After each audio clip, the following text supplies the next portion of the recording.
ladies' European tour's been on the move for 6 weeks in a row, this time making the trip east from Germany to Pilsen in the Czech Republic. We're around 90 kilometers from Prague, the capital city, one of the world's most popular tourist destinations with its historical and cultural sites. Pilsen itself not short of important landmarks and will be European Capital of Culture in 2015. The golf park Pilsen in the village of Dyshnia. An excellent strategic battles for the players here this week. Just 10 years old, this picturesque, tight and at times hilly course is a par 71 of just under 6,000 yards.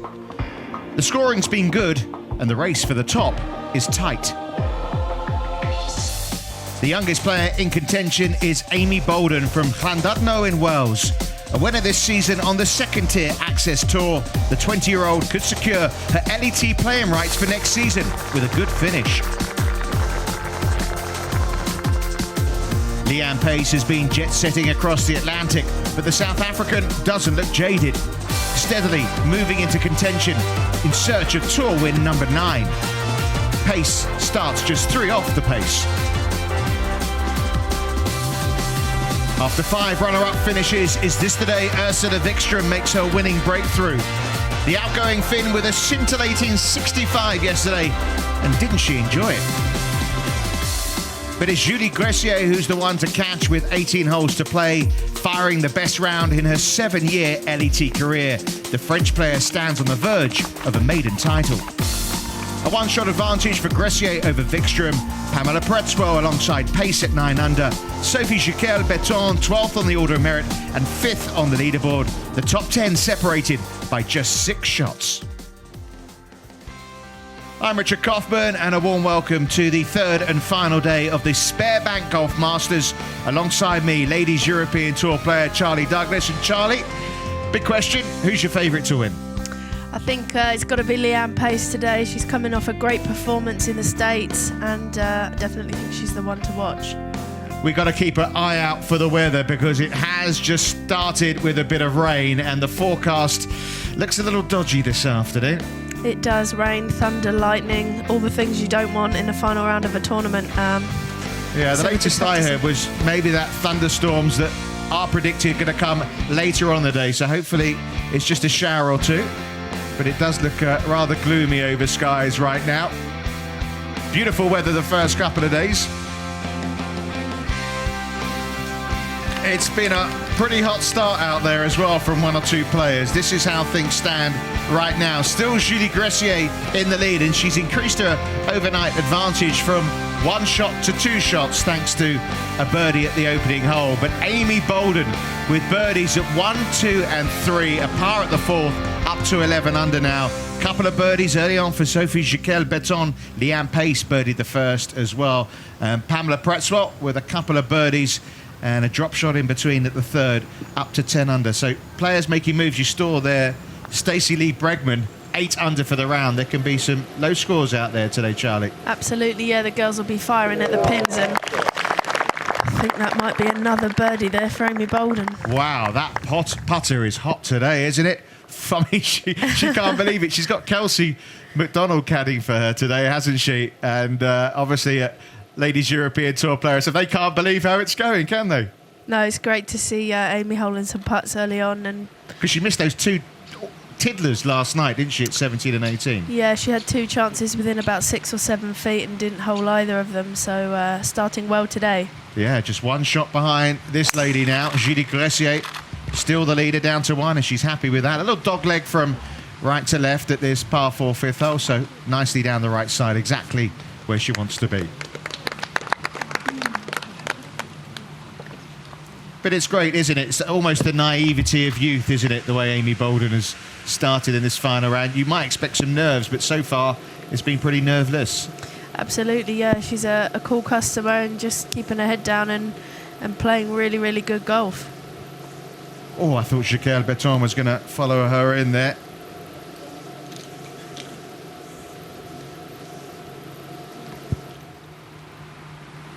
Not a good start for Ursula, I'm afraid. Double bogey at the first, and she did ever so well to walk away with a par at the third. So she's a couple over today. Finds the fairway there, though. So why Leanne Pace for you is the standout today? I mean, she's the most accomplished player in contention, has the most experience in this sort of position. Obviously had the confidence of the 4th place finish last week in the States. But actually saying that now, looking at Amy Bolden, You've changed your mind, I think I might have changed my mind. You're allowed to do that. You're allowed, Charlie. But I think twice is the maximum. Okay. But Leanne Pace still there, 10 under, just 3 back, and you know that she'll stay patient, she won't panic, she'll continue just to play her own game, won't she? Absolutely, yeah. She's got so much experience. Very calm character anyway off the course. So what do you make? Yeah, you saw Kelsey McDonald just behind her, just picking up the bag there. She's carrying the full bag as well today, isn't she? She is, yeah. Kelsey likes to do it properly. Obviously, she was playing this week. Unfortunately, missed the cut, but helping out her friend Amy, which is nice to see. This is at the 10th, and Lise Godard, who's going along nicely today as well. 6 under for the round. She's just eagled 9. She had her best finish of the season last week in Germany, did Annelise, so obviously carrying on that good form there. Like Amy, birdied the first 3 holes, and you've got those par 5s back-to-back coming up, 9 and 10. You can make some really good scores there, can't you? Yeah, you can really gather some momentum through the middle part of the course, and that's what the players sort of in the top 10 will be trying to do today, to put some pressure on Julie Greciet.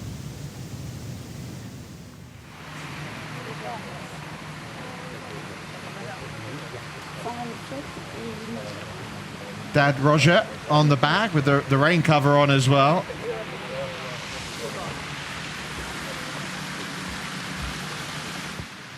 Yeah, not sure that you'll see the players in waterproofs because it's just too warm. It's a pity, isn't it? The weather's been beautiful all week. We're into the final round, final groups out there, and the weather turns. Absolutely.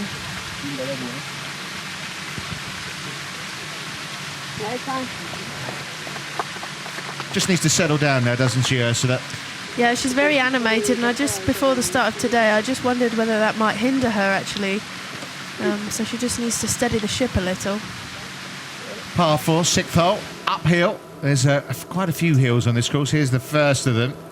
Go over that right-hand side, and should move from right to left once it hits the fairway. Excellent shot from Amy Bolden, and she'll have no more than a wedge in from there. Yeah, she'll be able to go straight at the pin. Pamela Pretzwell here, second shot on the 5th hole. Pin 10 on and 8 from the left today. Good location to attack it. And she does so very well. Yeah, but great to see more of the winning Curtis Cup team playing so well, isn't it? Of course, Amy Bolden, Charlie Hull, Pamela there, Stephanie Meadow. Yeah, it was a great team at NEN in 2012, and it's nice to see a lot of them continuing that success on as in a professional life.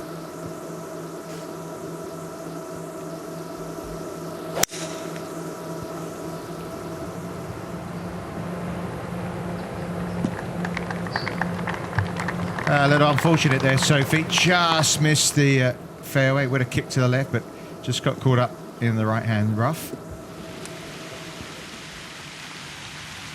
Very steady start from Greciet. Wonderful 64 yesterday. Lowest round on the Ladies European Tour. Always hard to follow that up, but being a 3-round tournament, she knows the girls are going to be gunning for her, aren't they? She does, yeah, but it might be that she knows she doesn't have the time to get nervous because you don't have those 2 extra rounds. You've only got the 1, so it might work in her favour.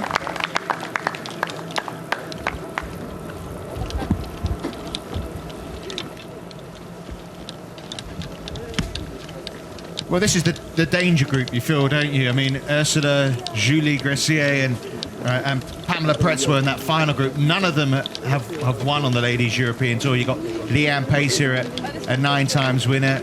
Jaquel Beton, who's had a really consistent season. Of course, Amy, the last few months, has been right up there on nearly every single week on the leaderboard, hasn't she? She has, yeah, and you know, it's always good when you're in a 3-ball and you're playing with other girls who are holding the putts and making the birdies. You can sort of bounce off that, and it helps your game. And you don't have the added pressure of being in the final group. Chance for Godal to get into double digits, and unlucky. Hell of a lot of break on that putt. Twice a winner on the Ladies European Tour. Her last in Germany a couple of years ago.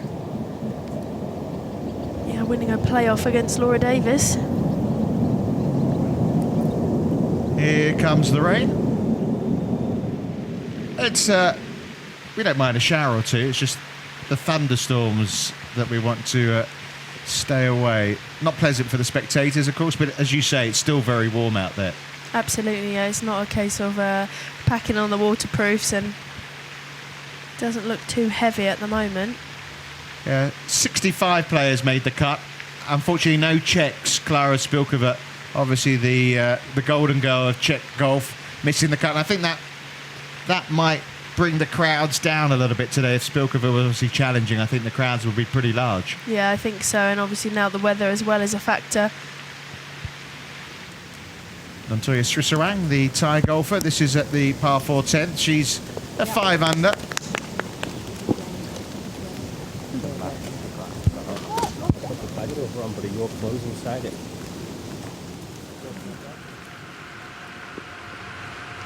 Yeah, Pamela's, you can see she's with her that strapping on her left knee. She's been struggling a little bit this week.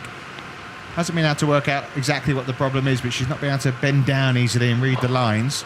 Yeah, it's affecting her on the greens. I'm sure she'll go and see a physio when she gets home from this tournament, but always difficult when you have a slight injury.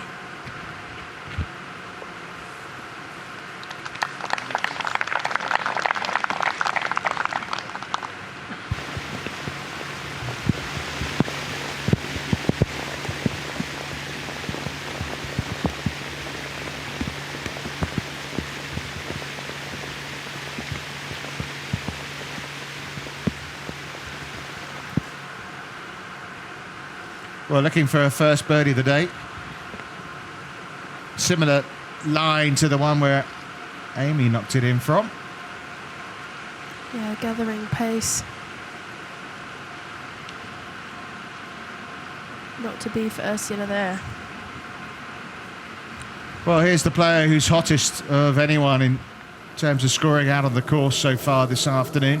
Amy Bolden in prime position to strike at the 6th. This is where she picked up her first birdie yesterday. She did, yeah. She hit it in very close and actually not too dissimilar distance to that. And she's hot today. Well, great chance for birdie number 5. This is incredible, really.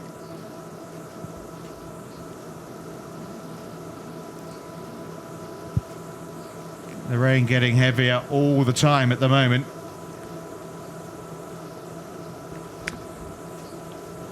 It's funny how the cameras don't really pick it up, do they?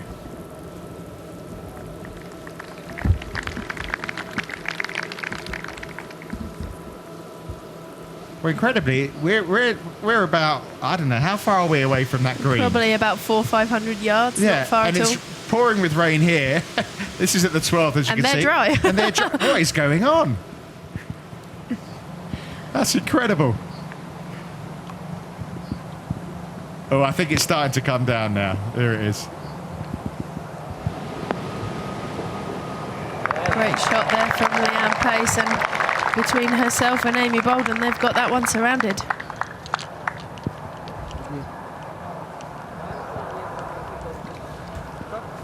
Well, great entertainment. I don't think the weather's going to spoil that either. It's been a fabulous start to this final round. And in a short while, Amy Bolden will have a chance to tie Julie Greciet at the top of the leaderboard, unless the French player can pop this one in. Yeah, this to extend her lead. Hasn't hit it. No, didn't hit that one.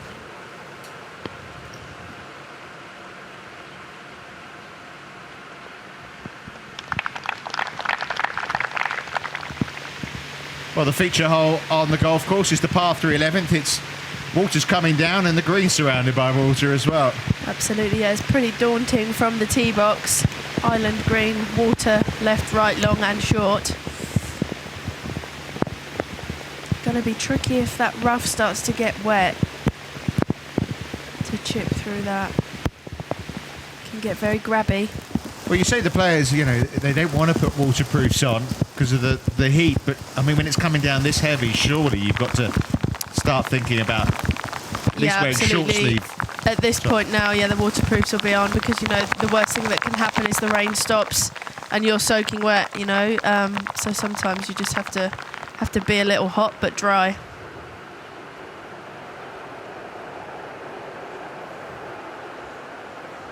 Well, she's been at Pro 11 years. I mean, you have to feel for her, that double bogey at the first. She would have been desperate for a good start, get that first Ladies European Tour win, but there's a real setback, that double bogey she got at the opening hole, which is a very birdieable hole, isn't it? Seen a lot of threes there so far today. It is, yeah, but the position from the tee is key. It's a very undulating fairway and lots of trouble, as we've said before. This course is extremely tight in places.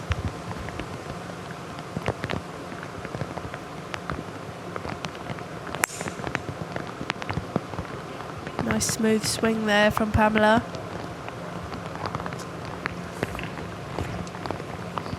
Prime position. Yeah, she won the Access Tour a couple of years ago. She won as an amateur, didn't she, on that tour? She did, yes.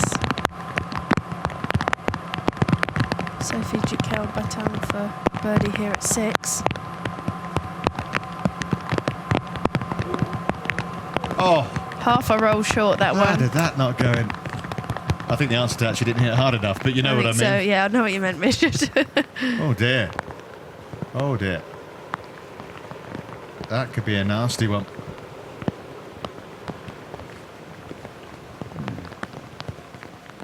Well, this tee shot heading down towards those trees down the right-hand side. It actually hit a tree, as you can see. I mean, she needs a break there, doesn't she? Absolutely. There are a lot of trees down there, and from the look of the images there, it looks like she may be at the base of one of those. I mean, you want to hit it down that right-hand side, but I think Ursula also down towards the trees. Yeah. I think that one's gone. Yeah, I mean, I don't know that there's out of bounds down the right-hand side, but she seems to think it's okay. She's not reloading. Okay. Well, we shall see. It's a long walk back. Well, this is downhill on the way back. And then she's got to walk back up it, though. Interesting decision. No waterproofs yet. Pace for her birdie on this hole.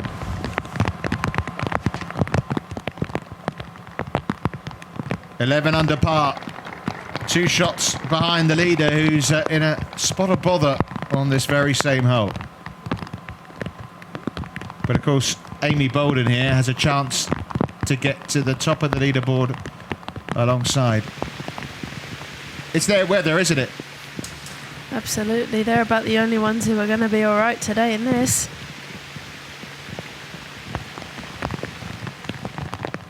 So, for a 5th birdie in 6 holes, Amy Bolden. No problem, no bother, tied at the top. And the 20-year-old from Llandudno in Wales. She won't know Greciet's in trouble as well, but what a start from her. Absolutely, even at the end of this hole, she could well be leading on her own if Greciet's, got in a bit of tree bother. You know her very well. How do you think she'll react to the fact that when she sees the leaderboard, she's at the... what are they doing? I don't think we really should be seeing that, do you? I don't think so. Can we go back to the golf, please? People will be going for their remote controls, won't they? For that off button. Stay with us, seriously. But yeah, I mean, I think I don't believe that Amy will be really watching the leaderboard. I think Kelsey will be a really good calming influence for her today, and she's clearly very much in control of her golf game, and I think she's just going to keep her head down and keep doing what she's doing. I mean, she's obviously feeling very good. I know she's not been feeling very well this week as well, but I think she had a good rest last night, and she looks totally refreshed, obviously, by the way she's scoring. Absolutely, yeah. She had an early night last night and suffering with a bit of a cold and struggling to get some sleep, but I think she had a good night last night.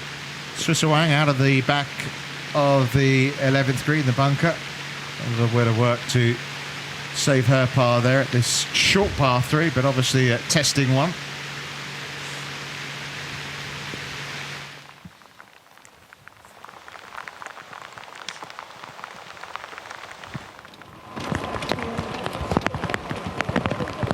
So our co-leader makes her way to the par 3 7th. Par 3 years are really good, particularly I like 7 and 11. 7 here across the valley, 11 of course across the water.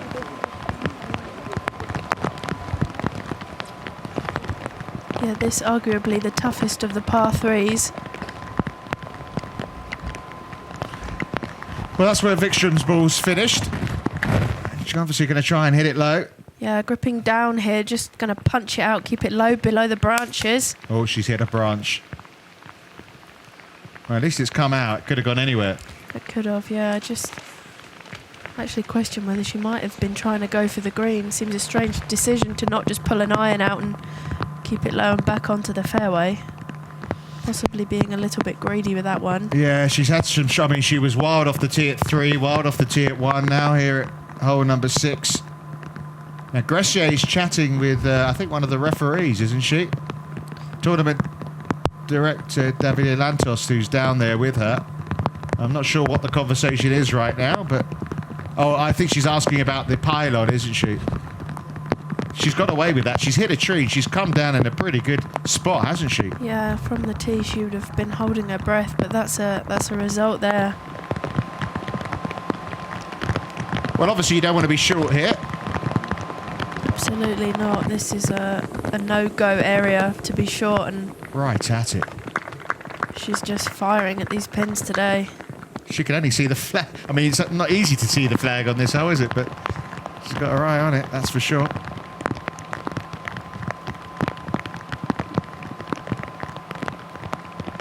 Leanne Pace aiming straight at the pin here with this one.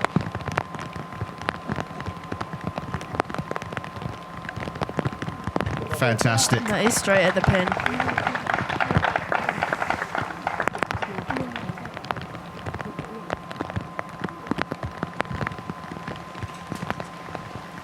Well, she's obviously full of confidence. Finishing 4th last week at the Marathon Classic on the LPGA Tour. She was leading there over the first 3 rounds as well. I mean, it's amazing. It's between the ears, isn't it, this game?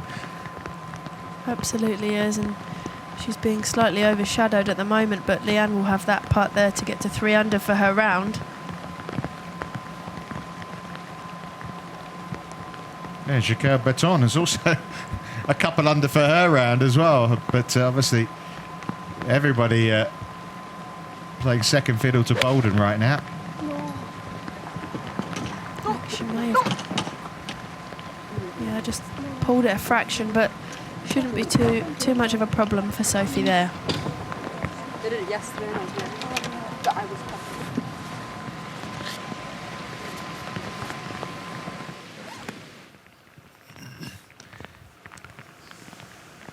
Julie Greciet contending with the electricity pylon here. So obviously it's an integral part of the course and no free drop. No, trying to draw it round. Does Played very it. well. Played it brilliantly. Well, we said in trouble, might walk off with a birdie. She did that yesterday as well, didn't she? Yeah, that was at the fifth? second. Yeah, Was it the second. Yeah, she was in the long rough. There she just missed the trees as well. You do need the odd break or two, don't you? I mean, over the course of a tournament, you know, you do need a little bit of luck if you're going to win. 15 French players in the field this week. 14 of them made the cut. Yeah, it's fantastic play from the French girls this week. Of course, one of them leading.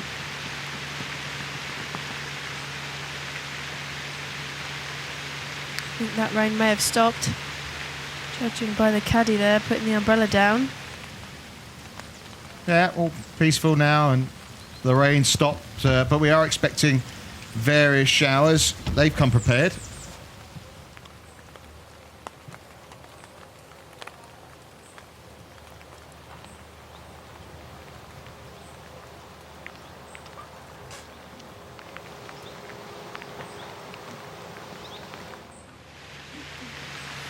And Liz Godard just to tidy up for a par here at 11. No bogeys on the card. 6 under for the day. It's super round from Annelies.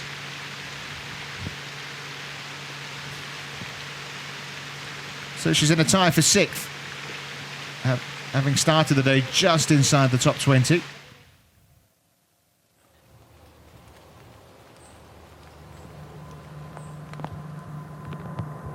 Join Pamela Pertzwell just coming in here on the 6th with the wedge.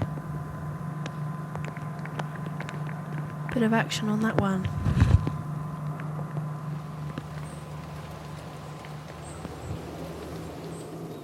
Chipping up the hill here for Sophie. Did the green slow down after a downpour like that, or they were running obviously a good pace beforehand? Absolutely, especially with the chips, you'll get a lot more check on the ball. So you just need to be wary of that.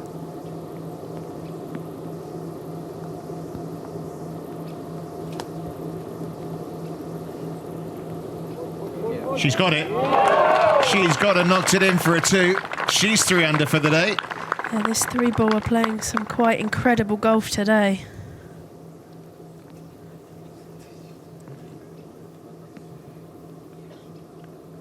They're making it look easy, aren't they? Well, between the 3 of them, they're 10 under, and of course we've got a couple of birdie putts yet to come from Pace and Baldwin here. Absolutely, it could well be, 12 under for the first 7 holes. It's insane golf. Whereas Vikström, I'm afraid, still struggling, and those struggles continue.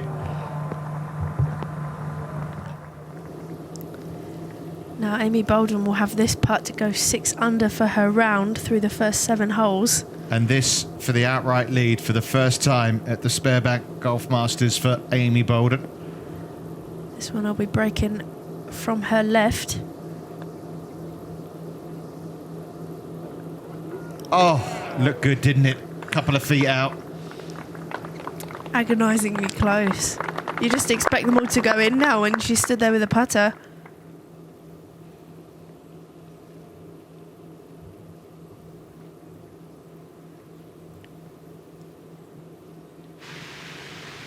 The 11th in sunshine now, so that's heading our way very shortly.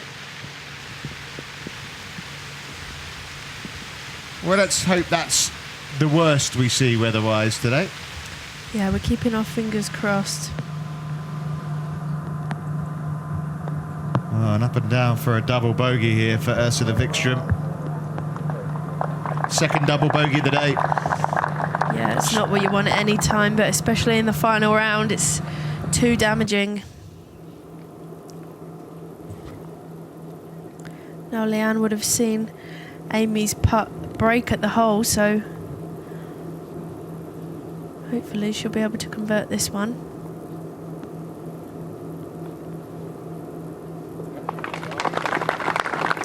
Just and Leanne's one behind. Yeah, just one up behind, isn't she? Fantastic.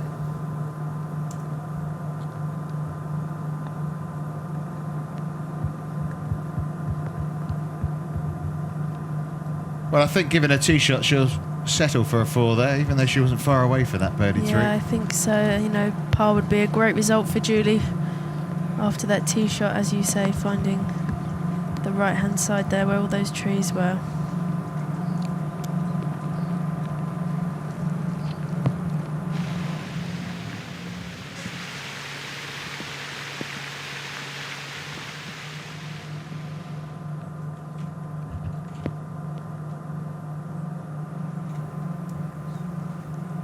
Pamela Pertzwell with this putt here breaking off the right. Never quite on the right line there for Pamela.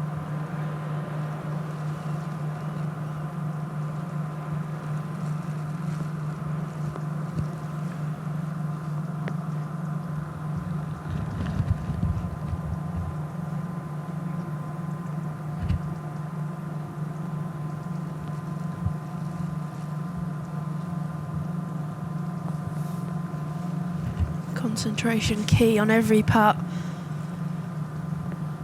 Going through her routine.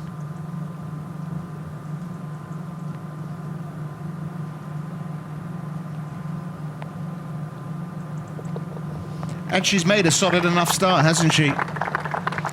Absolutely, yeah. You know, 1 under for her round. But of course, others have been fighting birdies galore. Just the one for Julie Greciet. 5 already this afternoon for Amy Bolden, who's alongside the French girl at the top.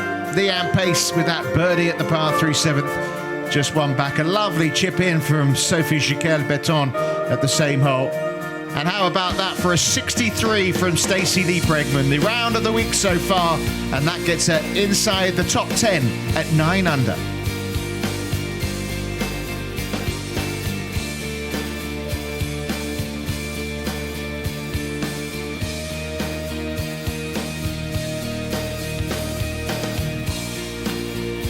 Worth pointing out that Bregman, with that 63, bogeyed the last as well.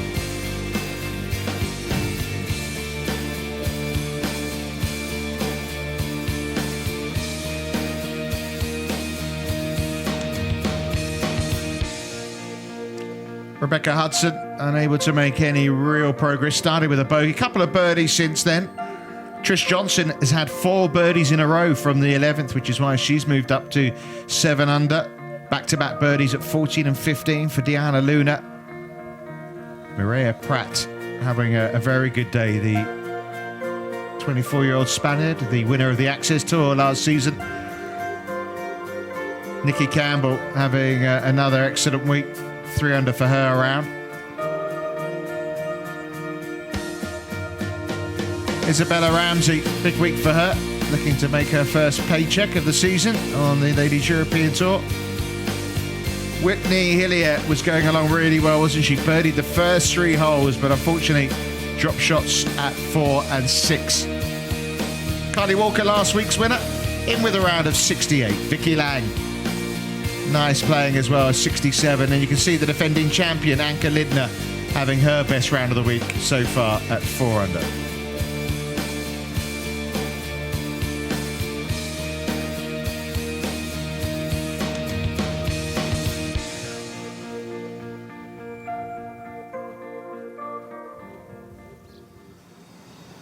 Hello, I've got my lunch, thank you.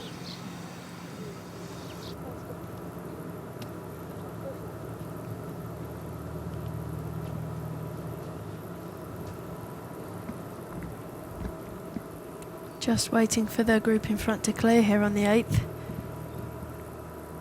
Leanne Pace with the honour here.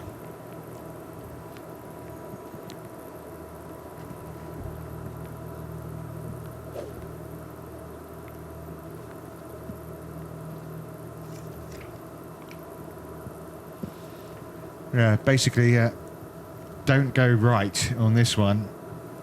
There's a steep bank waiting with trees down it where basically you're stuffed if you go there. Absolutely, yeah. Even if you carry the ball too far on this fairway, you can see Leanne, they're going with a fairway metal. That one is left, left, left. Don't go too far left either. That is big trouble there.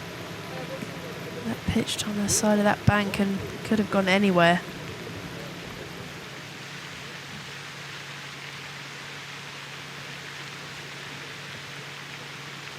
Well, it's been an eventful start. Poor old Leanne Pace is searching for another ball. This is the toughest hole, isn't it? The 8th. We've seen an 8, a 9, a 10 on this hole this week.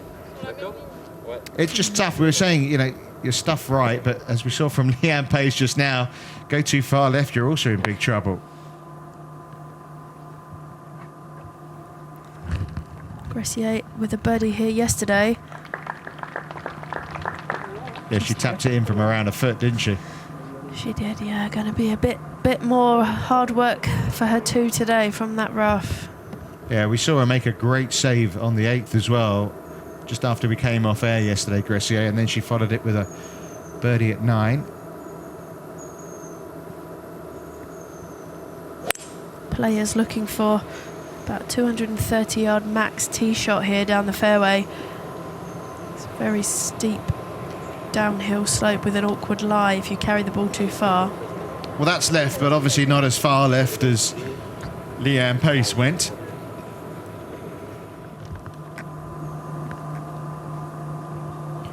This was just before Julia Greciet played her tee shot. Pamela Pretzwell did this at the par 3 7th. Pretty good, wasn't it? 130 yards today, this hole playing.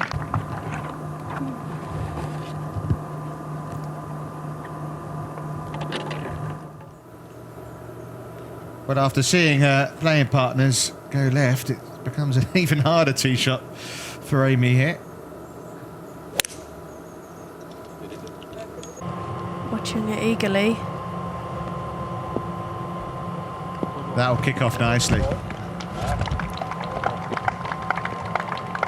Perfect. Absolutely, yeah. She shouldn't have too far from there.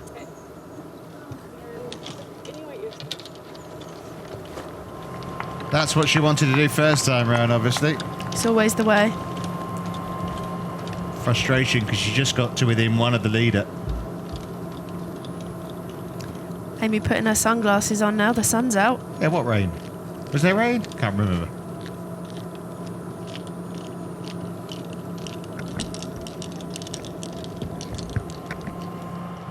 Yeah, everyone drying out nicely. And that's how it looks right now. This is at the top of the leaderboard. It's this group, obviously, Greciet alongside Bolden at 13 under. Pace in trouble here, though. 3 off the tee. Yeah, I don't know if she would have just declared her first one lost or whether she would have played that second tee shot as a provisional.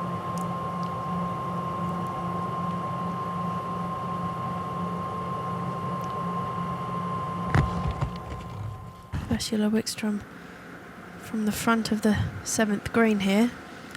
Unfortunately, she's a long way back right now. 6 off the lead. Having started the day just 1 behind, and more trouble here. Yeah, there's a lot of work left in that putt for a par 3.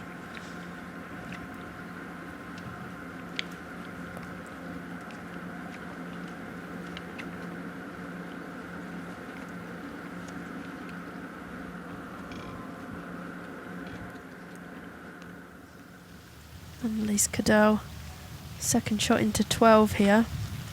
Yeah, big dog leg on this 12th hole, and she's put it absolutely perfectly down there off the tee.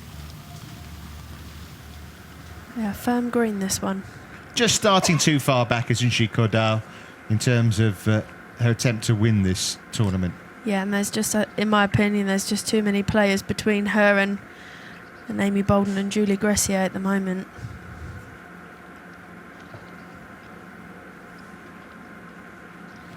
Only played 6 tournaments this year, Gracie. You see that blue strapping around her right wrist? That's because of a bit of an injury she's had.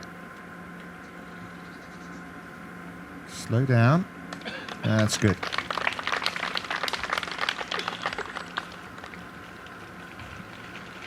She's made the cut in 5 of those 6 tournaments, but never really had a chance of featuring near the top of the leaderboard. So it's been a nice turn of form here this week.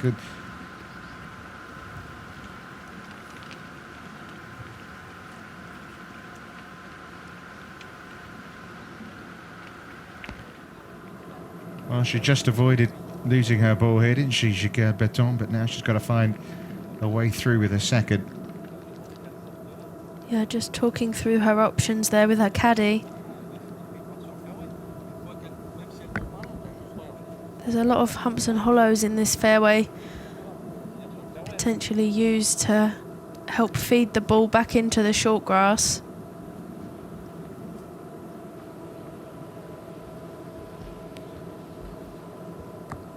Not going for the green here.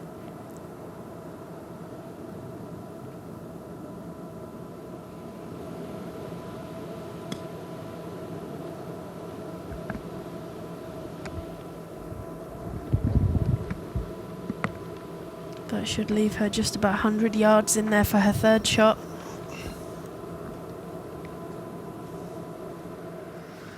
So can Pamela Pretzwell find a birdie at 7?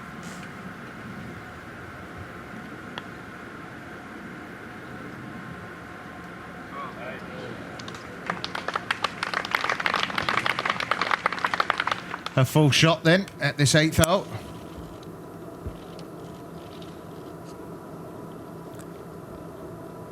Yeah, it's a good shot, but she'll have that putt for a bogey following the lost ball from the tee.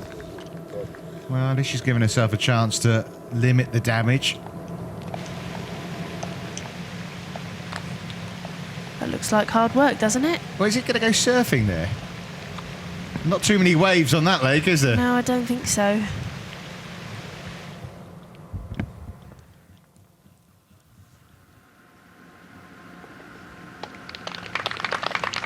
So, a birdie start, par since then for Julie Greciet.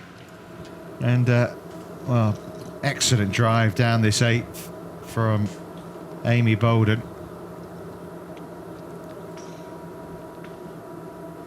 Yeah, she should have about 145 yards to the hole today. Yeah, downhill as well, so that'll take a few yards off it.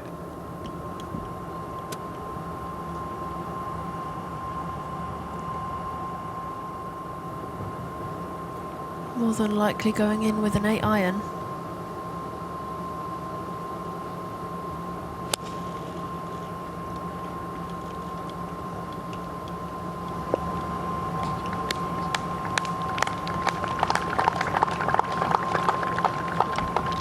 Well, by her standards, average, but it's it's a good hole to come away with a par, isn't it? Absolutely, yeah. Toughest hole on the golf course, and finding the fairway, finding the green. It's never going to be too bad.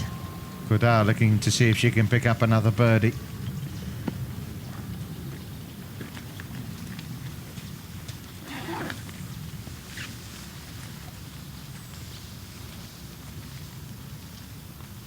I mean, there's a low score out there. Obviously, we've seen a 63 already today. With a bogey at the last as well from Stacey Lee Bregman, the South African. Out in 31, back in 32. Yeah, that's her best ever tournament round as well, so good day for Stacey. Yeah, it could well be her 5th top 10 of the season.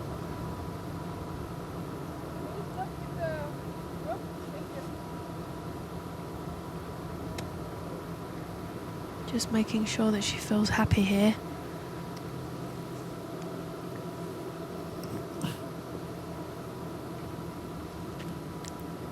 Ball above her feet slightly.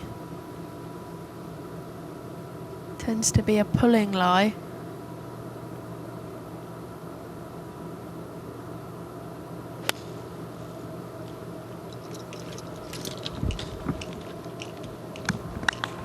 And that's a great shot, and she'll have that to save her par.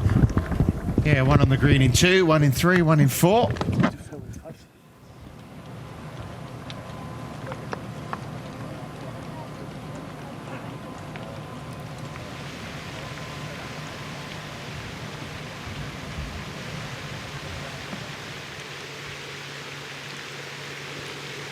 Well, I prefer to see them like that.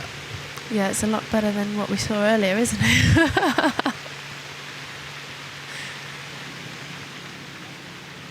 Now that's a better vista, isn't it, really? Absolutely. Annalise Cadell here at the 13th. We've seen a few come close to holding ones this week. We had a few hit the hole. Obviously, a couple just stopped short.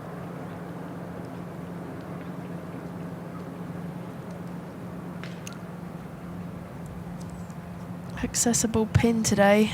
Quite far up the green, 29 paces on. Just catching the wrong side of that ridge, and that will feed back down towards the front of the green, unfortunately for Annalise Cadell.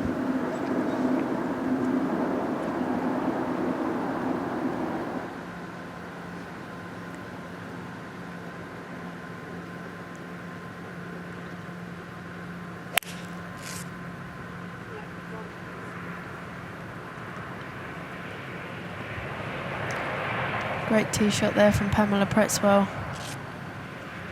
Actually lands that on the flattest part of the fairway, so judged it perfectly.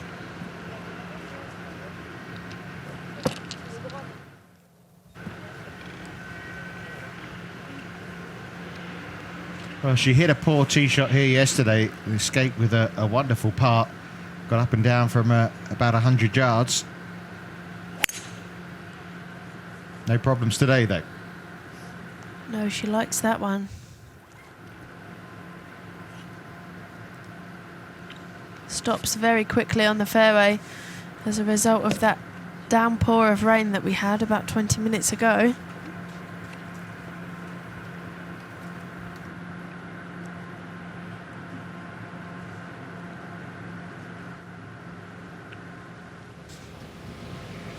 Up on the green, Amy Bolden, outside chance of birdie.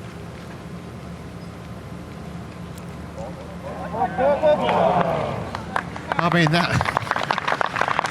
mean there is a putt on the green that's not a birdie chance for her at the moment. Absolutely not. You know, from that sort of range, you're looking to keep it within sort of 18 inches of the hole, but you know that's 3 pars and 5 birdies she's had, and the 3 holes where she made par, all of them were close to going in too. Yeah. Could easily be an 8 out of 8 the way she's playing. This is Nikki Campbell at the 11th hole.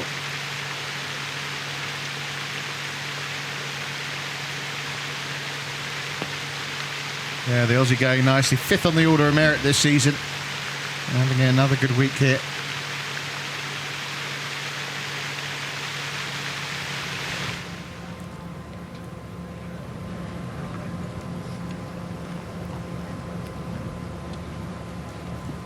Obviously, they're all important putts, but you get the feeling if Leanne can walk away with just a bogey 5 here, it would feel like a good bogey, wouldn't it? Absolutely, yeah. This would limit the damage to just 1 dropped shot. And she would still be within 2 of the leaders.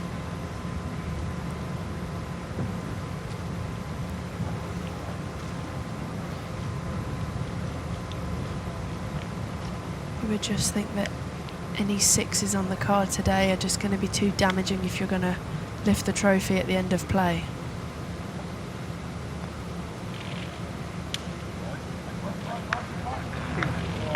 And it is going to be a double bogey 6 for Leanne Pace.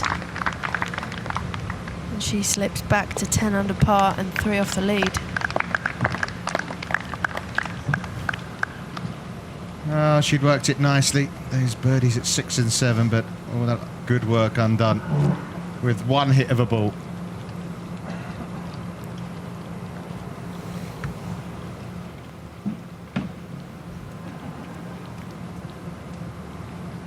This for a par for Jiquel Beton.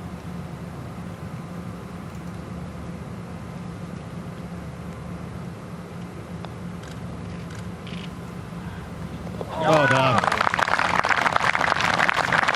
Big putt for Sophie Jiquel Beton there.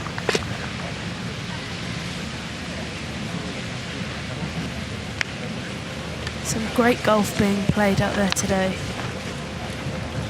Yeah, these girls turning on the style, aren't they, in this final round of the Sberbank Golf Masters. Julie Greciet, Dad Roger, I'm sure happy to be holding the umbrella to keep out the sun rather than the rain right now.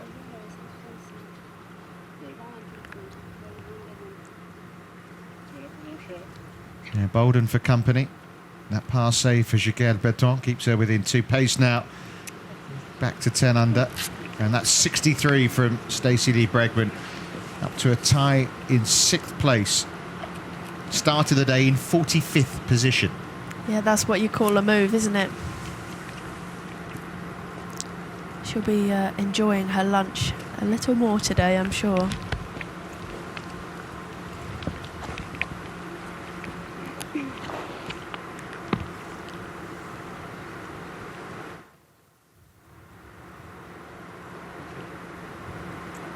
Awkward lie here for Greciet.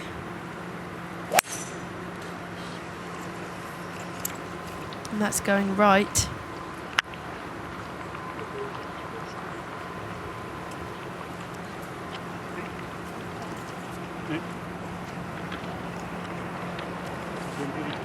Sophie Jiquel Beton going with driver here at the par 5 9th.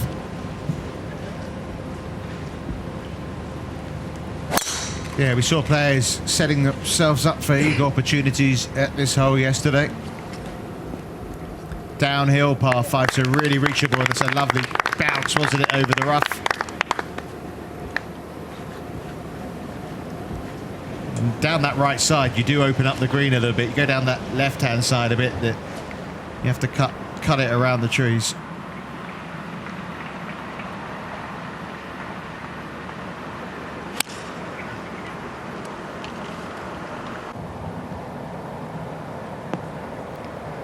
Petzwell with a great shot there, perhaps half a club short, but certainly in no danger.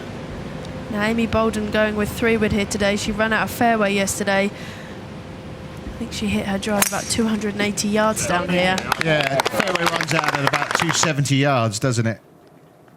Another cracking shot. Yeah, she's really firing on all cylinders today. Well, Amy Bolden looks like she means business. She may be 20, but she's playing like a veteran out there. The young gun firing the birdies to get her alongside Julie Greciet at the top. The French girl, well, holding firm right now, but maybe in a spot of trouble at the 8. She has to get up and down to stay alongside Bolden at the top. Stacey Lee Bregman has shown the way with that fabulous round of 63, despite a bogey at the last, and she's jumped over 40 places up the leaderboard.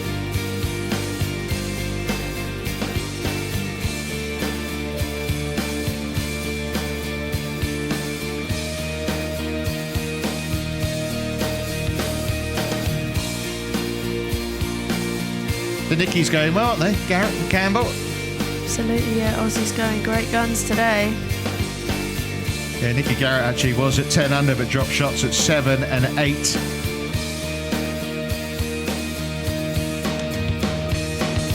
.72 yesterday from Trish Johnson. Just left her too much work to do, but she's 5 under for her round.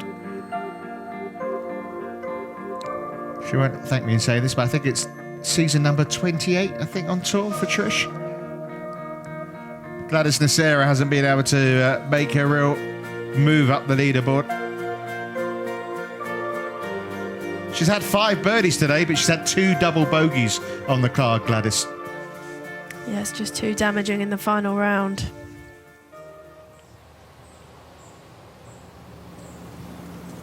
First look at Deanna Luna here.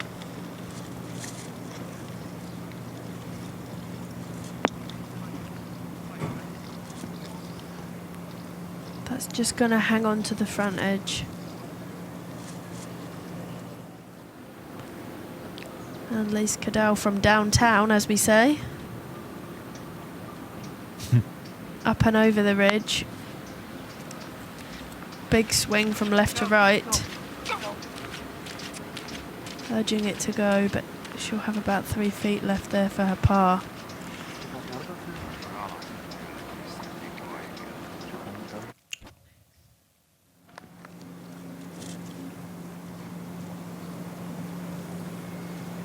Deanna Luna for her 7th birdie of the day.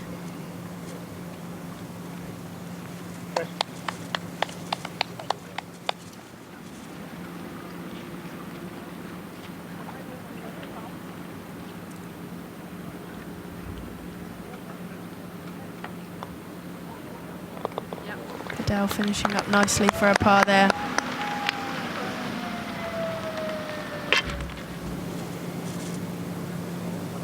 Another birdie chance for Trish Johnson.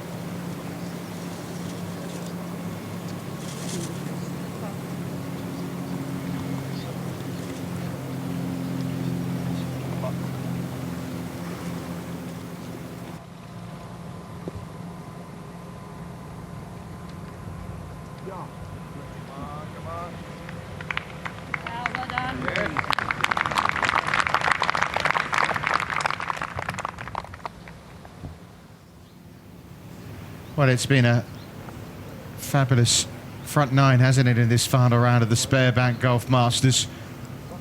Looks as if Julie Greciet is going to get up and down for her par then at the 8th.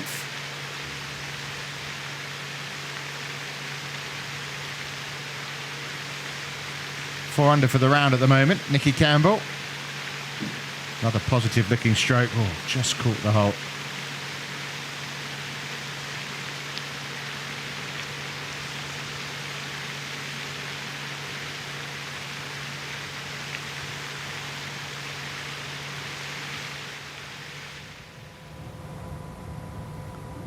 It's Pamela Pretzwell for birdie here at the 8th.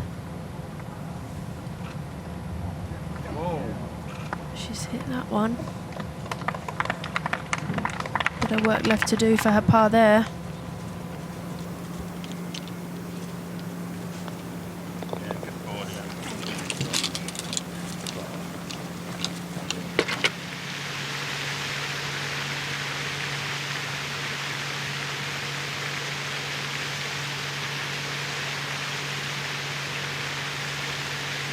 Nikki Campbell tidying up for her par at the 11th. Yeah, we saw her play well, didn't we, at the Buckinghamshire?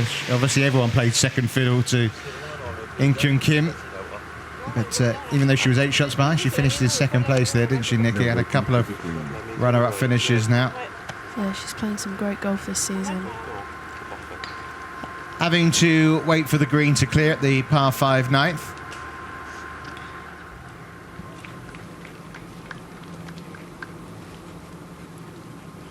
It's me, right? Amy checking, she's the first to hit here.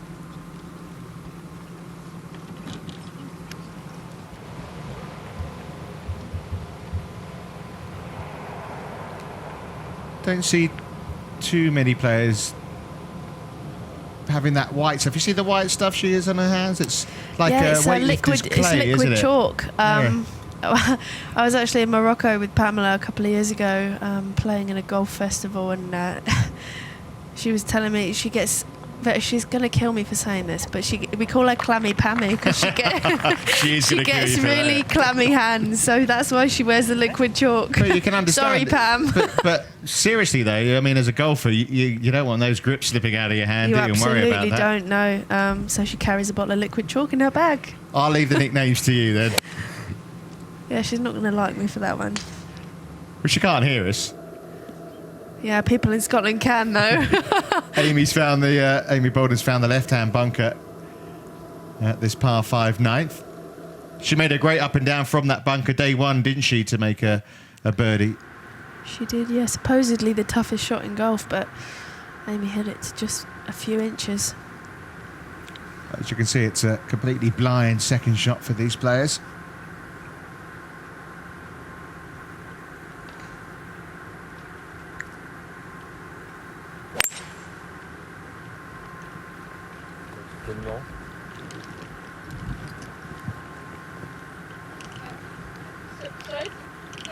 I think that one's in the bunker left.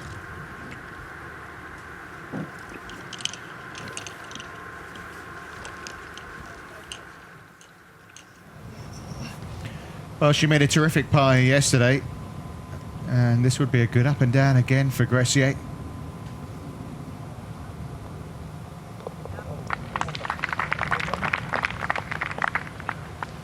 Par's going to be good enough. The way Amy Bolden's playing, I don't think so. But then Greciet's got those par 5s, hasn't she? And she has. Yeah,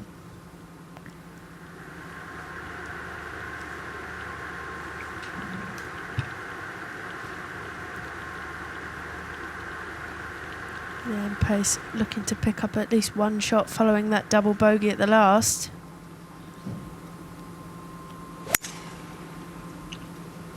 Doesn't like that at all, does she? That one's right. Settled down in that rough as well, but the good news for Leanne is she's got a lot of green to work with there for her chip shot. Well, it's been a real up and down day for Gladys Nacera. Double bogeys at the first and 8th. 5 birdies on the front 9 as well. So she's just 1 under for the day, despite 5 birdies. Yeah, very up and down day for Gladys.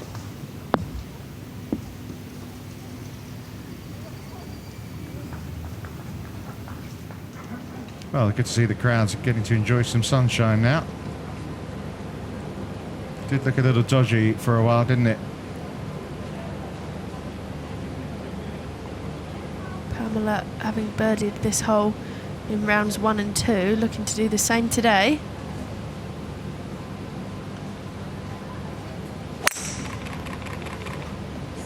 Really nice rhythm to Pamela's swing.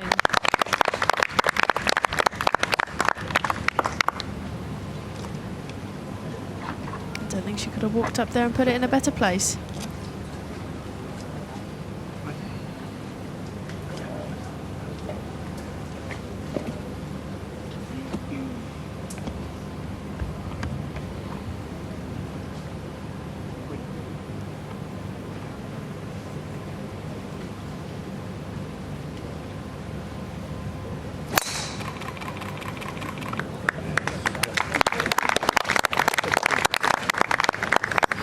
Greciet going with driver. You can see there how narrow it gets and just about run out of fairway there, and she's going to be on the downslope. It's going to be a tricky second. Well, she saw her have a really awkward stance, didn't we, at the 14th yesterday, Amy Bolden. Yeah, dealt with it well. Might have a little awkward stance here as well. Nothing like the one yesterday, though. That was No. just about as bad as it gets. Well, the ball was plugged too. At least the ball's sitting up nicely here.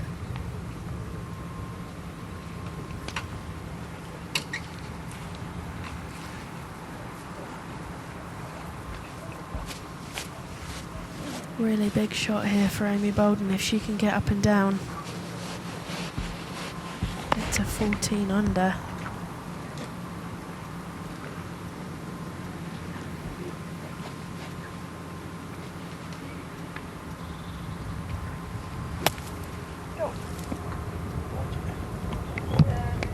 That's a pretty good shot from that lie there. I think Amy will be quite happy with that. Uphill putt there for a birdie chance. Now Sarah at the 10th looking for a 6th birdie of the round.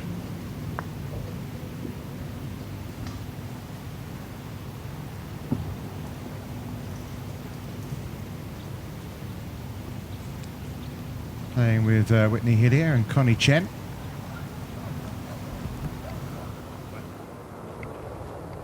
I think the caddy pointing out there, don't hit the tree. Always a good idea. Yeah, stating the obvious.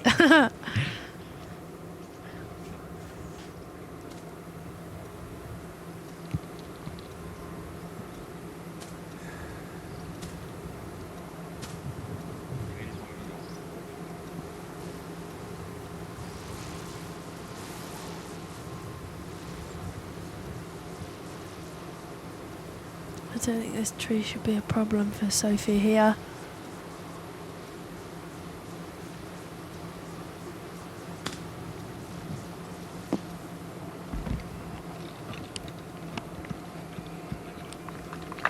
Plays it pretty well.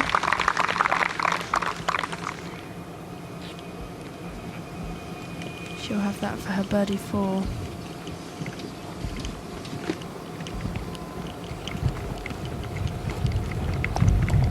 Spectators have some good golf to watch today. Yeah, I mean, you look at the top of the leaderboard. I mean, no one, Leanne Pace apart, has really been a regular winner of late. Amy Bolden, of course, not won. It's the first season on the Ladies European Tour. Greciet's not won. Sophie Chiquel-Beton, well, she hasn't won since, 2007. Pamela Pretzwell, she's not won before. So, I mean, Leanne Pace still is the only one there that really has got the job done on a regular occurrence on the Ladies European Tour before. Playing a delicate chip there from the rough, and that's a fantastic shot. Said she felt refreshed yesterday, suffering obviously with a bit of jet lag. Went from Birkdale to that LPGA Tour event last week, back here to the Czech Republic. She's back to America as well after this for a little 4-week stretch, and then she'll play Evian, Spanish Open. Yeah, busy schedule ahead for Leanne. Playing a lot of golf, isn't she? She is, but she's playing a hell of a lot of good golf. And you can say the same about Amy Bolden. This is 6 weeks in a row when she only thought she was going to play 2 or 3. Of course, she qualified for the Women's British Open. She qualified for the US Open. She didn't actually think she was going to be in the field at the Buckinghamshire. Yeah, I believe she got in the morning of the tournament, and then finished in a tie for 4th. Yeah. So 4th last week in Germany. Playing some really, really good golf. Just didn't hit that one high enough. Well, the birdies have dried up suddenly. But 5 on the front 9, I think we'll take that. Yeah, I mean, if anybody had said to her, Amy, you know, you're going to be 5 under through 9, she'd have bitten your arm off for it. So going along very well. Now that's a camera.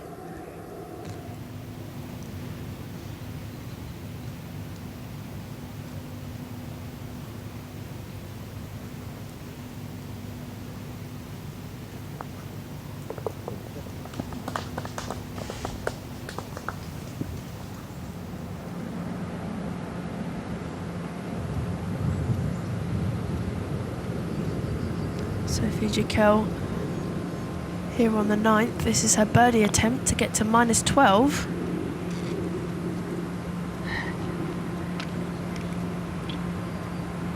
Well, it'll be a big surprise if we don't see a birdie on this hole. Of course, Leanne Pace is pretty close.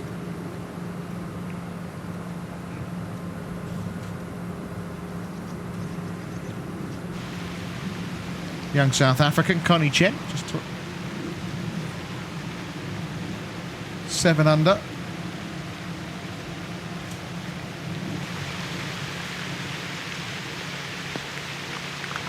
Fantastic shot there from Connie. Just spins off the green, but fantastic chance there for a birdie. Yeah, she's only had 1 top 10 in 4 years now on tour, so great chance for Connie to have one of her best weeks in Europe.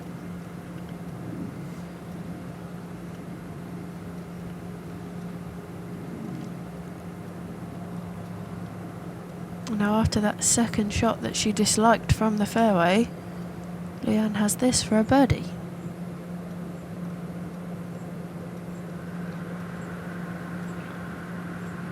What a great bounce back from that double bogey at the 8th. And she moves back to 11 under and within 2 of the leaders.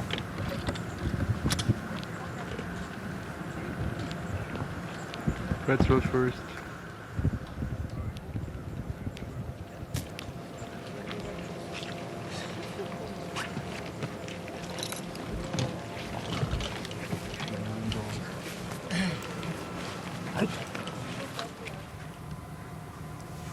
Cresswell with her second to this par 5.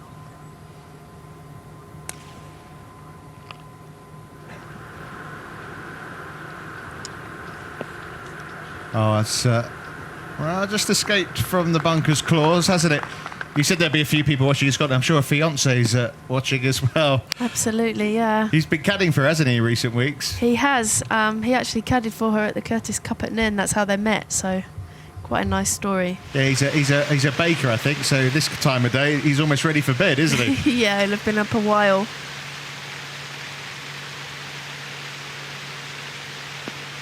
Excellent tee shot from Gladys Nacero.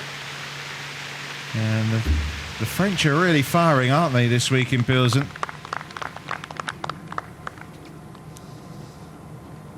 As you suggested, just ran out of fairway. She's tight down there towards the trees, so she's going to have to draw this one around. Yeah, she's got the slope to negotiate as well, so she'll have to set her shoulders to the angle of the slope to ensure that she can really get the club under the ball.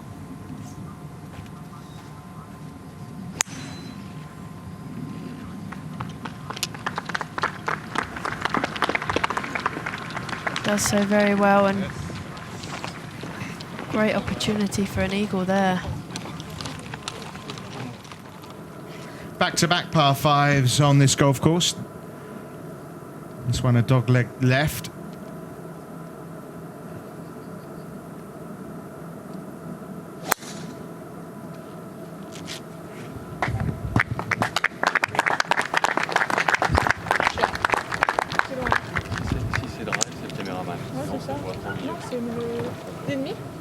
I think so. Que ça? Il a vraiment pas l'air, on a l'impression. Mais bon. Sophie Jekyll Baton next to play here at the 10th.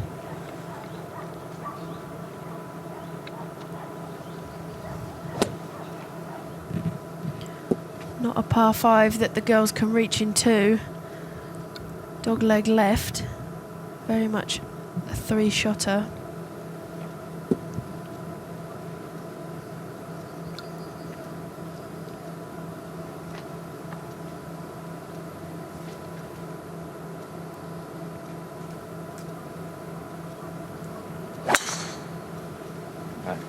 Good try. Thank you.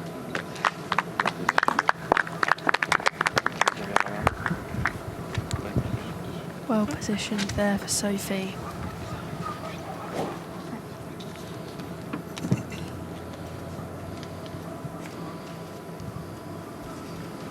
Our co-leader Amy Bolden.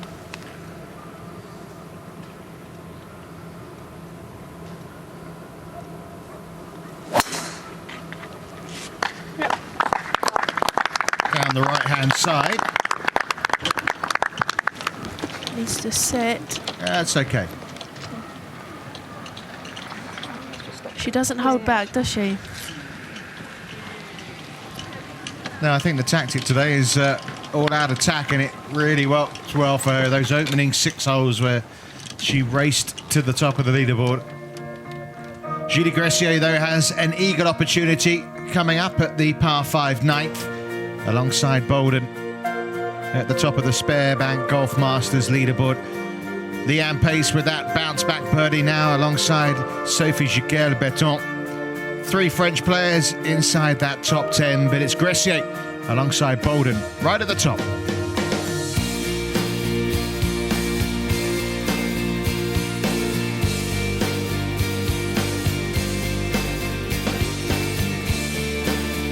Excellent 65, wasn't it, from Trish Johnson in the end? 47 years young, in at 8 under.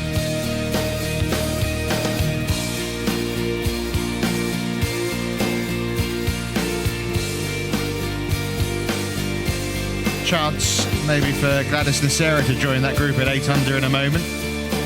Rebecca Hudson 1 under for the day. Ursula Wikström now back in the tie for 16th spot.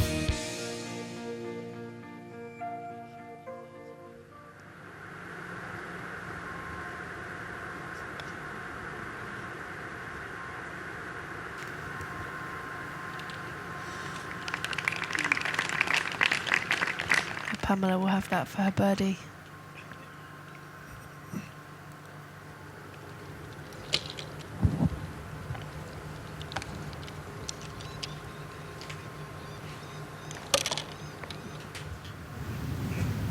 Here's Nikki Garrett going along okay today. She was 3 birdies in the first 6 holes, dropped shots at 7 and 8, so back at 8 under, but this at the par 5 10th, just a wedge in. And she's played it very well. Yeah, great distance control there from Nikki. Well, nice crowds despite the lack of a Czech player featuring in this final round. Just to remind you, Klara Spilkova missing the cut here. A few other notables who just missed out: Sophie Gustafsson, Carly Booth, Camilla Lennart, the winner this year.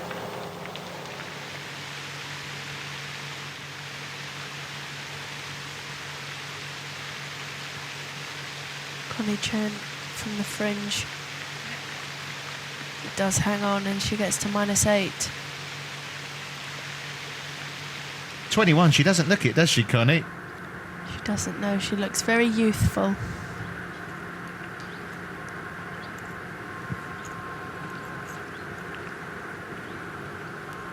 Well, she was very excited, wasn't she, after her round yesterday, Julie? Excited to be in this position, and well, she's kept herself there.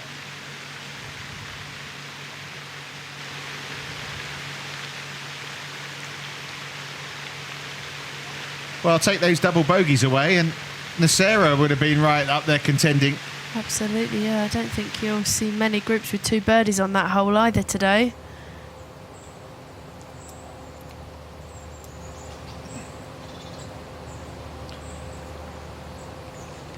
Well, that was a birdie in the end for Julie Greciet at the par 5 8th. Her eagle putt just coming up short. So she's the outright leader again at 14 under par. Yeah, handling being at the top of the board very well indeed. This was the eagle putt that she had, and as we saw, she left it just short of the hole. But started with a birdie and ends the front 9 with a birdie as well. Booked ends to go out in 34. Past 71 here, out in 36, back in 35. Greciet leading the way, heading to the back 9 by 1.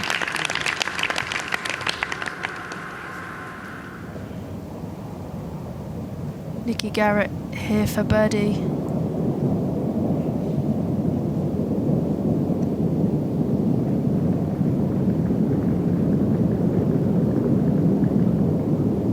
And Nikki gets to -9. Well, let's hope she's back for the rest of the season. She's not convinced yet that she will be carrying on. She kind of quit the game, didn't she, and then decided she'll give it another go. Yeah, she fell out of love with it, and who knows, maybe her play this week would have rekindled her love for the game.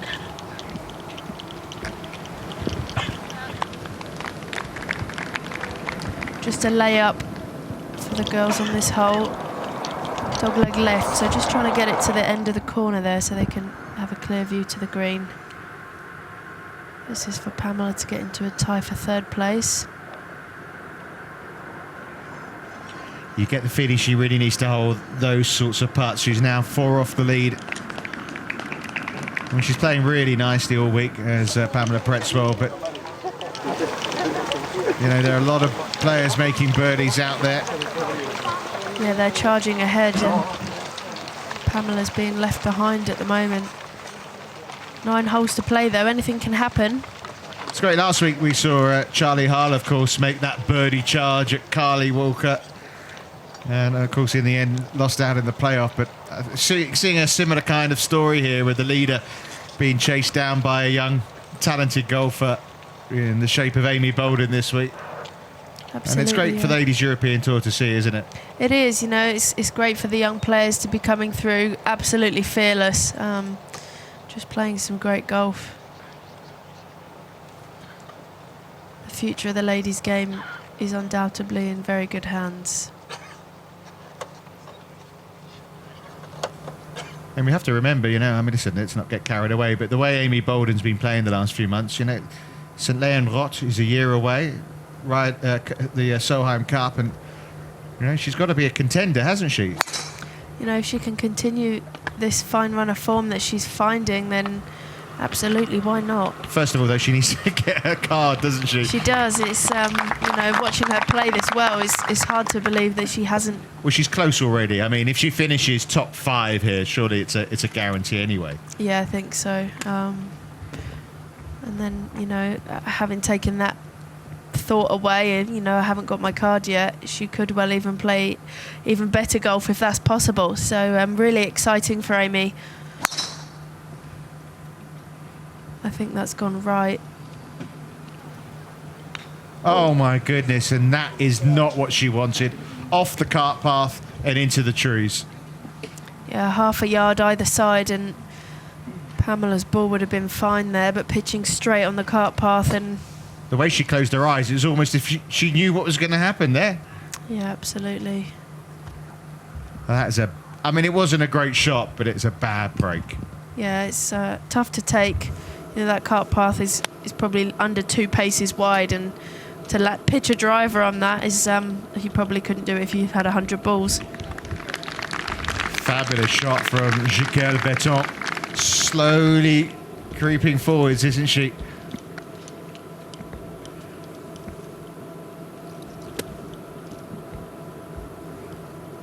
Well, another ball, obviously, for Pamela here. Change of club. Just trying to take that path out of play. Really tough break there for Pamela. We almost don't want to find the first one. It could be anywhere.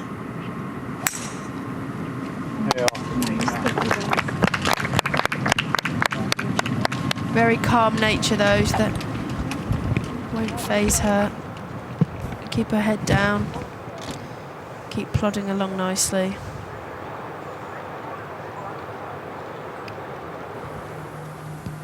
Well, she wouldn't want to see this again, but we're going to have another look with the driver here from Pamela Pretzel. Always heading right. Look at the reaction there. And then fortune didn't favour it. Low pitching straight into those trees on the right hand side.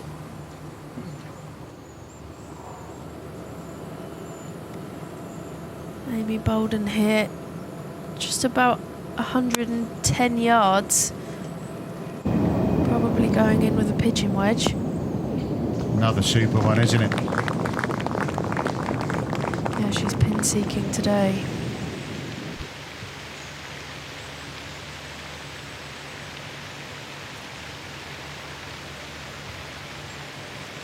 Nikki Garrett with a good record here on the 11th. Par and a birdie so far in this tournament. Just going the wrong side of that ridge. Kind of pin position today on the left rather than yesterday hugging that right hand side. Yeah, that was a tough one yesterday. We saw a few balls in the water. Now, can pace help it get surrounded? No, is the answer. That wasn't her best. Pamela Pretzel's ball's down there somewhere. At the moment, as you can see, they're still looking. They haven't found it.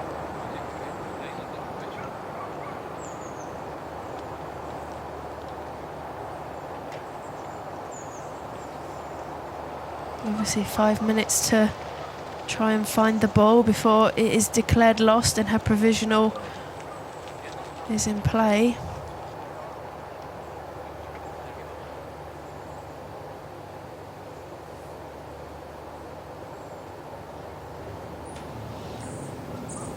As you can see, Jaquela Beton and Bolden both with opportunities to take steps forward. You have to say just an outside chance here for pace.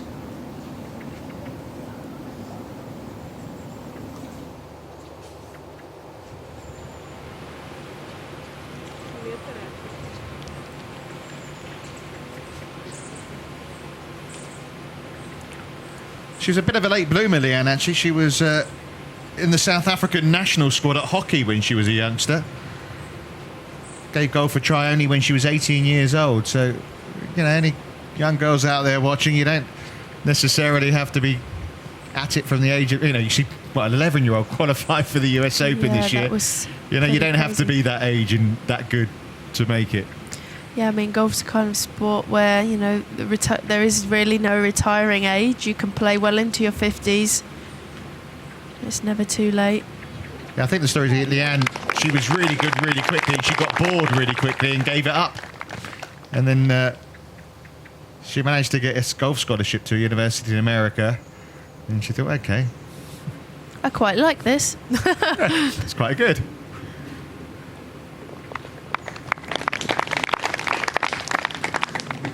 In the top 50 of the world rankings, she is, and well, she's only going to continue climbing if she plays like this. It's Connie Chen on par 4 12th.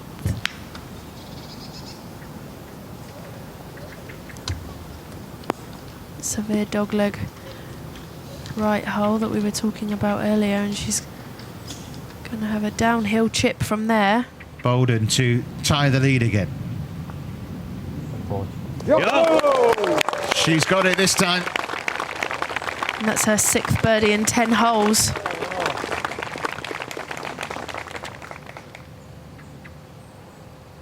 I think Kelsey liked that one.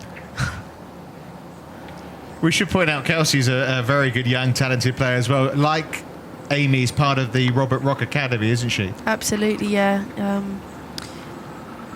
Really good ball striker, and unfortunately missed the cut this week, but definitely has the skill set to be a contender in the future. And it's good for her to be a good learning experience, isn't it, for Kelsey to be, part of this penultimate group and watching the action going on at such close hand? Absolutely, yeah, because she's kind of getting to experience the pressure of, final tournament being in contention without actually being in contention herself. And another birdie from Gilles Beton. Her last 4 rounds are 64, 67, 67, 64 under round today. She as well. Yeah, playing some really good golf. Pamela Pretzwell has declared that one lost, so she heads to her provisional ball, where she'll be playing her 4th shot. And given the birdies going on elsewhere, almost a bit of a fatal blow this for Pamela. It is, yeah. I'm not sure what she's doing here, actually. She's heading back to the tee. So she found her tee shot and opted to head back to the tee. Yeah, so the original provisional doesn't count because she found the original ball. So off she goes again. At least she hasn't got to walk up there. But, it's the cart ride you don't want, isn't it? Absolutely, yeah. And now she'll be playing 3 off the tee on this par 5 10th.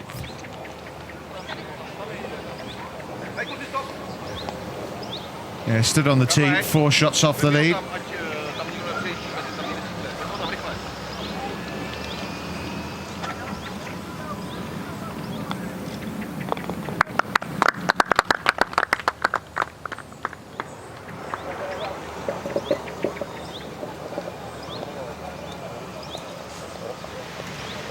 This was our first round leader, Steffi Kirchmeier.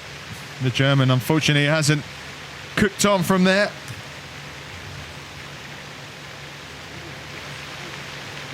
Par for her at the 11th, stays at 6 under. Pamela Pretzwell's 3rd shot here at the 10th.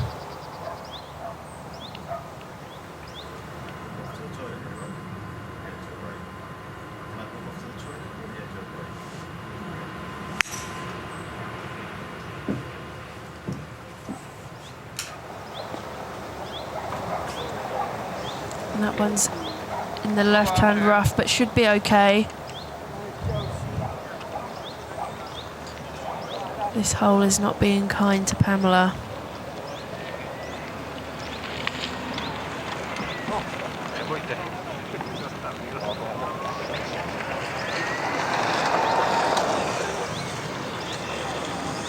Sophie Jekyll here at the 11th.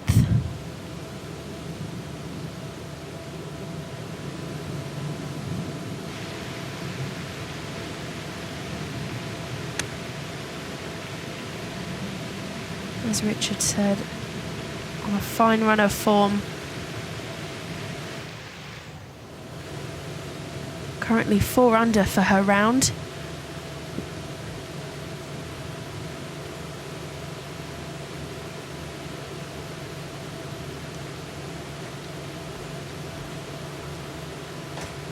This hole playing 128 yards today. So not much more than a 9-iron for these players.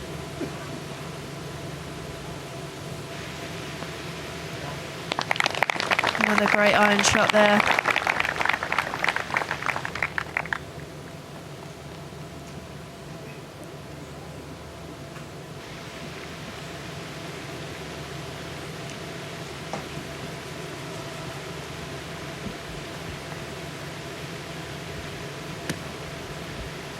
Amy Bolden next to play. Co-leader at 14 under par. Well, so far she's only had eyes for the flag, hasn't she? Some American fans joining us, perhaps? I'll tell you what, they weren't far wrong, but... She almost can't believe it herself, can she? That wasn't Czech either, was it? No, that was very much English. At least it wasn't the mashed potato and all that. Don't encourage them. Cracking shot again there, isn't it? She's just fearless today. It's great to see.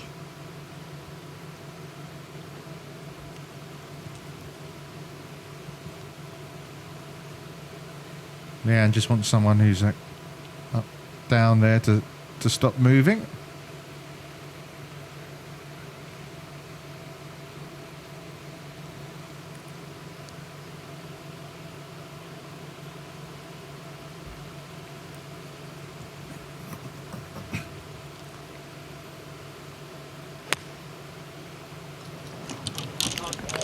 Nice smooth tempo of Leanne Pace. That's a great shot.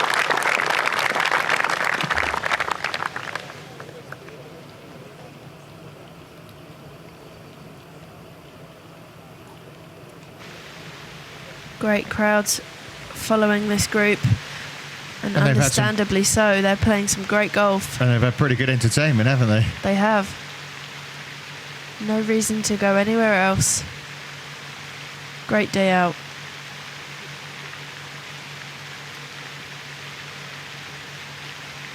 Well, unfortunately, she's 5 over for the day, Ursula Wikström.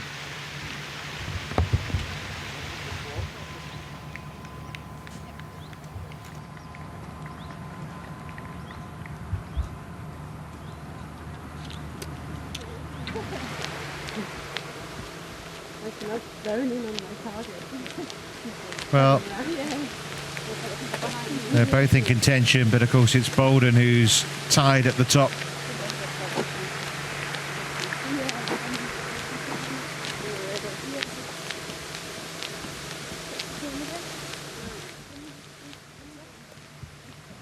And here's the player that Bolden's tied alongside. Just 80 yards in here for Greciet. And I think she's about to find another birdie. That's closer than Jiquel Beton and Bolden were. So caught again. It looks like she's going to take the lead again, although it's a race for who's going to have birdie putts first to get to 15 under. Will it be Bolden or Greciet?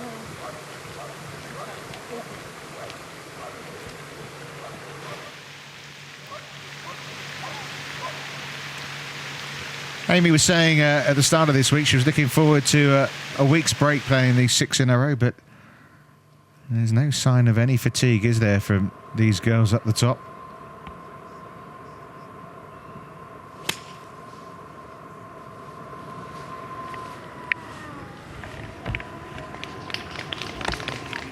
Well, it's proving to be an expensive hole, this 10th for Pamela Pretzel.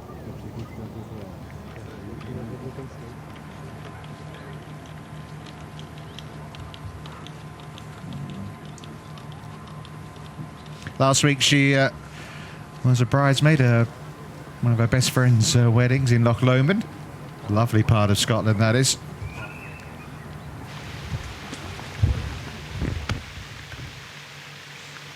Penultimate group then on the 11th green.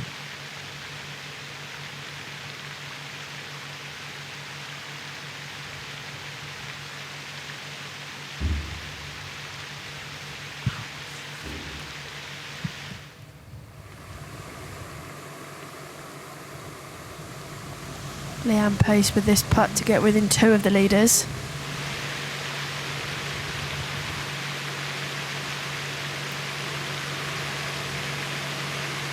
Yeah, she's pretty much sewn up her American card, hasn't she, Leanne, now, with that good finish last week, but she's yet to win so far in 2014. And as you say, that was to get within a few shots of the leaders, but of course both Bolden and Greciet have got terrific birdie chances. Greciet on the 10th and Bolden here at 11. Yeah, she's just trying to cling on to their coattails.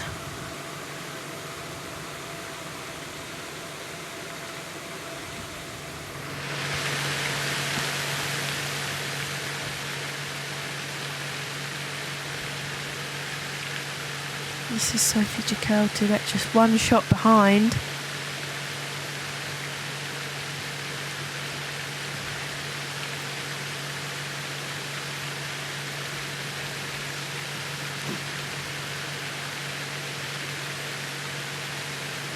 Just allowed a little too much there for that break.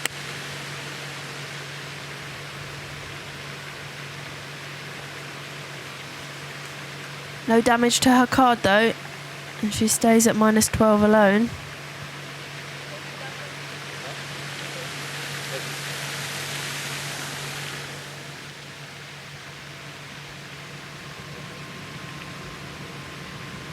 Come on, come on.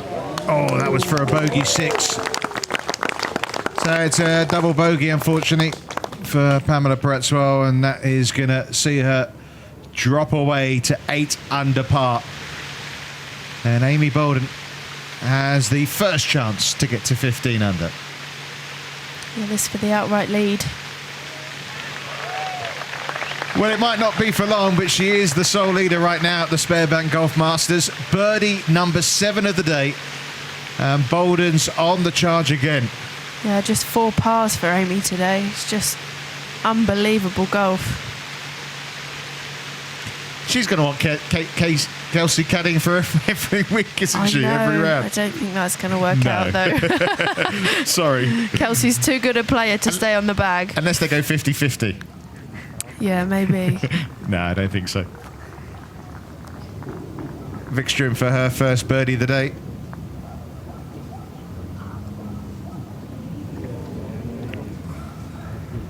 Yeah, it's been a really tough day for Ursula, unfortunately.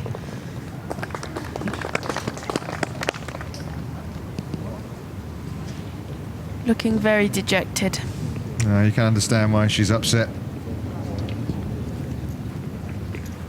But Greciet is continuing to keep up with those that are charging at her, hasn't she? This for a second bird in a row for her. This to get alongside Amy Bolden at 15 under.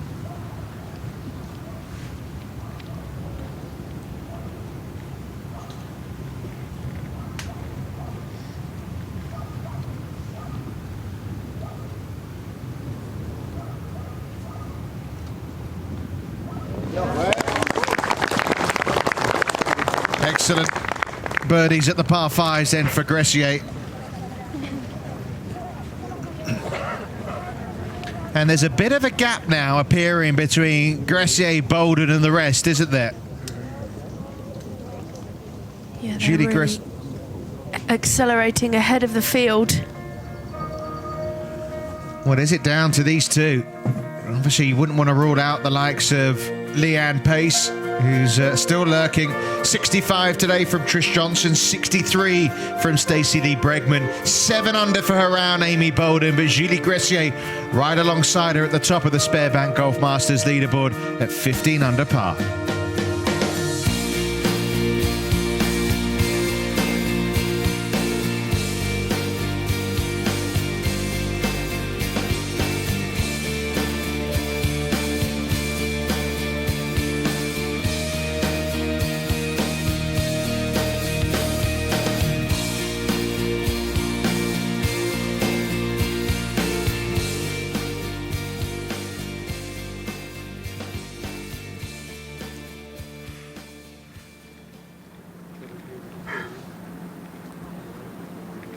Well, I think we're all set for a terrific back 9, aren't we?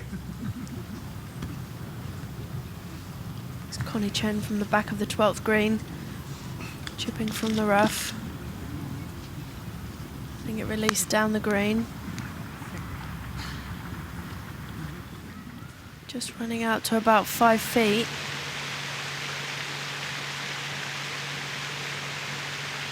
The final group approach the 11th tee.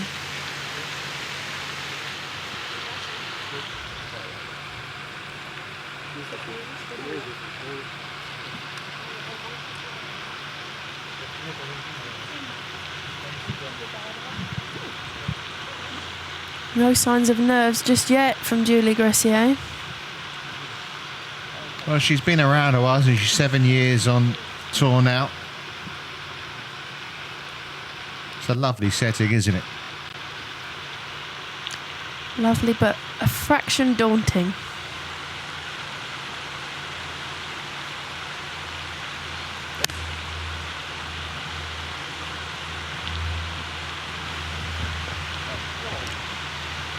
Wow, hearted mouth there, wasn't it?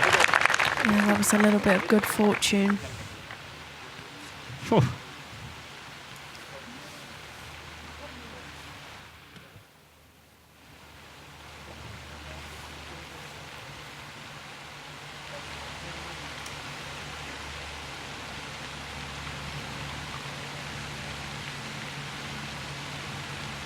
Now can Ursula Wickstrom turn this around? Yeah. No. One of those days, I'm afraid. It's not too bad.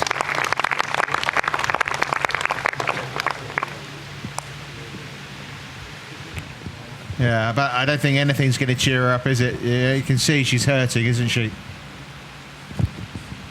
Yeah, unfortunately so.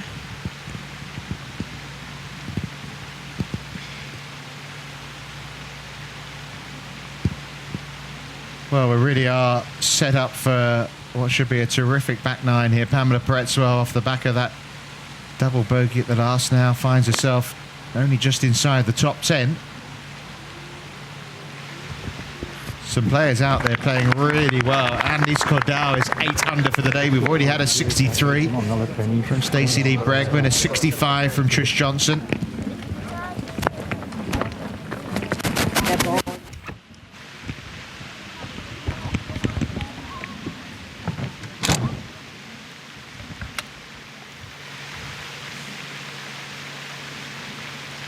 Got away with a tee shot there. Julie Greciet really did flirt with the water, but she's, as you can see, the ball there does have a birdie chance coming up.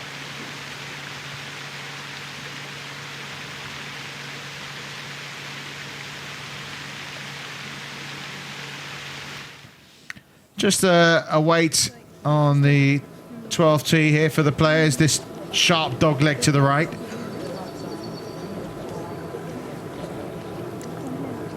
Important to try and stay relaxed. And that's where Kelsey is going to play a really big role today, isn't she? Being a really good friend and everything. You know, compared to the caddy that she had for the first 2 days, she was able to do that really well. Who was her caddy the first couple of rounds? Amy was just using a local caddy, a young girl who actually had never played golf, never watched golf. So how did she get her on a bag? It's just one of the local caddies who was offered from the club, and I know Amy had a few issues with, you know, the girl was standing in the wrong place and everything like that, leaving the bag, you know, 100 yards from the ball and things like that. But Kelsey obviously playing a key role today in trying to keep Amy calm and take her mind off golf in between shots. Clearly working well today. Yeah, absolutely. Pity, good chance for Connie Chen. Yeah, straight out the heel. I can understand that. That's I don't understand sometimes when we don't see more of that. Golf can be such an annoying game, can't it? Can, but it's passion. It shows that, you know, she cares.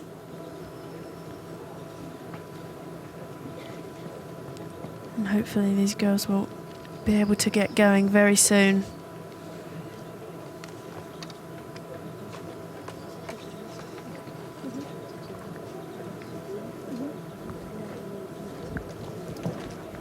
This is just ahead of them on the 12th hole. And when you're Amy Bolden, you've just made back-to-back birdies. You've had 7 today. You just want to keep going, do you? It's a bit annoying, obviously, to have this delay. Yeah, she's obviously got momentum on her side, and you don't need pauses in your round.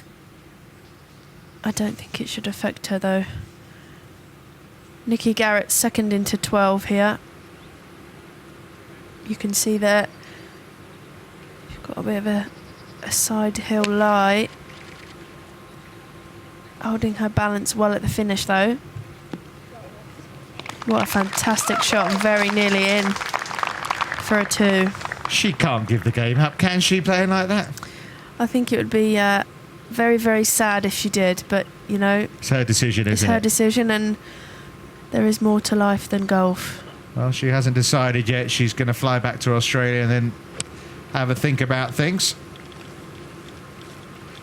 Yeah, ultimately, you have to be happy, and if golf isn't making Nikki happy anymore, then...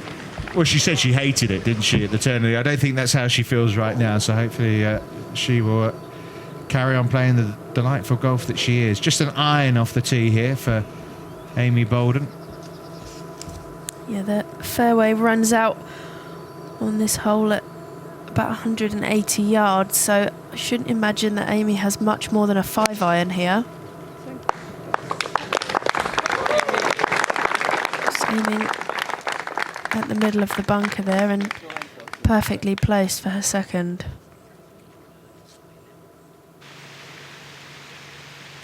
Come on, Pamela, this for a bounce back birdie. Up the slope. No, never had enough pace on it.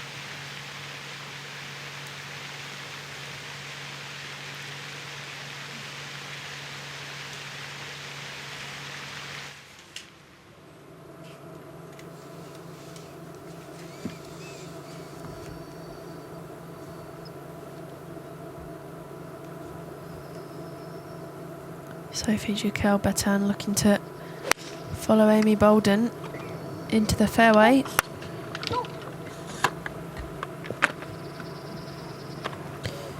That is way left.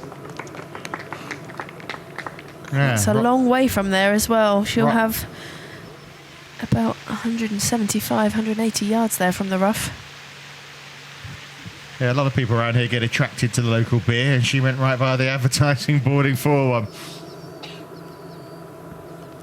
Of course, Pilsen known for its beer. They've got a good football team as well, Victoria Pilsen. They played in the Champions League a few times. They've got a good ice hockey team as well. It's a very big sport in this country. It's only around 90 kilometres from Prague. It's a train that comes in from the city quite regularly. So many of the fans here have come from the capital itself. Well, given a tee shot, her heart would have been in her mouth. It only just missed the water, but she has a chance for a 2, and this for the outright lead again. Yeah, we've seen a couple of times with Julie Greciet getting some lucky breaks from the tee and converting them to birdies. Can she do so here?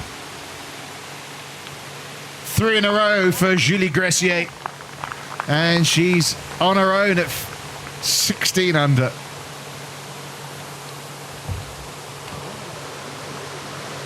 You know, it's not easy. You haven't won before. You're there to be shot at. The pressure's on you, and she has just grown into this. It helps, isn't it? She's been around a while, and she's very much coping with the situation.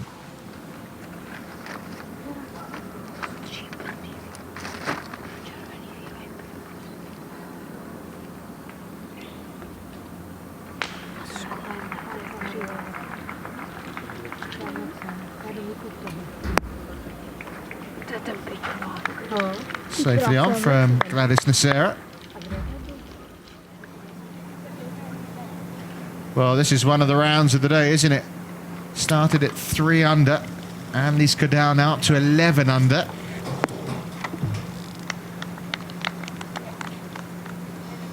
Yeah, that's going to be a tough putt from there, but an outside chance. Rebecca Hudson for birdie here at the 12th. Across the green. Yeah, we haven't seen much of her today, have we, Rebecca? Started off with a drop shot. A couple of birdies since then.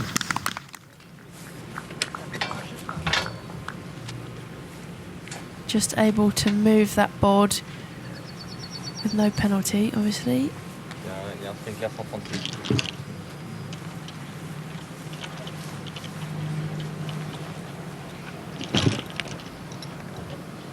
And you can see there up ahead the green is some distance away. Hein? Plus 21?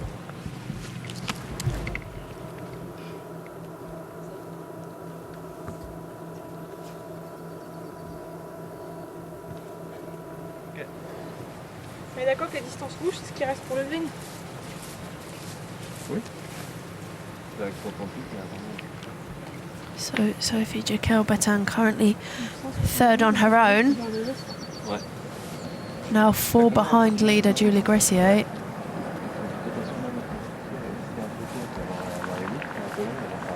They're facing a tough shot here on the 12th. Just waiting once again for the group in front. I mean, where that bunker is that she's down towards, I mean, it's still a good 130 70 yards in from there, isn't it? Yeah, it's a long way, and playing uphill slightly as well, so That's why she's taking out Metal Wood, or one of her rescue clubs, isn't she? She'll need it as well to get there. They're waiting for the green to clear. Rebecca Hudson, hopefully we'll pop this in for par.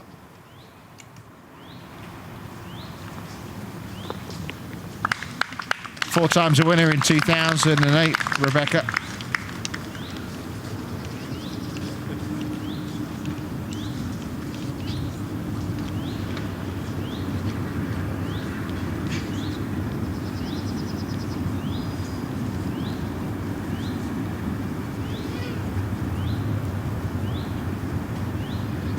This for birdie, of course, for Nikki Garrett. And we'll take her into the top 5 if she can pop it in. Giving it a lot of respect, isn't she? yeah, you definitely can't rest on your laurels. Yeah, she was struggling towards the end of her round yesterday, wasn't she? And then she slung in an eagle at the par 5 ninth, her closing hole. Yeah, that's always going to help the scorecard at the end of the day.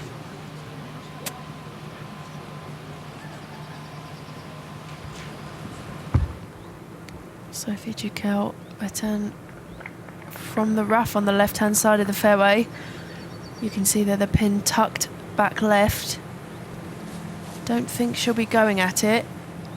Be looking to hit this one down the strip in the fairway.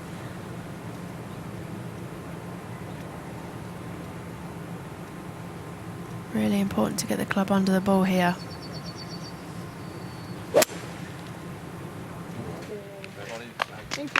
Struck it nicely. Incredible shot from there. Yeah, we've seen some cracking shots today. That is right up there with them because it was a toughie.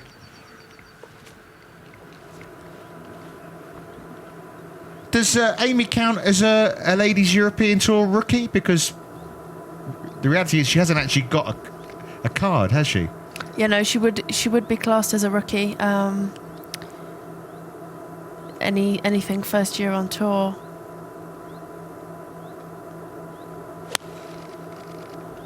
I only say that because in America on the LPGA Tour, don't they? They don't actually, you know, if you haven't got your card, you don't actually count as the rookie. But Yeah, she's obviously Amy only has a conditional status. But I believe she played a handful of tournaments the year before. yeah, she turned pro last September, didn't she, Amy? So she's not yet been a professional for 12 months, but look how well she's playing. Pace needs to start knocking them in close, and that might do for starters.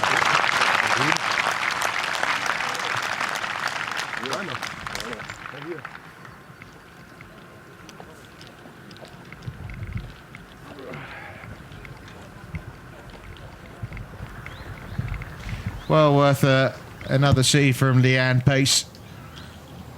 She'll be well aware, of course, what Bolden's doing alongside a Greciet behind her. She needs to start making a move, and a great opportunity for a birdie 3 coming up.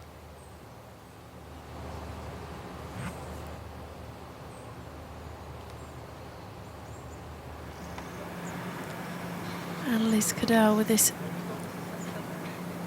effort here for a birdie at 17. Yeah, Going to swing significantly right to left. No, she hasn't, has she? Oh my goodness me, 7 birdies and an eagle in the round for Cadell. It's one of those days for her. And she is up to 12 under par. That'll leave her alongside Sophie Duquel-Baton in 3rd spot. Amy Bolden, of course, now trailing Julie Greciet by a stroke. This is Greciet on the 12th tee.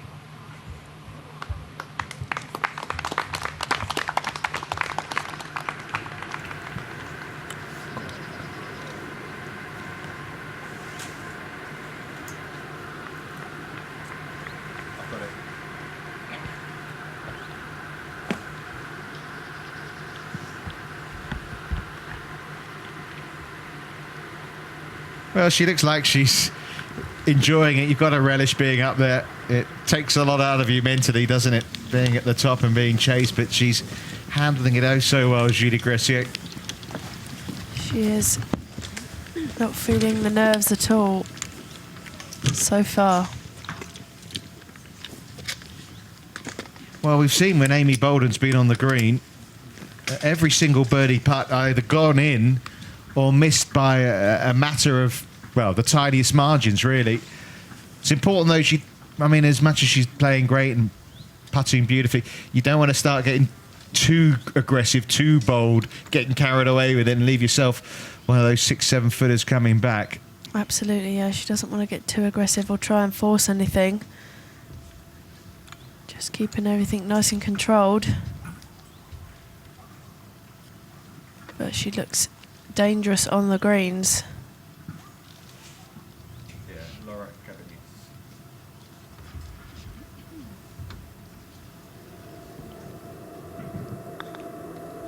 Outside chance for Amy Bolden to join Julie Greciet.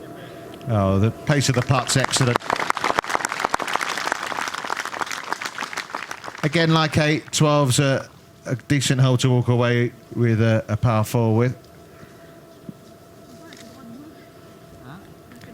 Yeah, it's just really important for Amy at this point to not have any damage on her card. She's actually only had 1 bogey in this tournament so far in total, so clearly enjoying this course.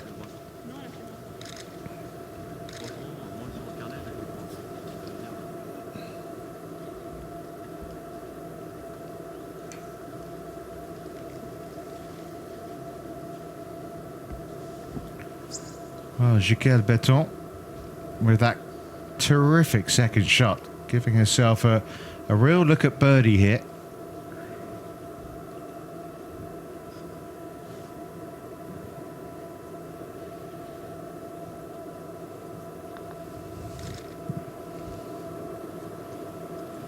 Just forgot to hit it.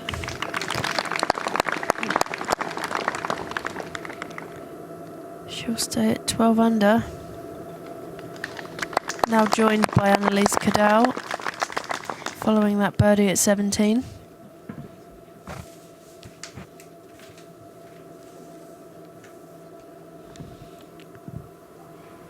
Well, you wouldn't rule out this lady, would you? Even though she's, at the moment, 5 shots off the lead. We know she's capable of just getting on these rolls and feel she has to make this, give herself the platform. Absolutely, yeah. Before she knows it, she'll be running out of holes. So when she gives herself these opportunities, she has to take them, and she has done. So she joins Annalise Cadell and Sophie Gilles-Béton at -12. That is an excellent birdie 3 from Leanne Pace. Keeps her in the hunt. We've had a fantastic day's golf already here, haven't we?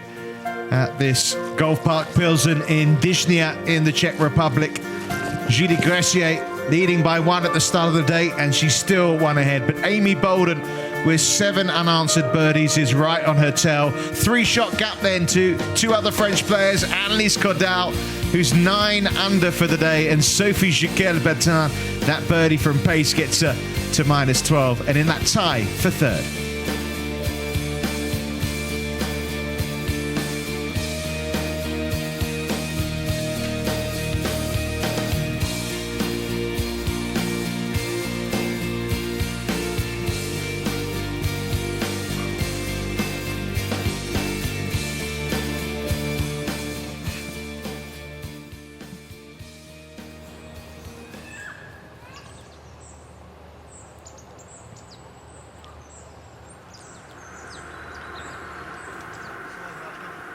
Pamela Pretzwell on the 12th here.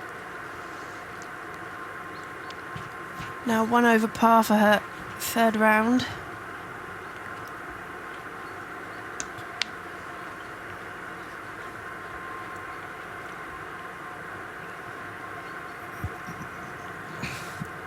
Playing partner Ursula Wickstrom in trouble again in the trees here at the 12th.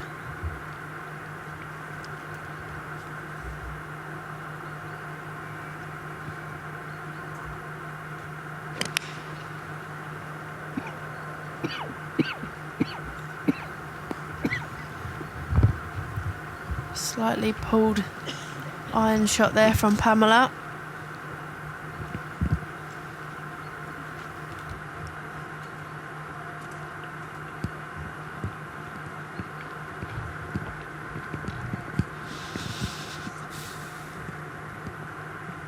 Well, she's in a very good position here with her tee shot. Even though she's coming out of the slightly fluffier light, she's cut up as much as she could from yardage-wise from this hole.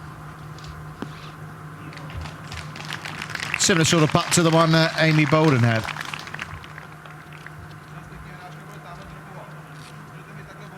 Yeah, another solid iron shot there from Julie Greciet.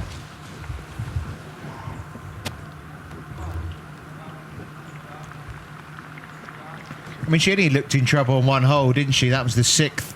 She got away with a tee shot there that clattered into the trees, right? Yeah, she's coping very well being at the top of the leaderboard.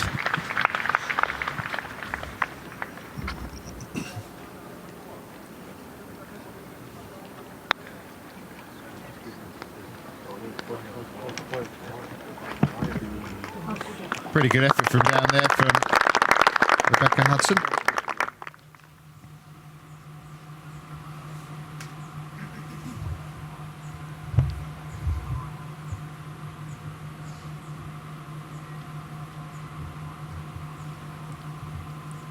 Well, Ursula Wikström continues to struggle, I'm afraid, today, while the likes of Bolden, Greciet, Jaquel Beton and others have gone from strength to strength. The Finn is falling outside of the top 10. In trouble off the tee again here at the 12th.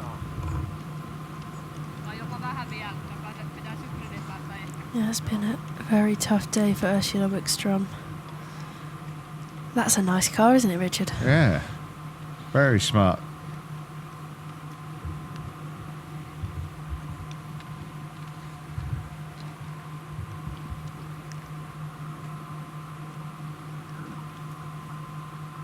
She's got a coach on the bag.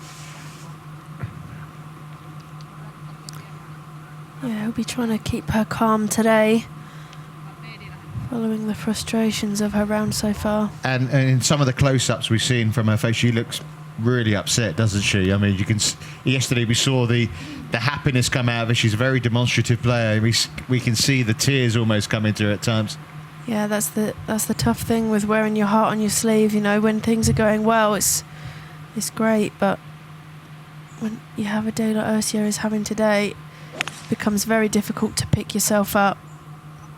Trying to cut this one round the trees and looking to her playing partners for some indication of where that one's ended up. That was her 3rd shot at this par 4. Nikki Garrett just about on the right level at this par 3 13th.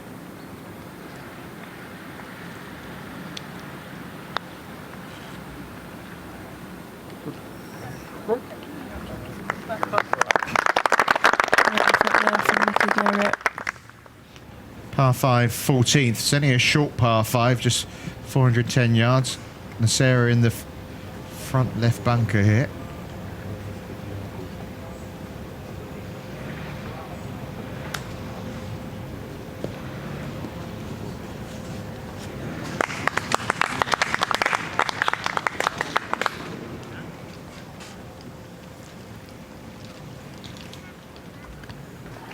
Rebecca Hudson for par here at 13. Ties up nicely. 8 pars in a row for Hudson.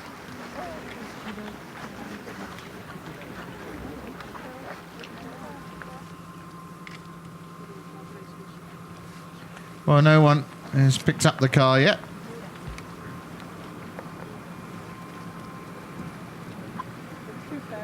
Be a pretty good time to do it, wouldn't it?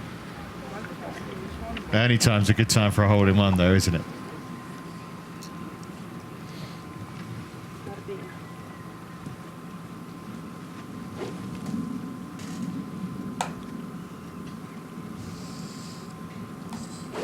Really important birdie on the last hole for Leanne Pace.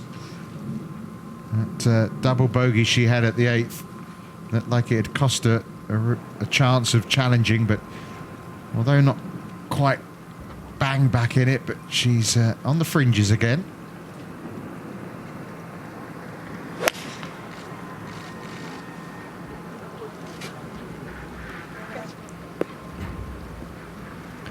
And that's not what Leanne Pace needed there.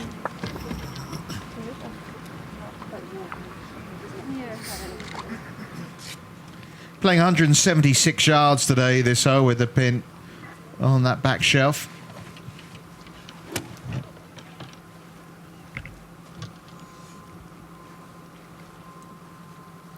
Now, what can Amy Bolden produce here at the 13th? Birdie here yesterday. Can she do the same again today? Yeah, pin was down the bottom though yesterday, easier to get to.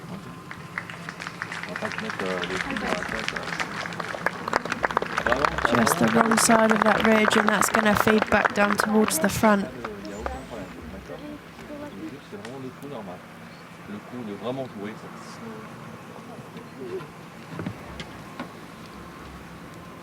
Well, basically she needs Leanne's length and Amy's direction, and Sophie Chaker-Beton shouldn't be too far away from the flag.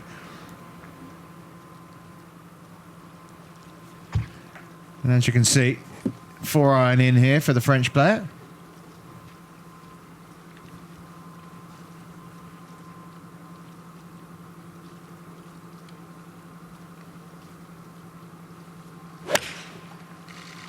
Sounded heavy. It's caught the ground there before the ball went. Oh dear. It's a good job actually, because that's long.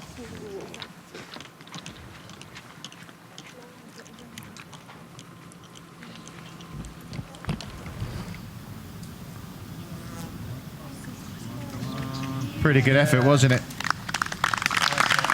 That will be a tap-in par for Julie Greciet at the 12th. Yeah, you know, everything's been solid. Everything's been pretty straightforward for her. Nerves are going to start to play a factor now, aren't they, coming down these final few holes? Yeah, coming down the stretch, it'll be a true test of character. And then we've got two players who are looking the likely winners here, and Greciet and Bolden, who are looking for a first win on the tour. Whereas someone like Gladys, of course, has got multiple victories under her belt.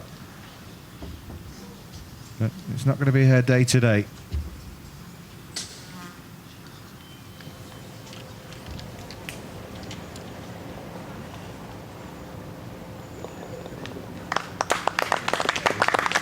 That's just a par for Gladys Nacera.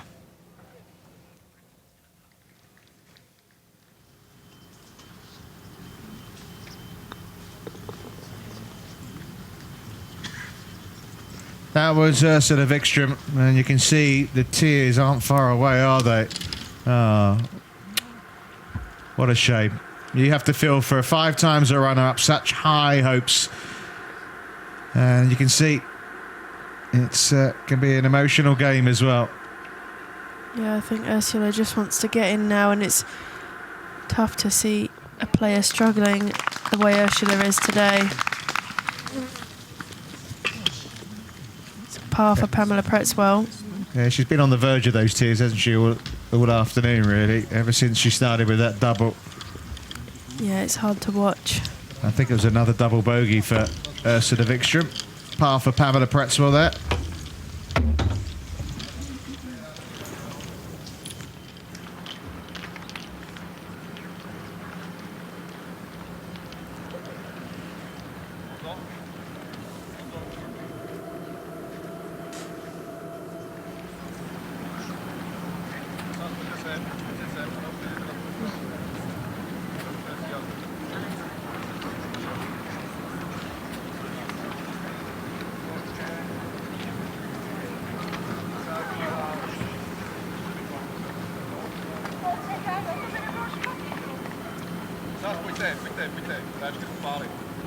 Chaker-Beton from the back of this green, from the thick grass.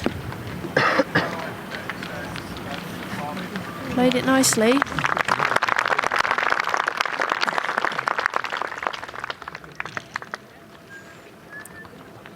Confirmation that Annalise Cadal is in the clubhouse at -12 with a course record equaling round of 62. Yeah, although the way Amy Bolden's going, you never know, that might be under threat just yet. Laura Cabanillas shot a 62 here last year in the first round.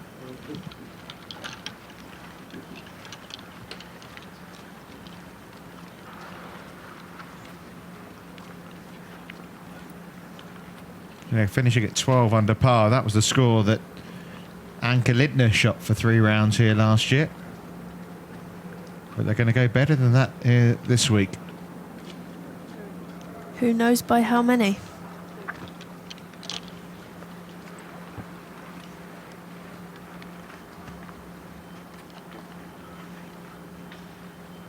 Delicate chip here for Leanne. Down the hill.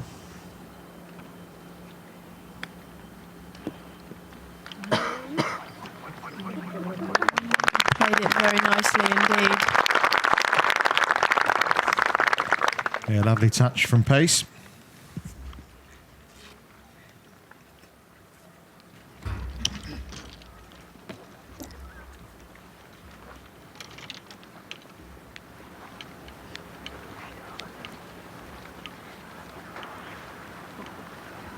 Well, the leader watches on as closest pursuer has this long putt for birdie on this par 3.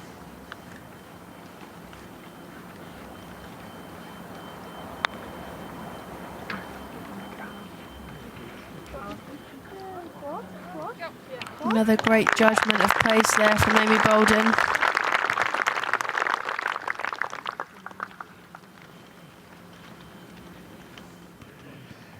Of course, Julie's got her dad on the bag, Roger.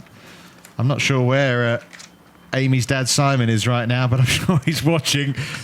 I think he'll be at home in Wales with Mum Jill, tuned in. No doubt sisters Kim and Hayley will be watching as well.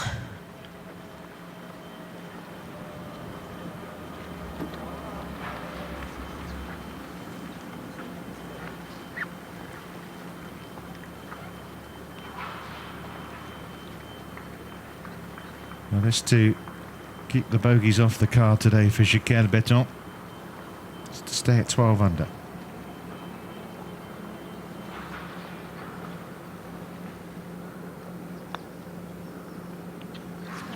Is that the end of her challenge? 5 off the lead now.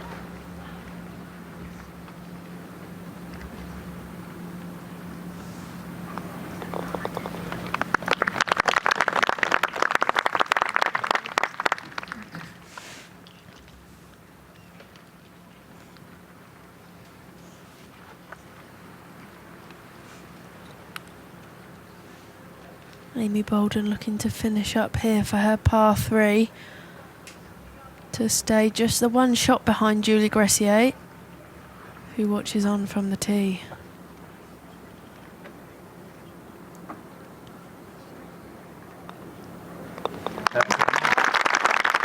Solid 2-putt, wasn't it, from Amy there?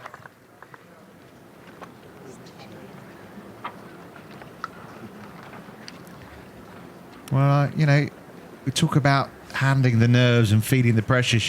She looks, anyway, on the outside, fairly relaxed. She does look very calm.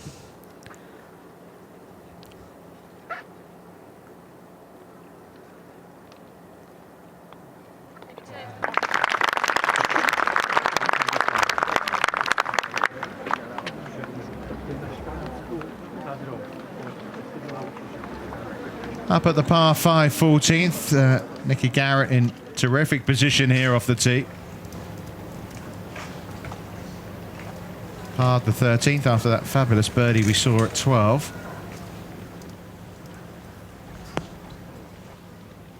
On the green in 2 at this par 5.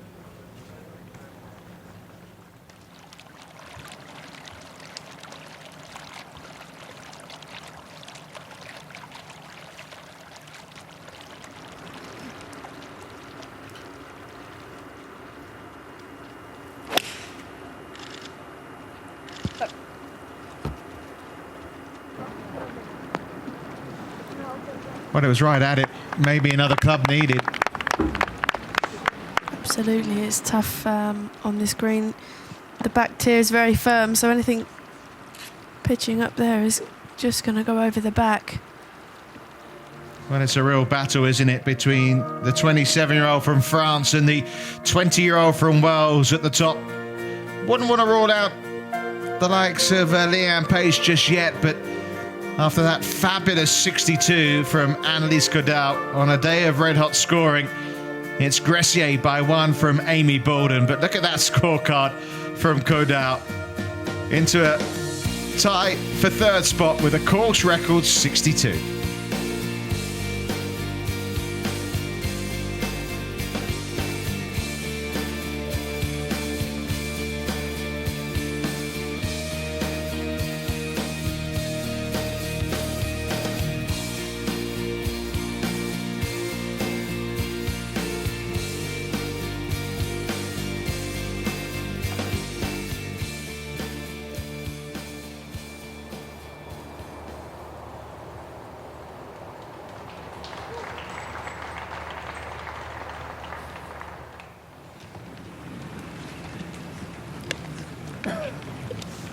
So this 14th hole, I mean, 410 yards, it's in reality a par 4, but of course it's a par 5 on the scorecard. You can see it's uphill, big dog leg, but a good chance, isn't it, for the players to make it even shorter by cutting the corner? Absolutely, yeah. It's almost how high can you dare to go in terms of aiming right and further right. Yesterday, Leanne took a very tight line, just pitched on the right-hand side of the fairway, but it paid off and resulted in her just having 140 yards into the green, and that resulted in an eagle 3. So very much a risk-reward hole. I think all three of these players will be looking to cut the corner quite significantly.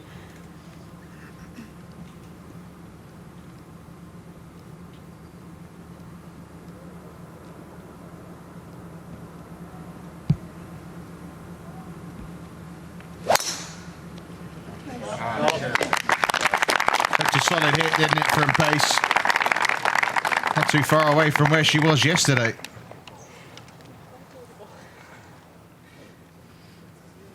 Something's tickled her.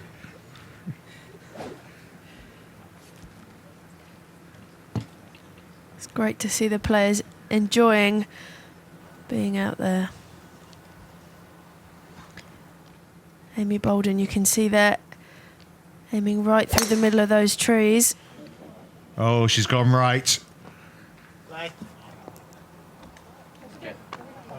Oh, well, that's a huge break off the trees, isn't it? For Amy Bolden, she's probably a long way back from where she wanted to be, but that's a massive, massive bit of fortune.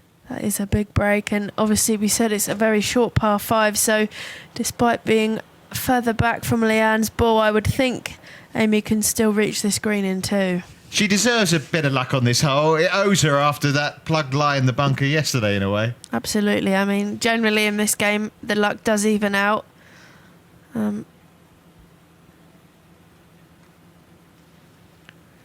So fortune for Amy Bolden, clattering off the trees onto the fairway. Chiquelle Beton also going down the right side, but that looks perfect.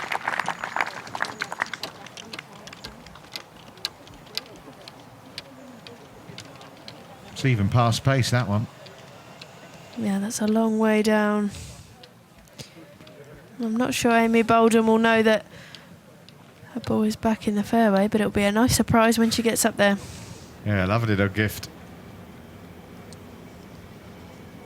Up on the green, up the slope for Nikki Garrett. Needs to slow down a tad.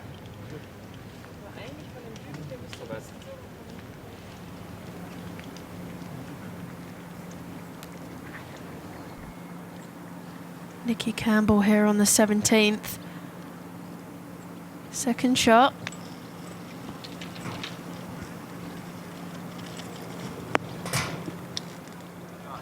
Very nice indeed.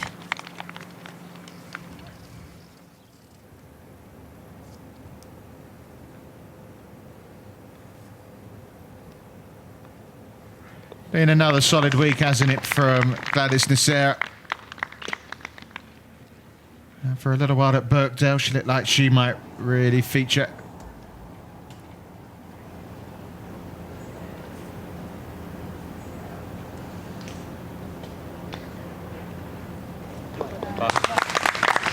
Nikki Garrett into a tie for 5th spot now.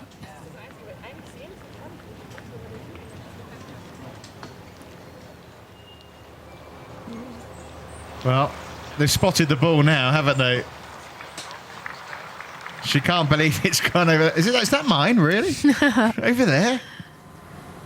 Oh, thank you very much. Yeah, I think she'll take it. Well, as we know already, we've seen this. It'll swing a lot from left to right. It's a pretty good pace, doesn't it? Yes. Okay. Nicely judged.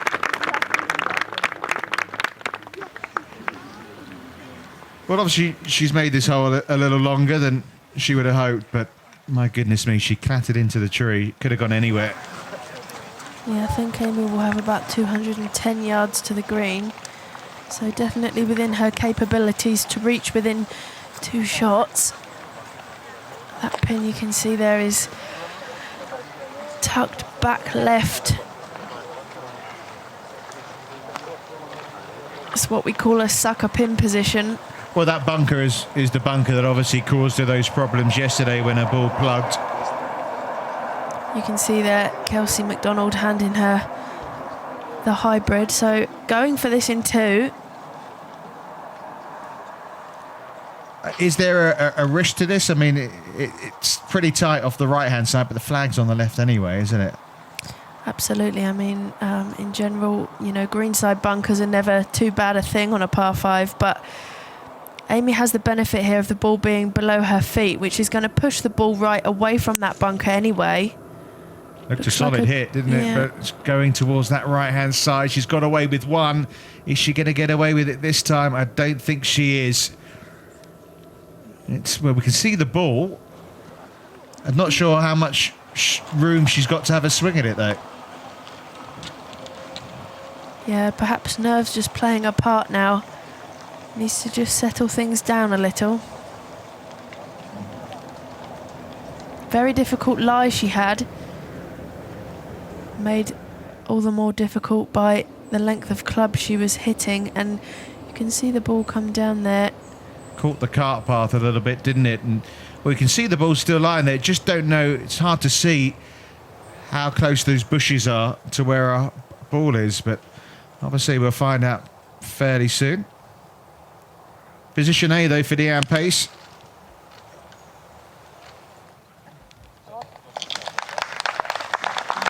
And that's a great shot. Just what she needed.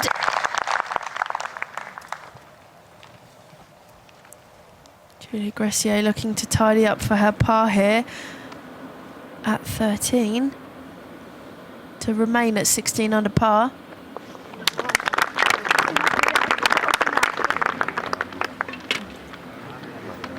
Very solid playing from our leader. Yeah, now with her closest pursuer in some trouble, it would seem. But Jacquel Beton, a cracking drive down here.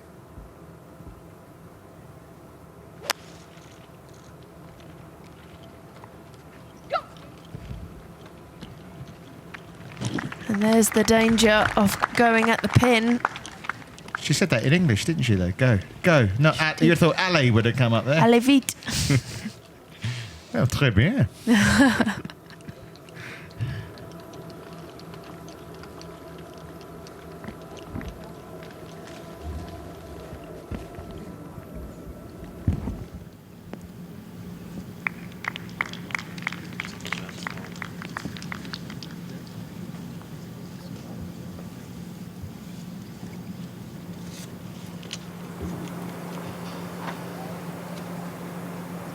Nikki Campbell for birdie here at the 17th. Just allowed for too much break there.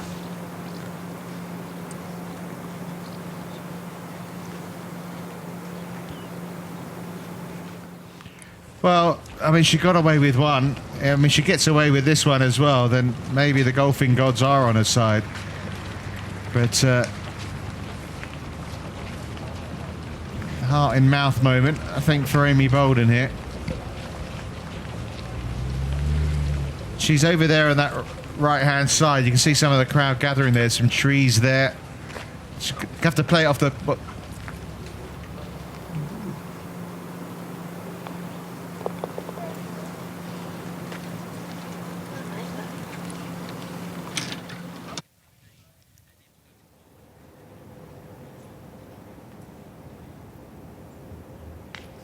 Rebecca Hudson at the par 3 15th. Very nice shot indeed. Now, there's Amy Bolden's ball. She has got some sort of swing.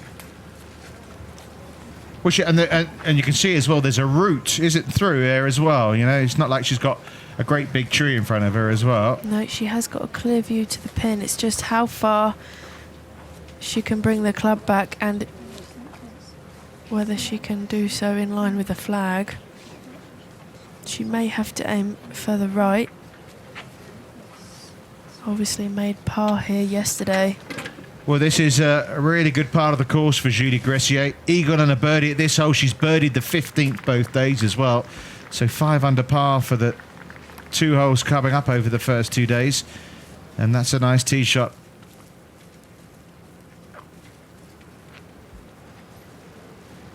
Yeah, this hole potentially very important. And that's gone down the back of the green. Is it unravelling here for Amy Bolden? And there's an out of bounds down there.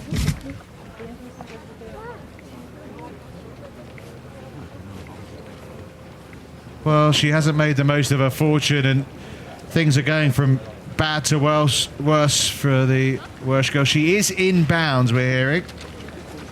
You can see her ball there, just near the little buggy that's down there. Rather smart little buggy as well. Yeah, it may well have actually clipped that buggy and stopped it going out of bounds, so...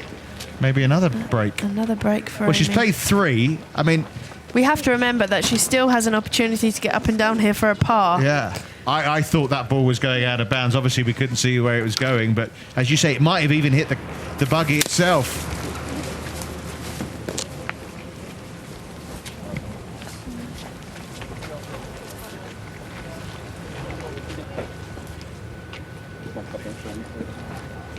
So she's getting a free drop here because her stance was on the cart path? Correct, yeah. So it's a free drop for Amy. Relief from the tarmac.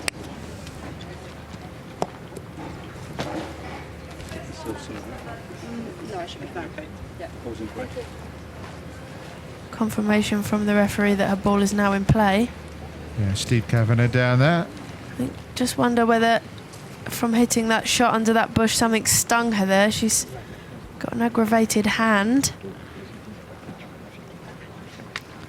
Yeah, and you don't, it's difficult to tell from our camera angle. There's some overhanging trees there as well that might come into play as well for this full shot. She just, obviously, coming through the tree there, she just mishit that, didn't she? Yeah, it's a very, very difficult shot indeed, and Amy's now playing her 4th shot here on the par 5 from behind the green. Shot, Amy. Yeah. Well, she's got a putt for a par, and considering her first 3 shots, it's kind of a miracle in itself, isn't it? Absolutely, yeah. She has been quite outstanding. First 13 holes, 7 birdies. There could have been more, but this has been scruffy. But it could end up being the most important hole of the lot if she can pop that putt in. Sophie Jaquel-Betan not in the bunker, just in the upslope.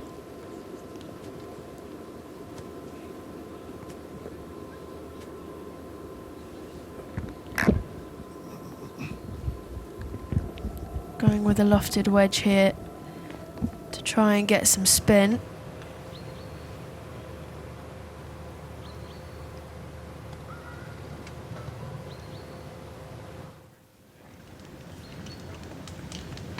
Not to be another hole chip for Sophie Duquel-Batan, but great opportunity for a birdie 4. Nikki Garrett for birdie here at the 15th.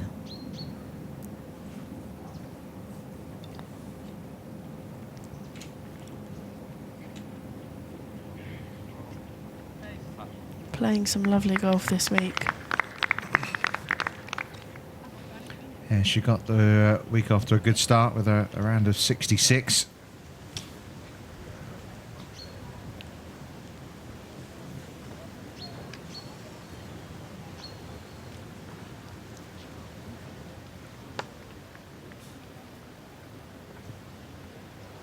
Well, she eagled this hole yesterday, didn't she, Leanne Pace? And it really catapulted her into contention. And if she could pop this one in again, well, it would put her right back in the mix for this final few holes.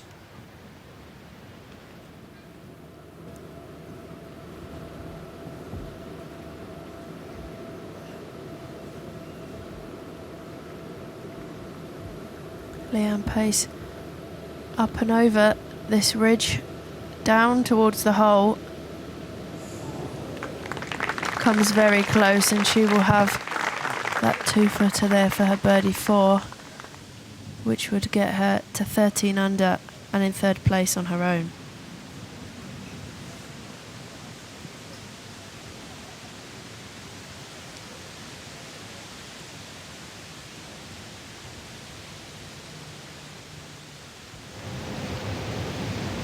Terrific tee shot, wasn't it, at 15 for Rebecca Hudson, and it brought her with a birdie.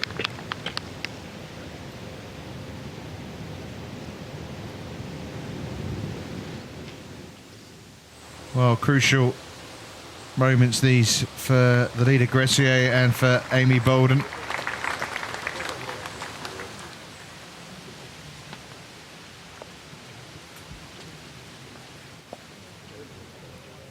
Amy Bolden now for par. This is a must make for Amy. Well, it's a 6 on what you have to say is one of the easiest holes been playing, one of the easiest holes on the course all week.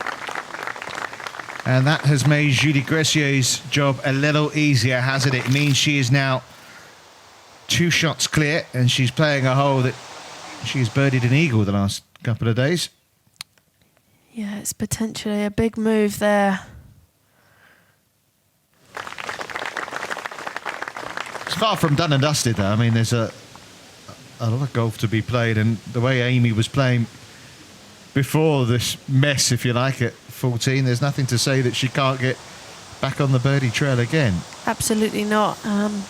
You know, I said it at the beginning of the round, I'm just not convinced that the winner is going to prevail if there's any 6s on that card, especially on the short par 5 14th hole. It's going to feel like a double bogey.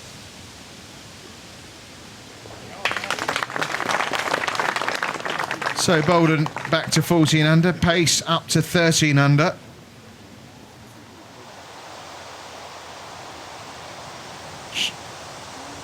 She probably won't be aware of what's been going on ahead of her.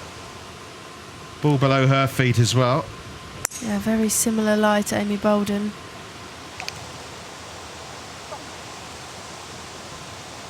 What a lovely hit that is.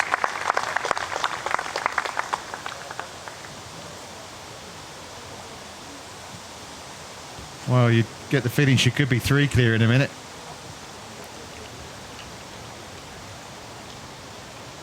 The advantage 2 right now from Bolden. Cordal with that 62. Looking better all the time. 12 under though, of course, not going to be good enough for her, despite her brilliant course record equaling efforts.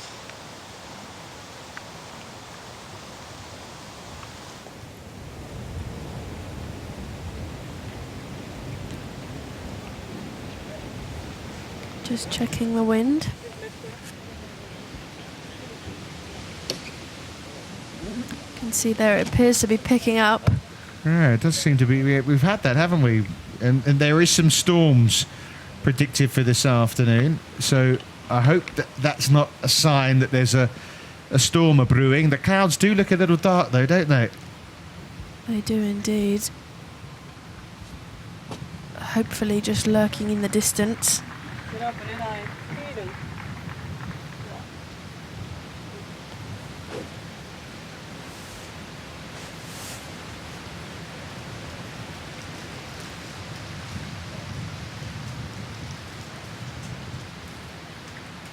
Playing 155 yards today.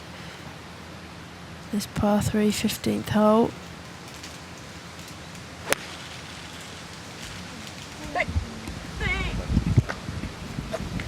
Willing it to stay. Just about. Hein? Oui, oui, oui, sur la télé, tout à fait, ouais. On est d'accord. Tout à fait, ça. There's no doubt about it. The wind's picking up all the time.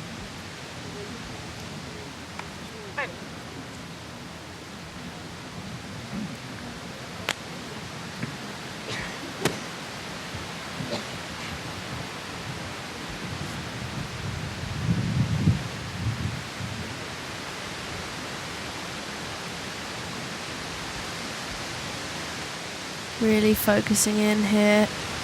Sophie Duquel-Batan. I believe she's going with a 7-iron here. Wind swelling around.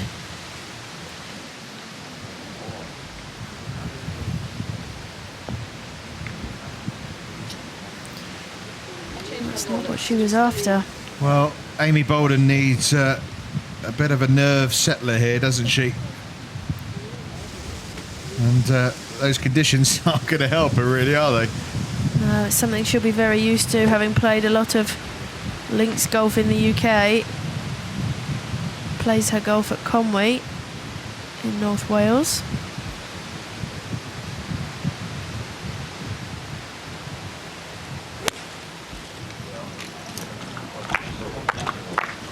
Really good swing.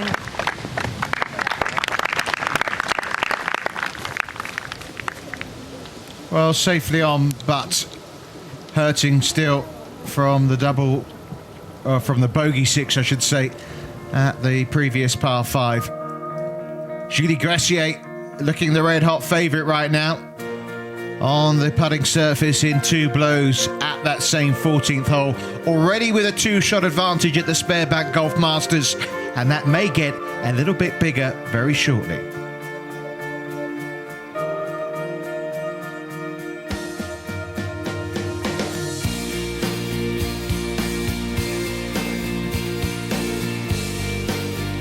Some brilliant rounds there. 62, 63, 65 from Anil Bakar of Malaysia.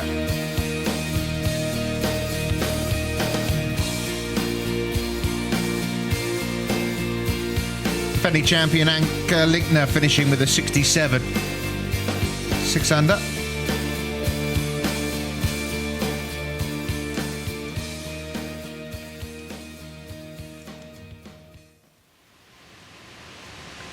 Pamela Pretzwell struggling here at the 14th. This her 3rd shot. Will it hang on?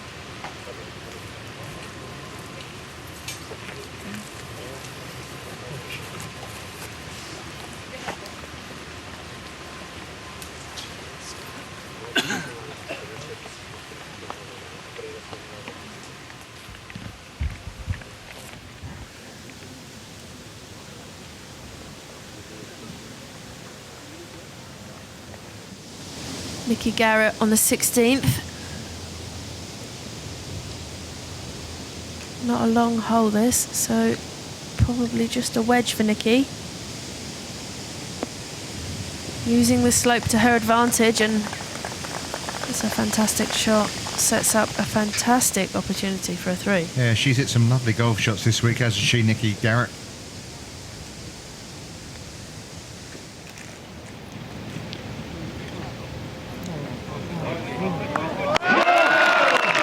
Wow, she's chipped in for the 2nd time today.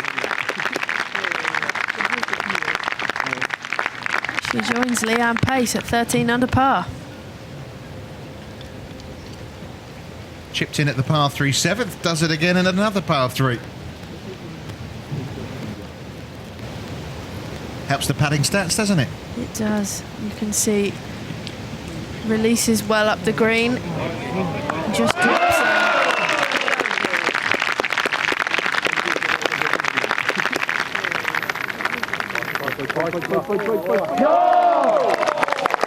The cheers getting louder every time, aren't they? They are. Deafeningly so.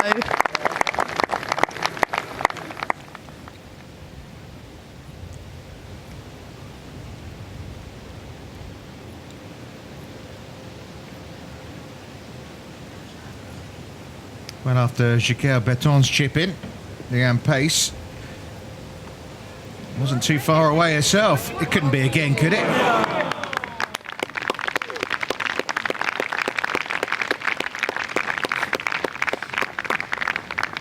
Well, we've seen some real tears today, haven't we? But there was some fake crying from Leanne there. The leader with an eagle chance.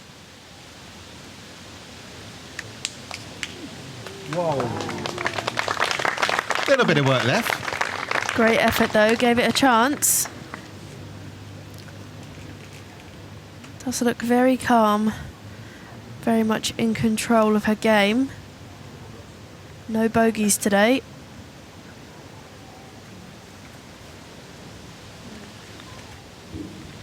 Amy Bolden to get that shot back. Great distance control again from Amy, but she'll have that for her part. Well, there are 3 holes left, 16, 17 and 18. In terms of finishing holes, they're not the toughest, are they? I mean, they're all 17's played one of the easiest holes all week. 18, certainly not what you call a tough closing hole. 16, you've got the big elevation. There are still birdies to be got at there. Of course, the same applies for Julie Greciet too, but still a chance for Bolden to put maybe a bit of heat on. Absolutely, yeah. Those closing holes are all about position off the tee, and as we saw with Amy yesterday, she's more than capable of hitting it in close. She had those 2 chances on 17 and 18 yesterday, both under 10 feet. Unfortunately, wasn't able to convert them, but will be going into those holes with confidence. That one just held on there to stay at 14 under. Well, she had a lovely birdie at 15. Rebecca Hudson with a chance to make another. No. Not her best effort of the week. Disappointed with herself there. That was for 3 birdies in a row.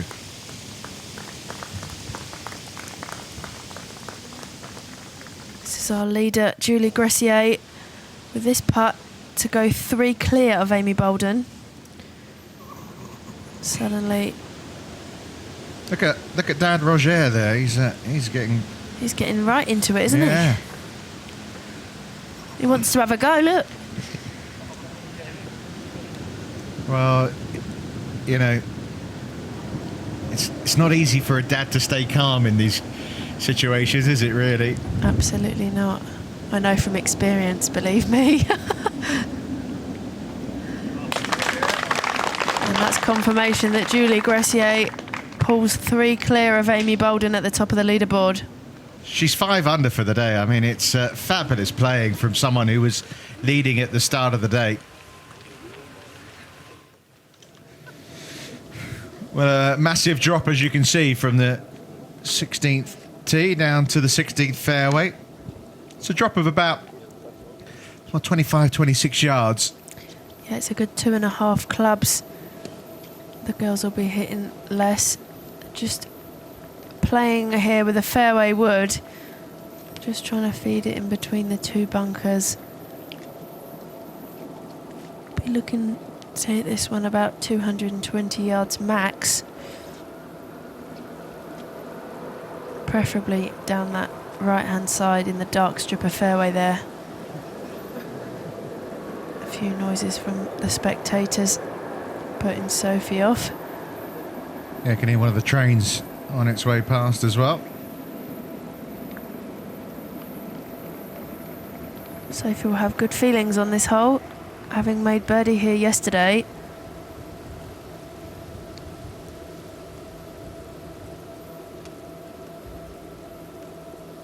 Just needs to get this one away in the short stuff. Judging by crowd reaction, does so very well.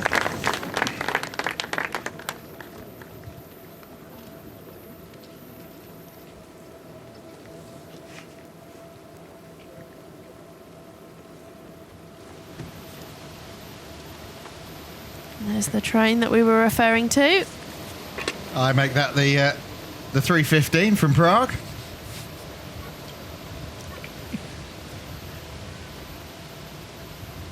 Destination arrived.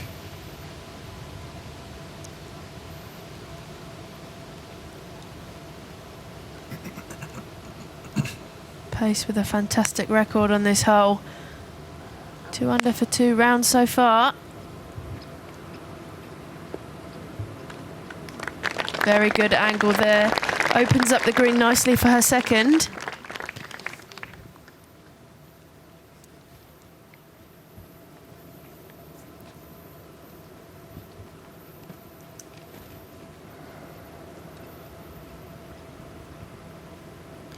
Now, found the left-hand fairway bunker here yesterday.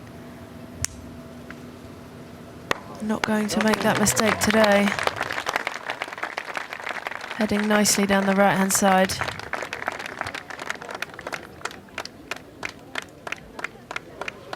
Well, birdie's here in the 2 rounds. She's played this 15th hole, so it's a hole that very much suits her eye.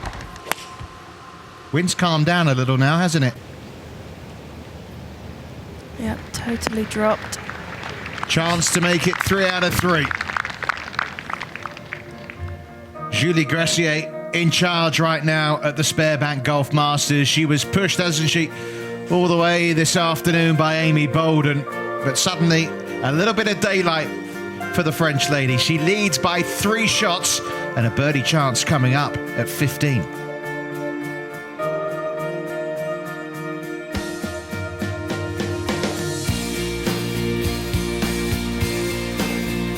You get the feeling if she rolls that one in at 15, it's going to be a long way back for the chasing pack. Sophie Jacquel, Baton, Leanne Pace, and of course Bolden herself safely down the 16th fairway. Superb 62 from Annelise Codat. Bregman in earlier with that 63. Nikki Campbell firing a 66 in the end. Another top 10 coming her way.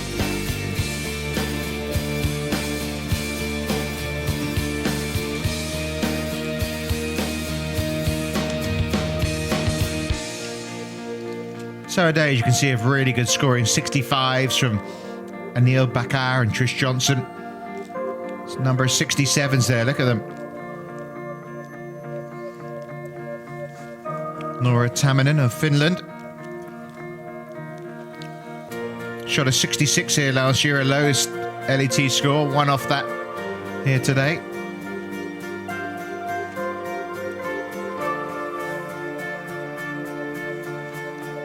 Italian Open champion Florentina Parker in with a 68.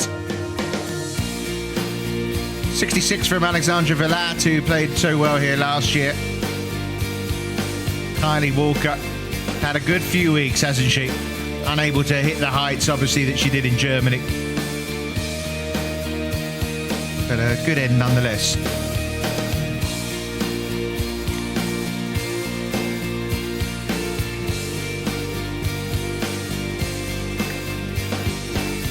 Ellie Gibbons was going well at times this week, Marion Cordeau as well. But look at Ursula Vikström from second to only just inside the top 30. It's been a miserable day for the Finnish golfer.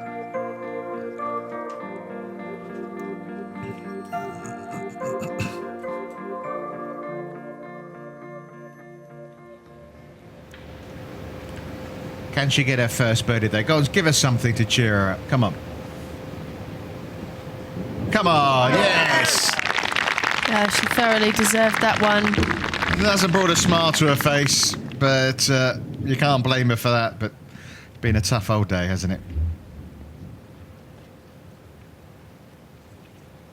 She still looks devastated, doesn't she? She does, yeah. Every time we see her, you just anticipate the tears flowing, unfortunately. Why couldn't I have done this earlier, eh?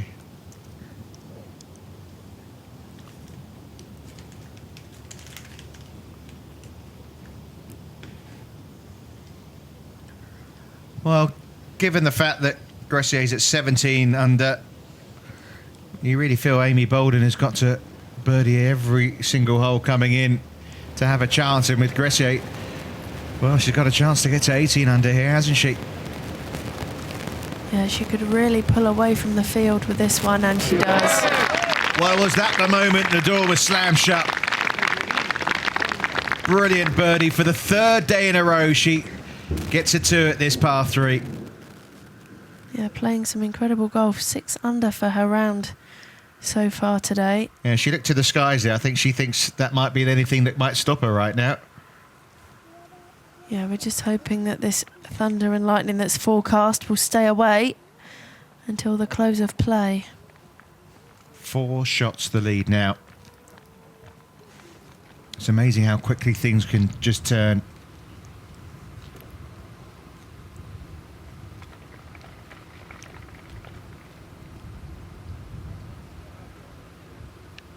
Three birdies might not even be enough for Amy.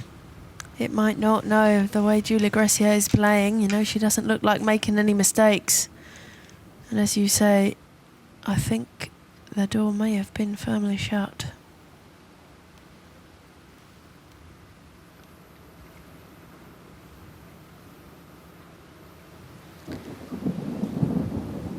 Oh, did you hear that? That sounds like thunder. Well, she did look to the skies, didn't she, Julie Greciet? Right at it from Leanne Pace, but a rumble of thunder.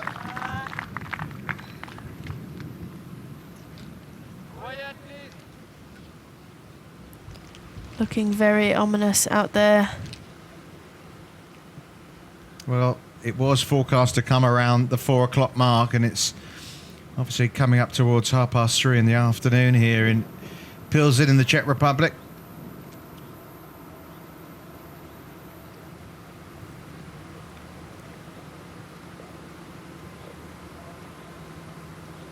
Sophie Jekyll-Batten with not much more than a sand wedge here.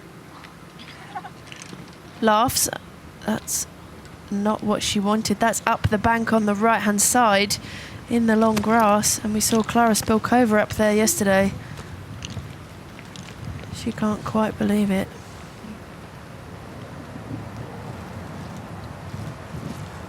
Can she knock it close?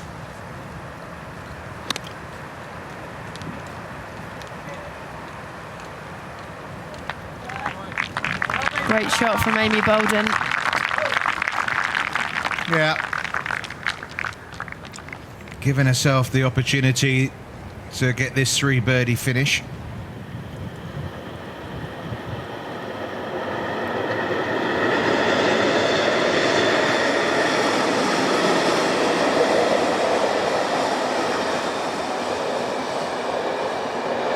Nikki Garrett looking to finish strongly here.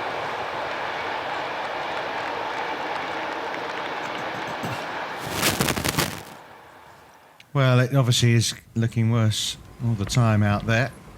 Had a very big shower early on, but it was the rumble of thunder, obviously, that it obviously causes concern when you're out on a golf course. Absolutely, yeah. Players' safety is key here, and as much as we all want this tournament to get finished as quickly as possible, safety first. So we'll see how this pans out. But for now, Greciet just clinging onto the fairway there on the left-hand side.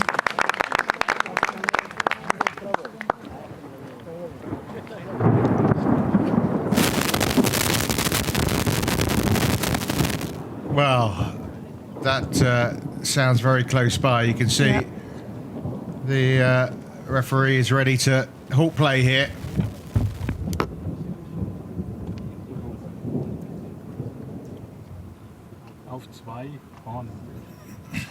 Just waiting for confirmation there. Yeah, it's coming.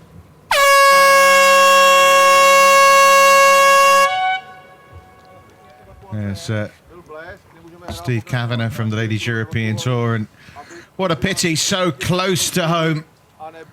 But at 3:26 in the afternoon here, the play has been halted because of the threat of electrical activity.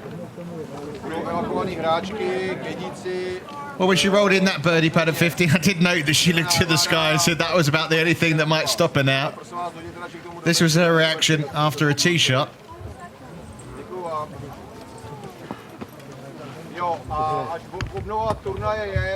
The fear in her eyes. Dad not happy either.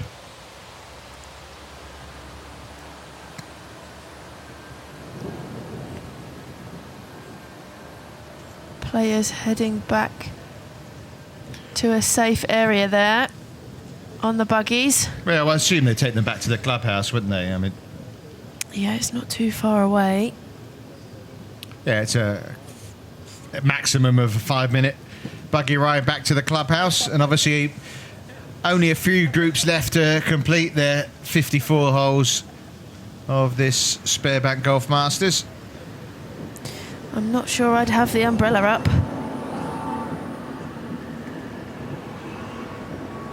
Yeah, it's tough for spectators, isn't it, when this happens? Yeah, no buggies for them to take them back to a safe area.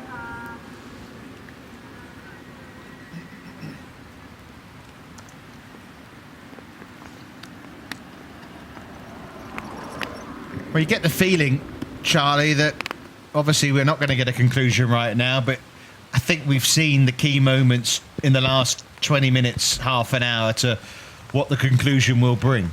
I think so. You know, unfortunately, Amy had that tough run of luck on the 14th hole and came off there with a bogey 6 in the end, and Julie Greciet making birdie and then another birdie at the next hole. So, you know, 4 clear, 3 to play. I think it's done, to be honest. 14 and 15, Julie Greciet. She's played it in 7 under par over the first, the 3 days that we've had. I mean, that obviously is a part of the course where she just loves it.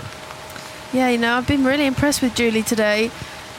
I saw her in the locker room before she went out, and she did look a little bit nervous, but we haven't seen any signs of that today on the golf course, and really playing like a champion today. Yeah, to be in the lead by 1 shot. Obviously, her closest challenger was Ursula Wikström. Obviously, Wikström's faded away, but to be 1 shot on the lead, never won yet on the Ladies European Tour, and to be 6 under without a drop shot on the card, I mean, that takes some mental strength. She must be feeling very confident about her game. Absolutely, you know, she I'm sure she's very, she'd be crazy not to be really, really happy with how she's played today and through the whole week, really. Just got this agonising wait now to just get the job done. And for Amy, going back to the clubhouse now, proud but disappointed? I think proud but disappointed. Obviously, I'm sure that she'll be thinking about the 14th hole, but she won't be able to take it away from Julia Greciet that she has gone out there and fired. You know, they're both 6 under for their round. Amy's played some great golf. Julie's played some great golf. But as you say, Julie started with the lead and is 4 clear. Well, you've heard more rumblings of thunder have come on the golf course. Now it's chucking it down as well. So unfortunately, after a week of fabulous weather here just outside of the Czech capital in Pilsen, the worst weather arrives right for the end of this tournament.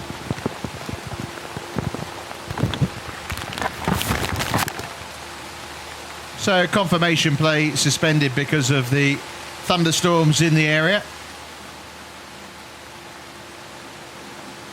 And let's confirm to you how things stood when play was suspended 4 or 5 minutes ago. And it's been raining birdies, hasn't it, really, for much of the afternoon.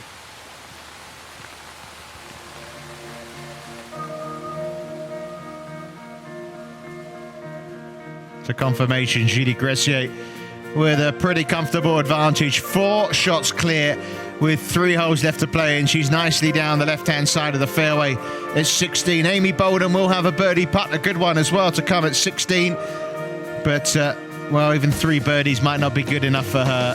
Sophie Jiquel-Beton and Leanne Pace been right up there all day without really able to get too close to the top. Course record equaling 62 from Annalise Cordal, 63 from Stacey Lee Bregman. Some fabulous rounds out there.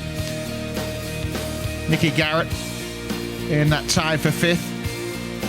And Connie Chen might be heading for her second LET top 10.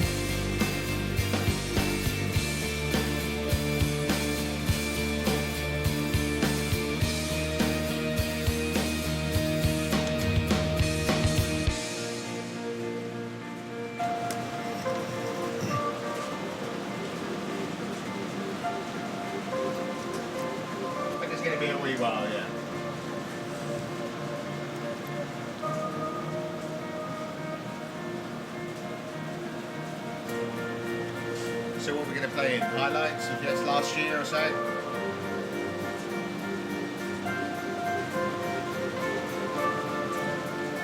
But then we're going to play last year's highlights? Or?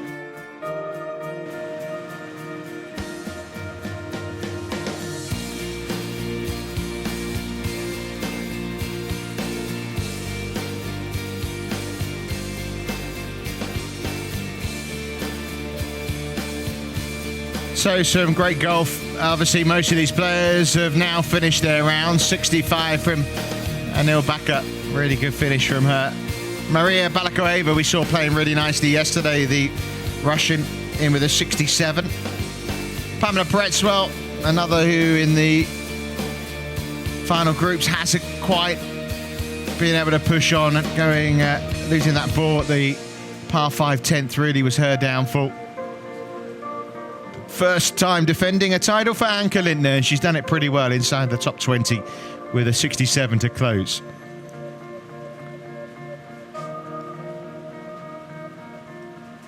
Look at that from Ursula Wikström, back-to-back birdies, but it's only good enough to put her into a tie for 22nd. Kylie Walker, after that 25 under par last week, finishing at 4 under par this week. Vicky Lang's been in good form, hasn't she, in the last few months. Our first round leader, Steffi Kirchmeier. Unfortunately, she's gone backwards since then. 2 over for her round today.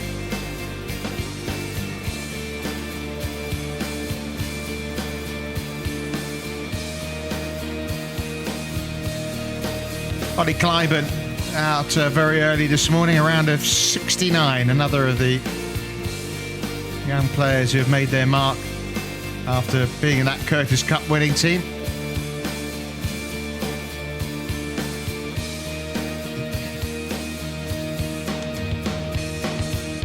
.65 players making the cut at even par.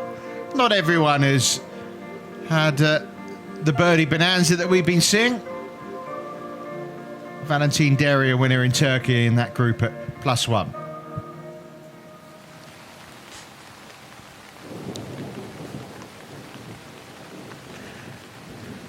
Well, you can see water starting to settle there on the 17th green. And it's now 8 minutes since play was suspended here in this final round of the Sberbank Golf Masters. And the thunder, hint of some electrical activity around, and obviously the heavy rain play won't get back underway. Hopefully as soon as they're ready, but obviously that's still a little while from coming right now. The tour are telling us that we're expecting a delay of around 30 minutes, which would be great if that is the case. But fingers crossed, it won't be any longer than that. So let's run you through some of the highlights from some of the action that we've seen today, and there's been a lot of great action to see. Julie Greciet started with a birdie at the first. Here she is at the par 5, 3rd hole. Made a great birdie here yesterday, didn't she? One of those where the ball hit the hole and popped up and fell back in.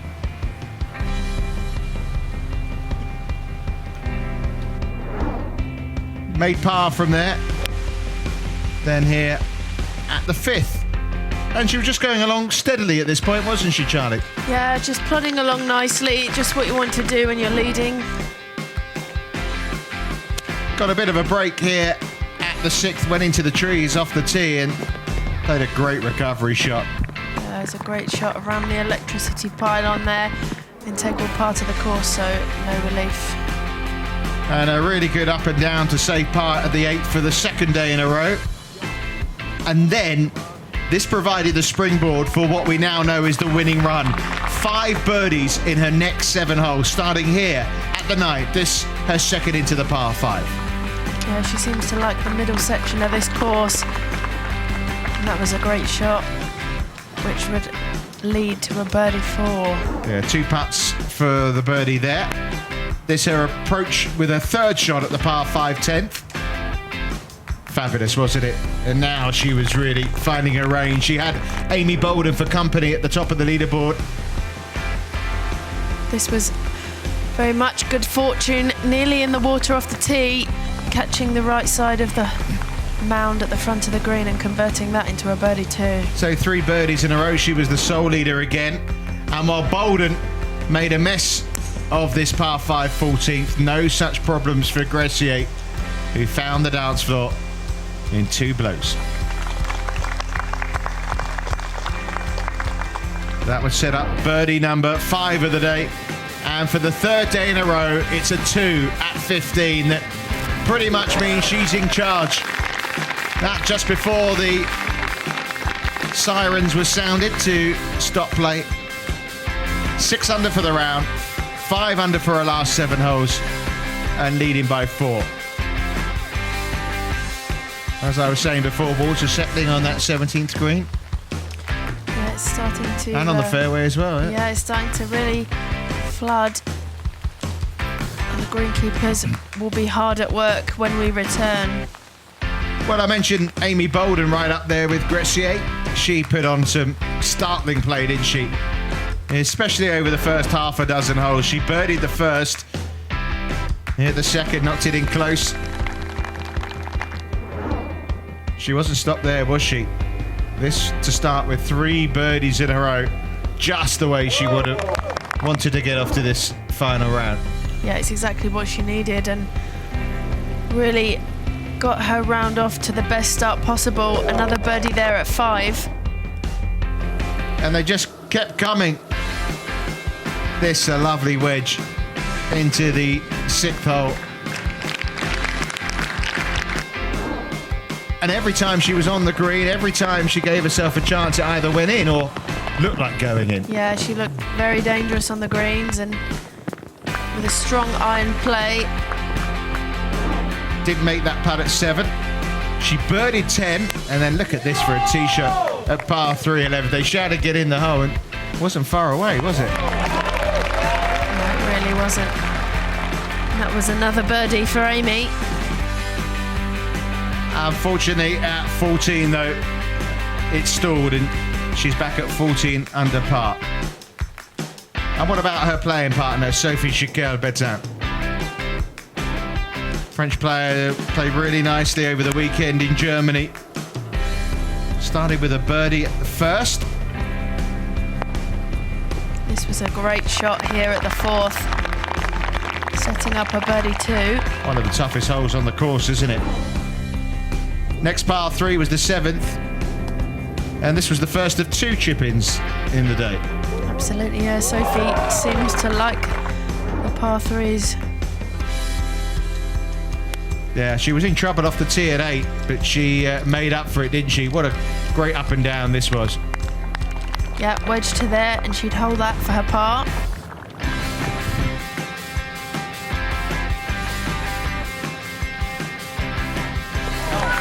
Great save from Sophie Chiquel-Betain.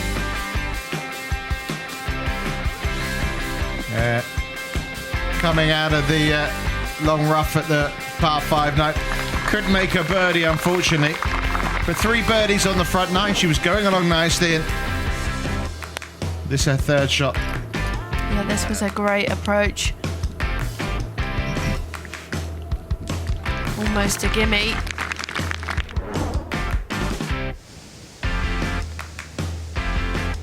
and this just a short while ago for birdie 2 at the 15th.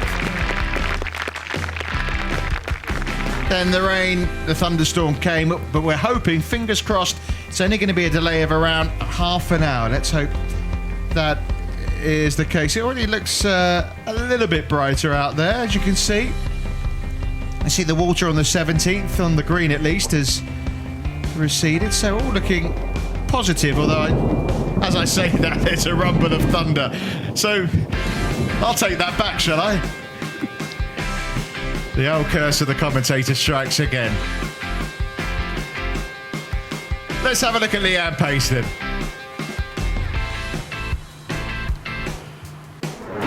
She started with a birdie the first pars all the way to the 6th hole, and like Amy Bolden, she stuck it in close, didn't she, Charlie? She did, yeah. Really using her skill with the wedges here. We thought she was going to be the main danger today, didn't we? Absolutely, yeah. You know, you look at the leaderboard at the start of play. Most experienced player in contention. Yeah, 8 wins already under her belt, Leanne. And knocking in that birdie there at 6. Having started the day in 3rd spot, then at the 7th. Cracking tee shot, wasn't it? Yeah, this was absolutely fantastic.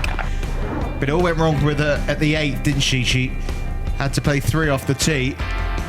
But she bounced back with a birdie at 9. Yeah, unfortunately, a double bogey 6 for Leanne.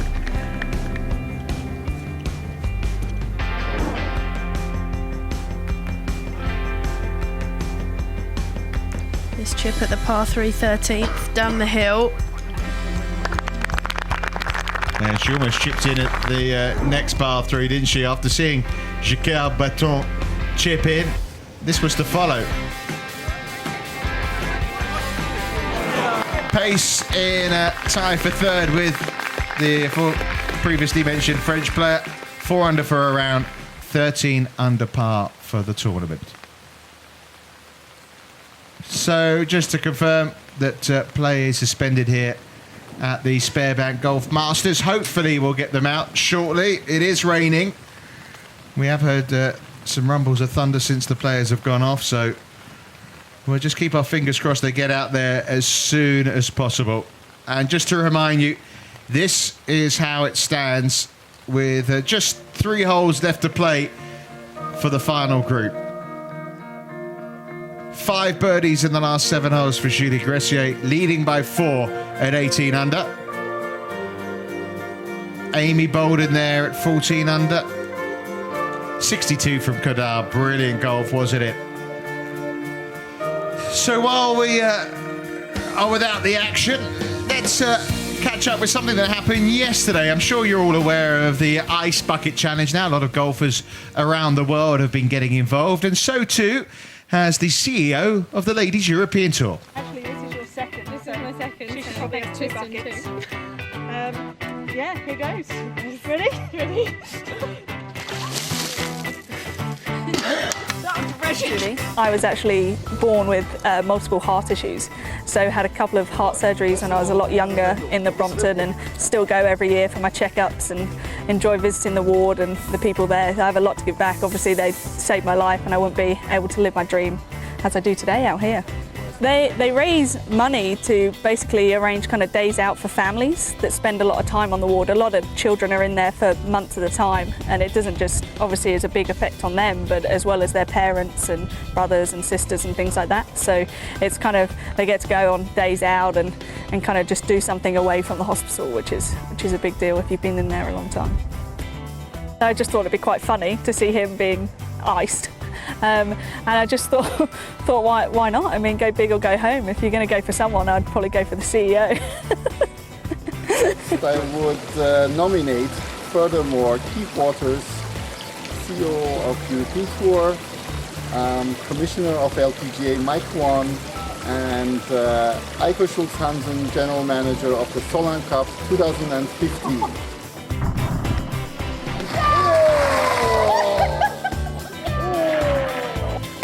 Guys, good luck with the Ice Bucket Challenge. Great job!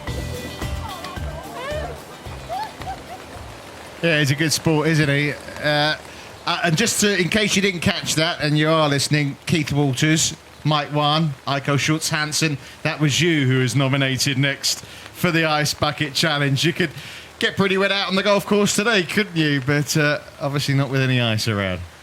No, absolutely not. It's great to see Ivan there getting involved and really supporting, Hannah and her Brompton Foundation cause.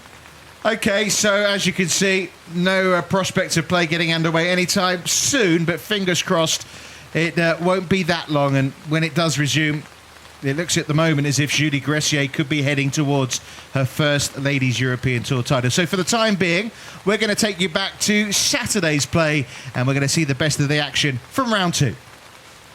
Yeah, the girls have got barely any wind at all. Glorious sunshine, perfect conditions to be firing at the pins. And we must remember, as Connie Chen plays a lovely shot there into the first, it may be Saturday, but it's cut day. It is cut day, and it'll also mean that it's moving day as well. Round 2 of 3 of this tournament. So it's really important that the girls get off to a really quick start if they're going to catch Steffi Kirchmeier. Yeah, 64 yesterday from Kirchmeier. 3 birdies, 3 bogeys so far today. Yeah, sort of Vikström has caught her at the top and now overtaken her as well. We'll see Vikström in action in a short while. But this is the par 3 11th. The hole that really stands out on this course. It is, yeah. It's the iconic par 3 island green. Nearly a hole-in-one there for Ellie Gibbons. Yeah, some nice prizes, isn't there, on 3 of the par 3s here this week. Here is Vikström, who's at 10 under par now. She started fantastically, out in 30, starting on the 10th. She finished around yesterday, 4 birdies in the last 7 holes. Started today with 5 in her first 7, so she's been red hot.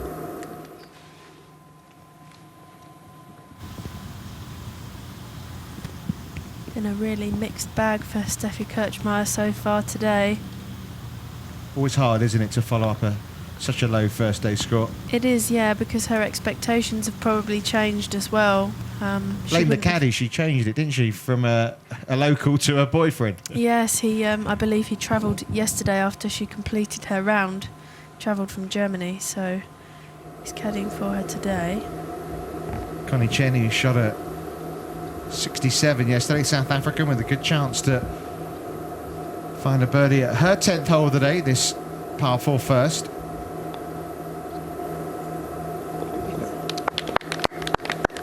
Really well read there from Connie and her dad, who's caddying for her. Well, Kirchmeier hopefully will tap this in. Still plenty of holes maybe to push on again here for Steffi, who's lost something like 10 kilos since the start of the year. She's lost an incredible amount of weight, completely changed her lifestyle, as well as coach management. Well, this sorry, I was going to say this tee shot deserves a birdie. It gets one. Sorry, absolutely did, yeah.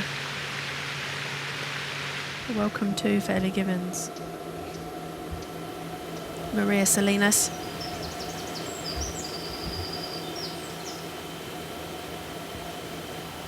First Peruvian female pro on the Ladies European Tour. That's a lovely shot in.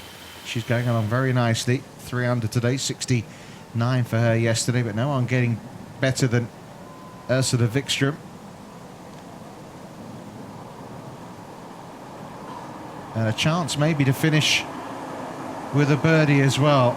And that will be a good target, wouldn't it? 11 under. It would. I think you'd sit in the clubhouse quite happy at -11 and let the girls see if they can catch you. Good opportunity missed from Salinas.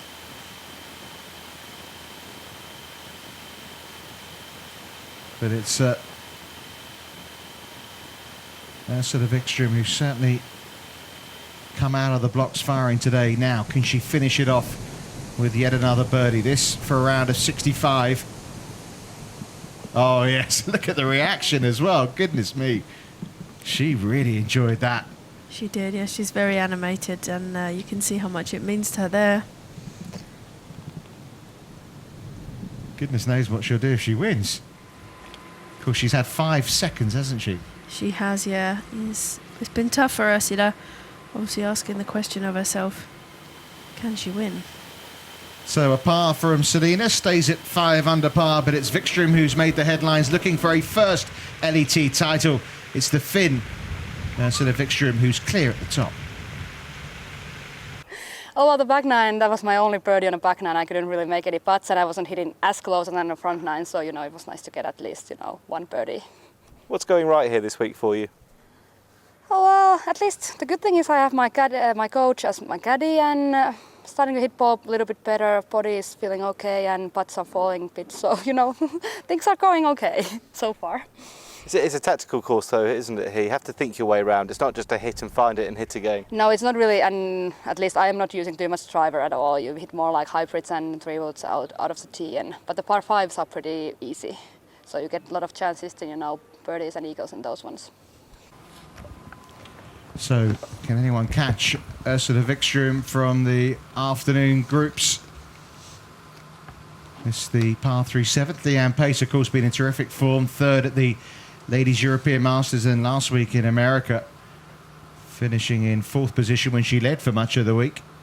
She did, yeah. Last week was her best finish on the LPGA Tour, so full of confidence coming to this tournament.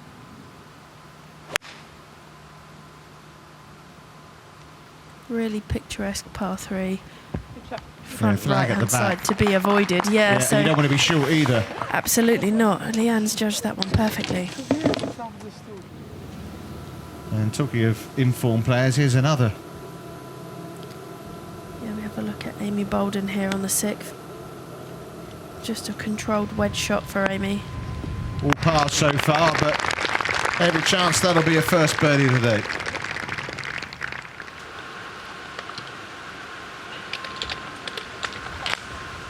Just didn't hit that one hard enough at the line.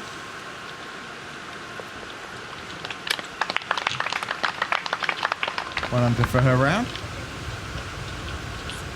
Ah, that's a nice way to cool it off, isn't it? Maria Balakova here for birdie on 6. Gets her back to even par for the tournament. Yeah, the cut mark looks as if it'll be around even, so she's the right side of it. No such worries for Amy Bolden, but after that super 66 yesterday, this to get her going on day 2. So she's up to 6 under par, 5 shots behind the leader. Ursula Wikström in charge on day 2. 4 birdies in a row from the 12th from Julie Greciet means the French player is now up to 2nd on her own at 8 under par. Pamela Pretzwell in that group at -7. More to come from the Sberbank Golf Masters.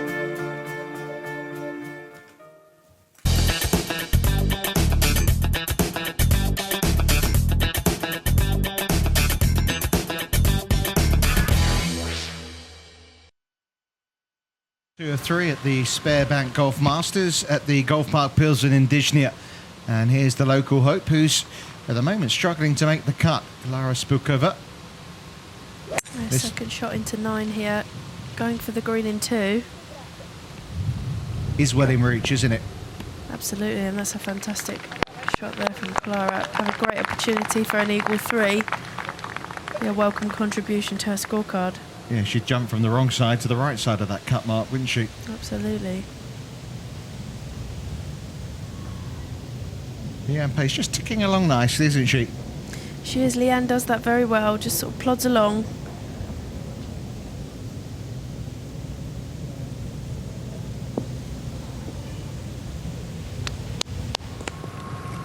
Another birdie chance coming up for Pace, who is off the back of a birdie at 9. Monstrous Bolden. drive Oh here my from Amy Bolden. Goodness, she's in reach with an iron, and she's taken a tight line there as well. It's paid off. As you can see, that's 3 great shots from that group. Yeah, Balako over there for 3, but the other 2 there for 2.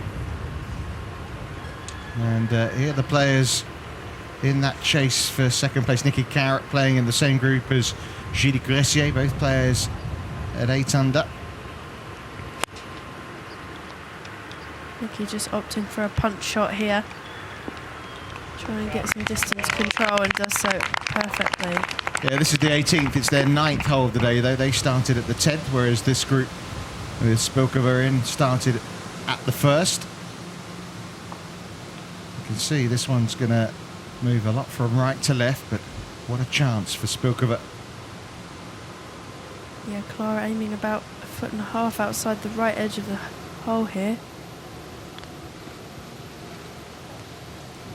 Just didn't hit it.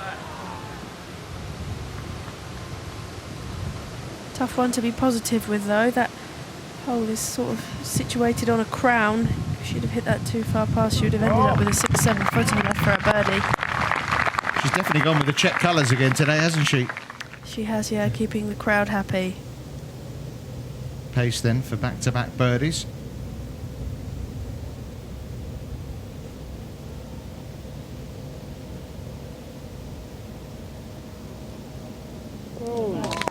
Very nice, making it look easy today. 5 shots off the pace for Pace.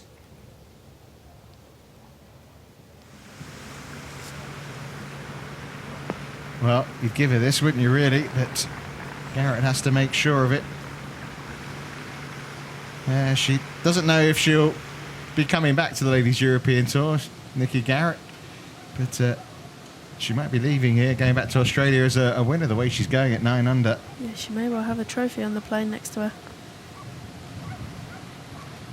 Amy Bolden for eagle. Great judgment of pace.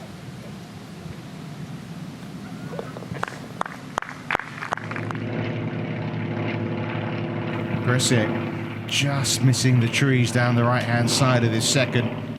They really flirted with them. Oh, what a shot that is. Yeah, that's a result.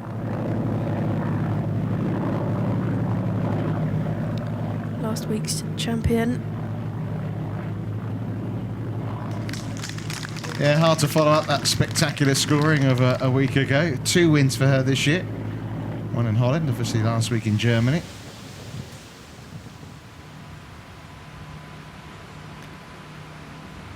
Can Julie Greciet make the most of her good fortune from her tee shot? Yes, she can. 2 shots off the lead now, up to 9 under. And into second spot.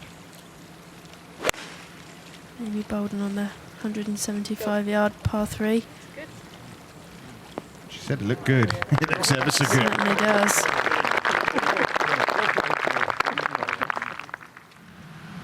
Yeah, it's good to see Pamela Pretzwell going well. And Amy Bolden, of course, Curtis Cup teammates of Charlie Hull. Now, Greciet very close to the hazard here.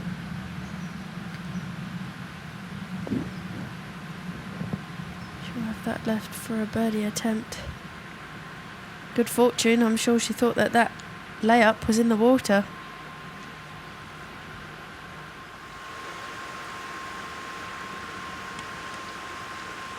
Terrific tee shot from Leanne Pace. She's only got about 140 yards to the flag at this par 5 14th. Cut the corner over the trees. She'll be looking to take the flag out with this one.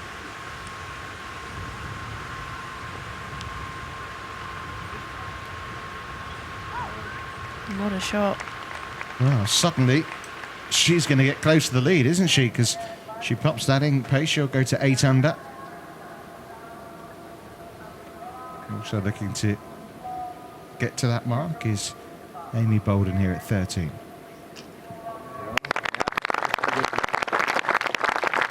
Sixth week in a row she's playing. Played a lot of golf, hasn't she? She has. Some bonus golf there as well. A bit of bonus golf at US Open and British Open where she qualified.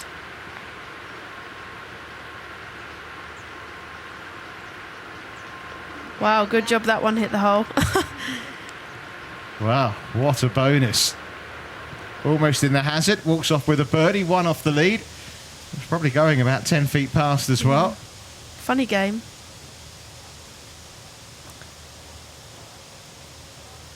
Leanne Pace with this 5-6 footer here for an eagle at 14. Didn't doubt her for a second. Getting ever closer to the top as is Greciet. This is a lovely bounce back birdie. Dropped a shot at 5, birdie at 6, back to 10 under, back to just one adrift of Ursula Wikström. First look at Gladys Nacera on the 14th. She's not afraid of that winning position, is she, Gladys? No, she's been there and done it many times.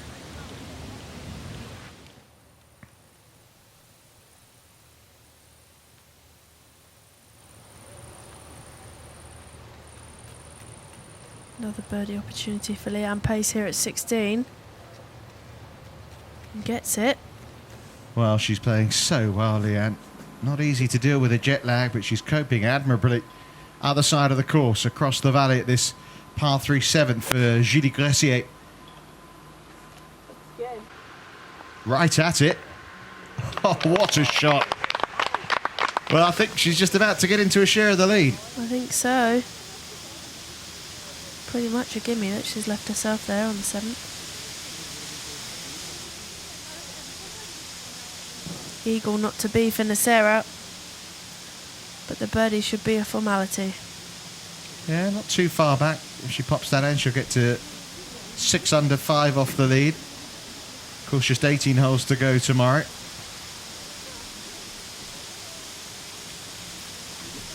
Gladys, who came closest to winning this year in Morocco, lost in that playoff to Charlie Holt.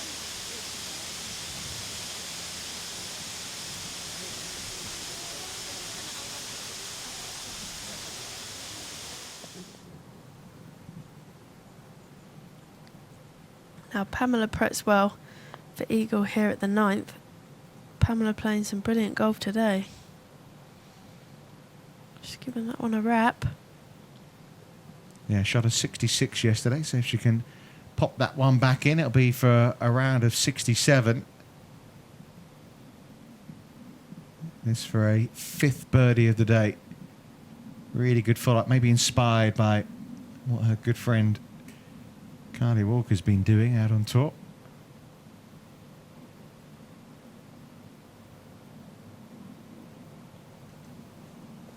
Great round for Pamela.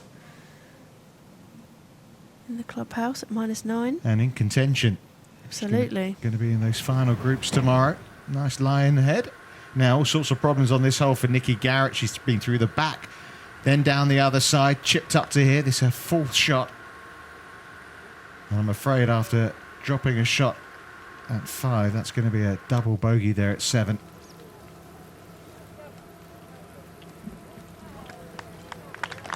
Great shot from Amy there on her last hole. Yeah, missed a good chance at 17, but Bolden with a terrific opportunity now at 18. This for the 5. And she's had 5 and her playing partner hasn't had 2 yet. Now this for Bolden to get in 9 under par. Oh, what a pity. It's going to be a 68, but I suppose those missed chances will frustrate a little. Yeah, those final 2 holes, both within 6 feet. Slide by Greciet here with an opportunity to join Wikström at the top of the leaderboard. And she's got it. So Wikström has company with Julie Greciet, who gets to 11 and then gets another birdie at the 9th to take the outright lead at -12. A 66 on day 1. Yeah. Then today, a 64. Yeah. Can't get that smile off your face. Yeah, it's better. I play very well and I made the putt, so that's different for yesterday. Yeah, I'm very happy because I played 7 years in the tour, so now I think it's fine for me, and I like this level, so but it's fine. Yeah. Coming into this tournament, how do you feel you've been playing this year? I play only 6, 7, I think, because I have a problem with my Vegas. So I play and I see for the next year. That's why. And looking ahead to tomorrow, yeah.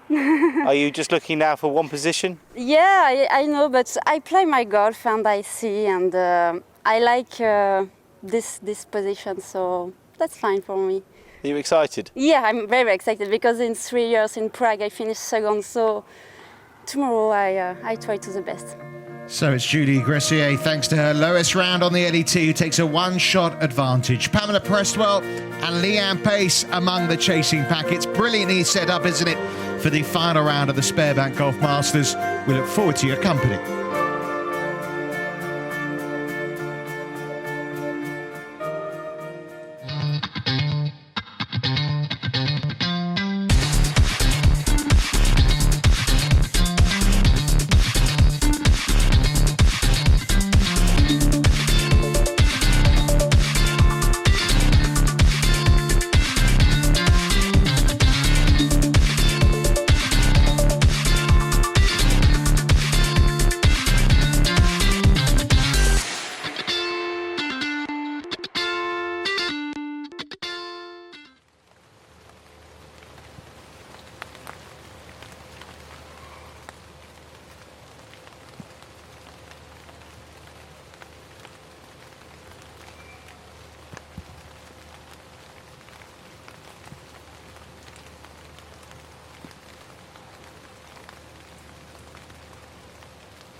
So welcome back to the Golf Park Pilsen in the village of Dyzhnia in this city just 90 kilometers outside of Prague. You can see it's still raining, but the good news is the electrical activity that caused the suspension of play just around an hour ago has passed us, and we're just a minute or so away from resuming this third and final round. So Charlie, good news as the steam comes off the lakes here around the forest, but I thought when the storms came that we might be a little longer than this.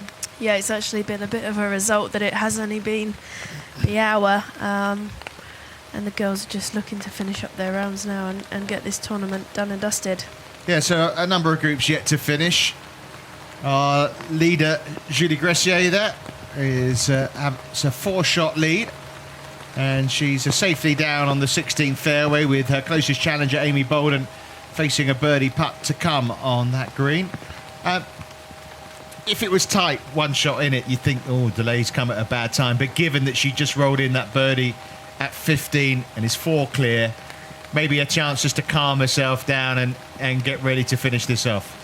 Yeah, quite possibly, but you know, I don't know Julie myself, but it could have not been a great thing for her to sit in the clubhouse and consider the fact that Well, she was leading and you know, she's got 3 holes left to play. Stranger things have happened. And certainly if Amy can finish well, who knows? Yeah, well, Amy's got to finish with 3, but Julie hasn't had a drop shot yet, has she?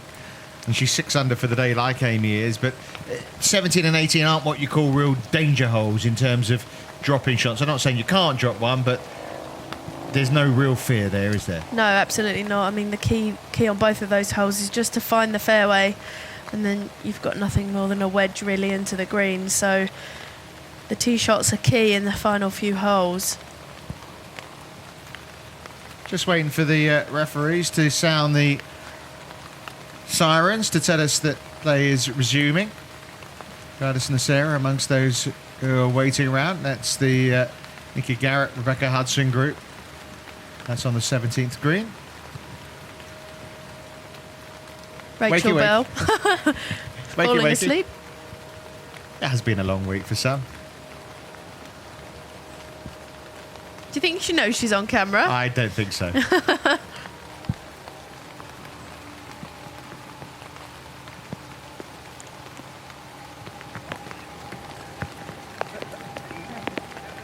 It's just about ready, I think, Steve Kavanagh here.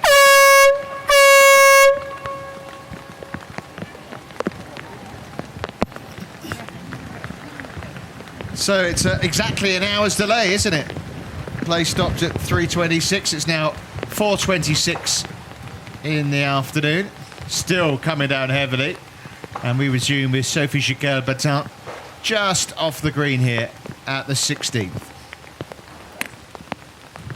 Yeah, a really difficult shot Sophie's left herself here, especially now that the rough's very wet and grabby, chipping onto a downslope, so she's going to struggle to stop this one. Needs to be going with a lofted club.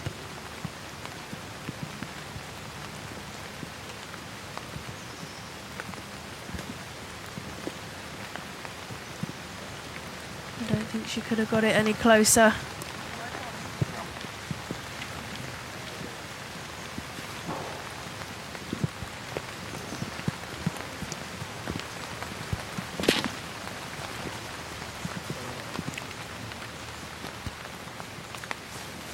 This is Rebecca Hudson, who's coming along nicely. Interested to see how much the greens have slowed up since the downpour. In fact, not as much as Rebecca thought there, obviously. That's the problem when, you know, you've gone back into the clubhouse, the rain's fallen down, you head back out there. If you haven't had the opportunity to go on the putting green again, it's hard to adapt. Leanne Pace hoping to get a birdie here at 16.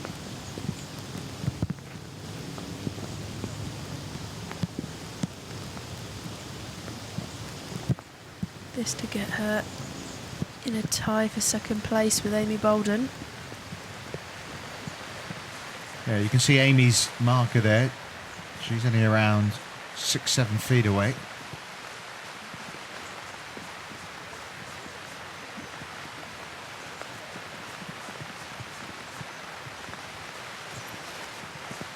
Up and over the ridge.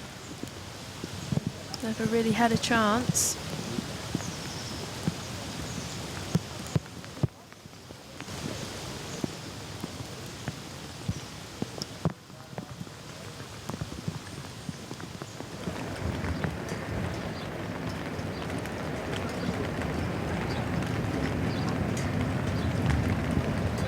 Well, it took her a long time to play the 18th, Gladys Nacera, but she posts another good week, doesn't she? Closing round of 69.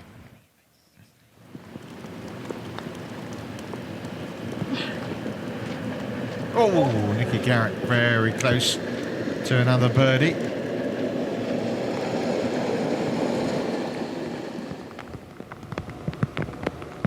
Sophie Jaquel-Batan for par following that delicate chip from the rough.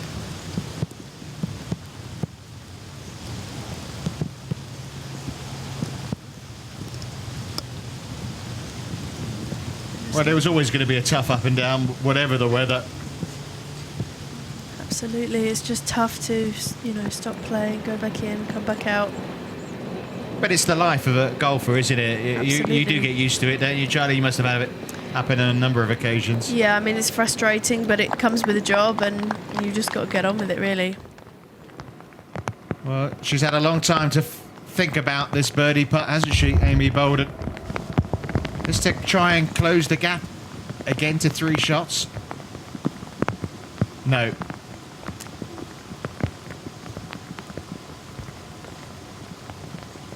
And that makes Julie Greciet's job that little bit easier.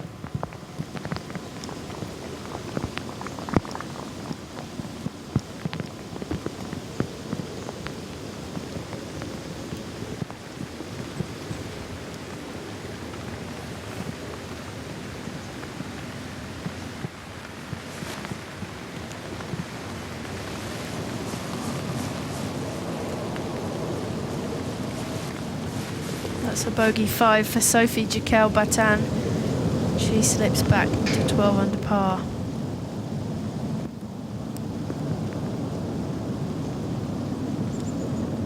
Leanne Pace looking to finish up here for her par. Change of clothes in the break.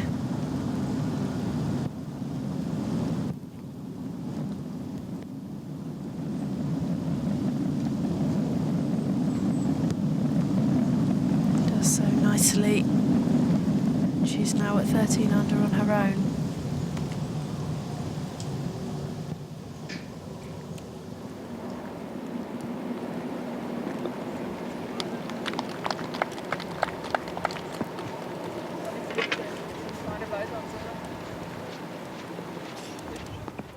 Well, it's been a little wait for her. She obviously played her tee shot, and then the sirens went because of the rumble of thunder. 2 playing partners had to hit their tee shots off that 16th tee. You can see Pamela Pretzwell safely on the fairway at this par 4. 339 yards. Plays a lot shorter than that, obviously coming down off that. Asking big it tee. to go. Yeah, that could be good.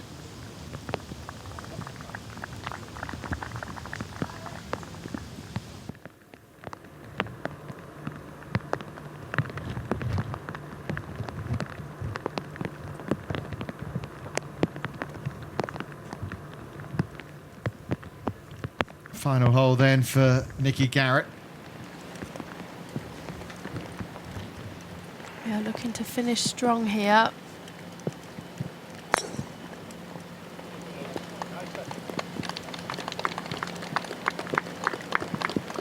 Yeah, didn't play particularly well last year. She struggled with the driver the last couple of years, but as you can see, she's certainly seems to be in full flow this week in the Czech Republic. So Greciet just off the fairway here. Just trying to loosen those nerves, one would think. Very much in command in terms of the destiny of the title right now, isn't she? She has stayed in control for most of the day.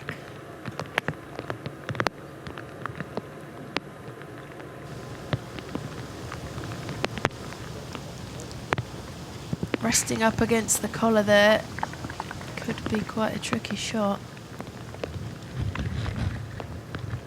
She'll have the decision whether to chip or putt that one. Yeah, I think we'll call that one a loosener. But yeah, it's hers to lose right now, isn't it? Absolutely, 4-shot lead. 3 to go. Not particularly difficult holes to finish, as you say, Richard, and I'm sure she just wants to get... I'm sure she'd take 3 pars. Oh, 3 pars will do it. Thanks to that. I mean, 5 birdies in her previous 7 holes. It's a stunning run of golf that's got her into this position. And while she made that run, of course, Bolden took 1 step back as well.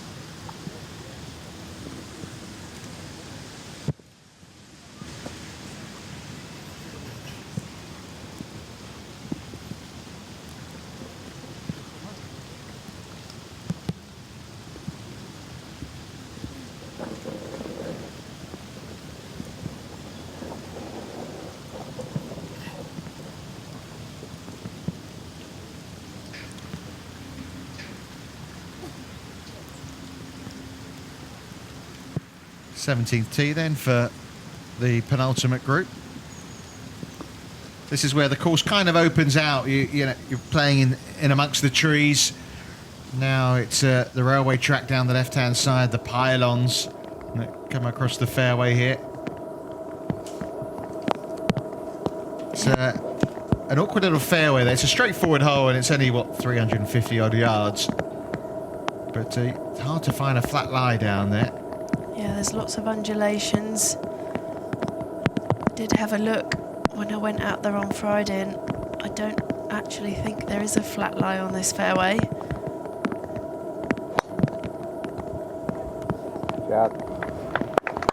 Nice swing there from Leanne Pace.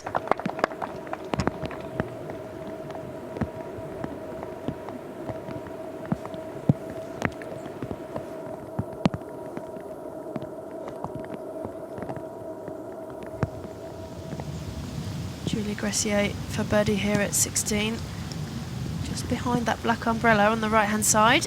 They're deciding to putt it and judging it superbly well. Look at that. No dramas. That's the way she needs it. Very much a lady in control.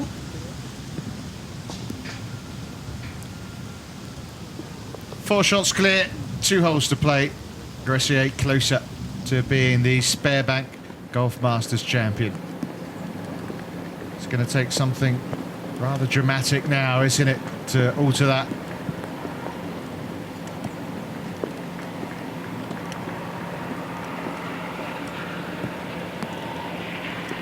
Almost side by side with Leanne Pace there for Amy Bolden.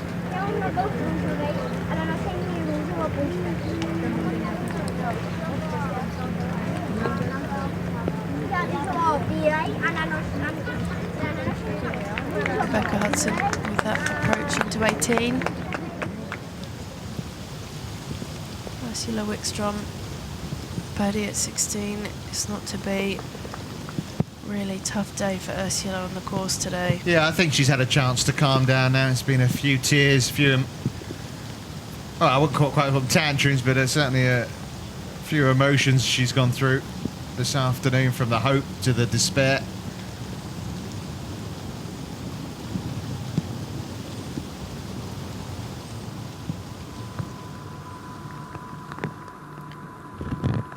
Pamela Pretzwell just finishing up there on 16 for her part.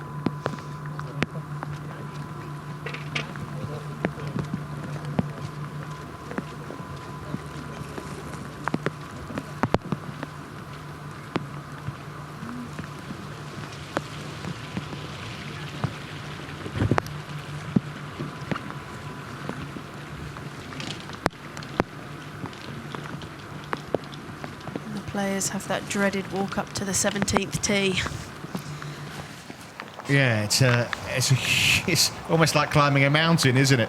It is very steep indeed. Don't envy the caddies carrying those heavy bags.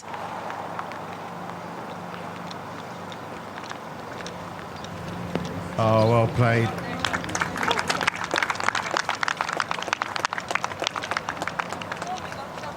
Well, she played a round of golf with a rugby league player, a former rugby league player in Australia, and he said, you know, just give it one more go. Her boyfriend said, you know, she should really just try and see what she can do. She came back to Europe. She's played pretty decently, but this has been by far her best week, Nikki Garrett. Yeah, hopefully it will have rekindled her love for the game. For Amy Bolden, obviously it's heading for her best Ladies European Tour finish, but for a little while it looked like she might come out on top here today. It did, you know, the way she played that front nine was quite incredible, and I think we all thought that, you know, she was going to storm ahead and take it, but She had the momentum, didn't she? all credit to Julie Greciet, though. Those 5 birdies in the middle stretch of 7 holes there really have sealed the deal. Yeah, this is golf, and we know, you know, 4 shots. I know it's 2 holes only left. It's not impossible, but it's not like they're going over huge lakes. There's, you know, this is where the course is as open as it is throughout the course. You know, holes like 5 and 8, you know, tough tee shots. These are pretty wide open, aren't they? Yeah, the tougher holes, the girls have played the tougher holes now, and we're not seeing a nervous Julie Greciet. We're not seeing, you know, she's not losing control. She's not getting nervous, and she just looks like she's very much in control of this golf tournament. And if you look at the scores from the players who have played 17 and 18, you won't find any doubles, not too many drop shots either out there. For a player who's so in control as she is, that makes it even more unlikely, doesn't it? Absolutely, yeah. I mean, Julie won't even need to use driver if she chooses not to. She can easily play a hybrid in a mid-iron. Yeah, we'd love to build the drama, but it's got to be real. Yeah, but saying that, you know, who knows if Amy Bolden can finish birdie, get in the clubhouse at -16. Stranger things have happened. Yeah. You just feel if Amy would have made that putt just now on the 16th green, would have given her the spur required. Not much between these 3 tee shots, was there? No, it's very friendly indeed.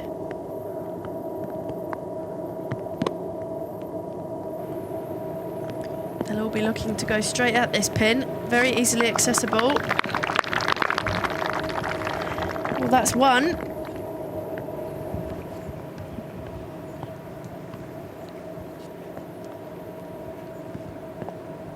Leanne Pace to play next.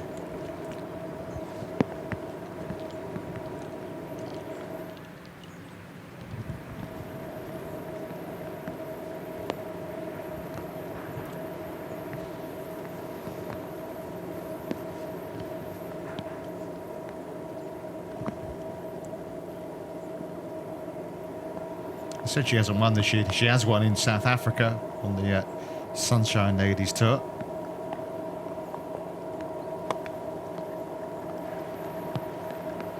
Just a controlled wedge for Leanne. Showing her class once again.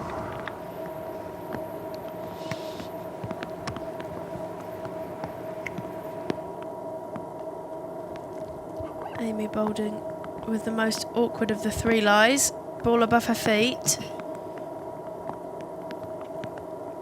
Just looks like a gap wedge.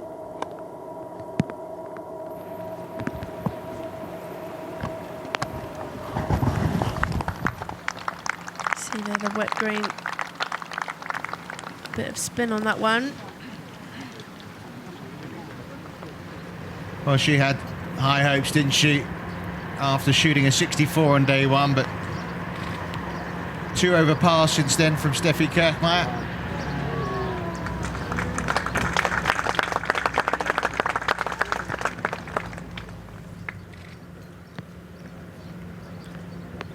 I shall try and pop that in a moment for a round of 72 for the 2nd day in a row, Kirchmeier.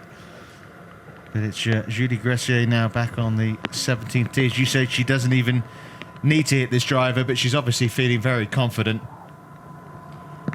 Yep, confident, why not?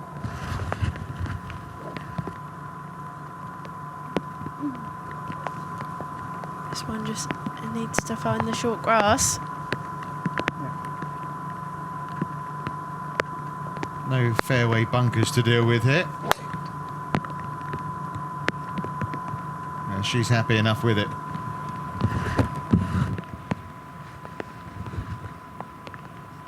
It's just crept into the rough on the right-hand side. Nod of approval though from Dad. You know, she's in the rough, but she's only got 100 yards or so to go in.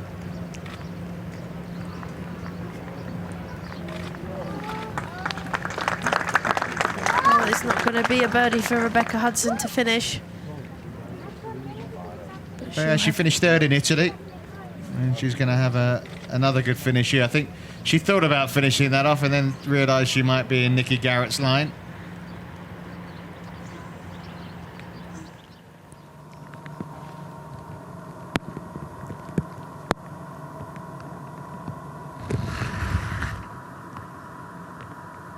Pamela Pretzwell also opting for the driver.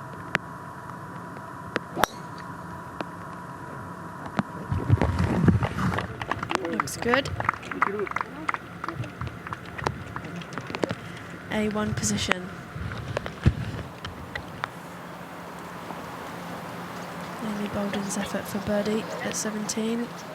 Had the line. Lovely shot, isn't it, with the steam coming off the lakes? Yeah, it's very picturesque.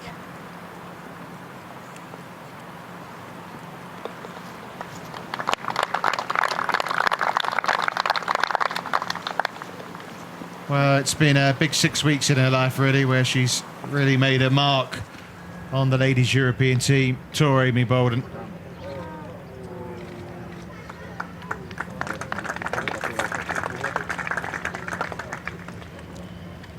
Could this be Nikki Garrett's final shot on the Ladies European Tour? I can't see it. I can't see it, especially when you finish off with a round of 66 as she has today, matching her opening round, a 69 in between. And that leaves her at 12 under par and right now in fourth position. Can you see it being her last shot? I hope not. I think it'll be a real shame for the tour to lose Nikki. But, you know, as we said earlier, ultimately she has to be happy, so...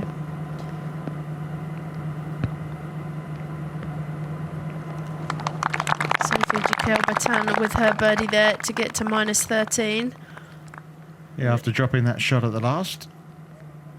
Now tied for third with Leanne Pace, who has an opportunity to join Amy Bolden at 14 under. And it does make a bit of difference, money-wise. €37,500 to the winner. Just over 25,000 for second, 17,500 for third, and 13,500 for the fourth place finisher. Yep, so a bit of money involved.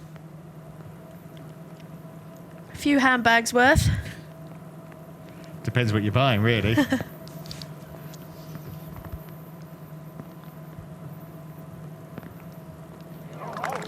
And she does join Amy Bolden at 14 under.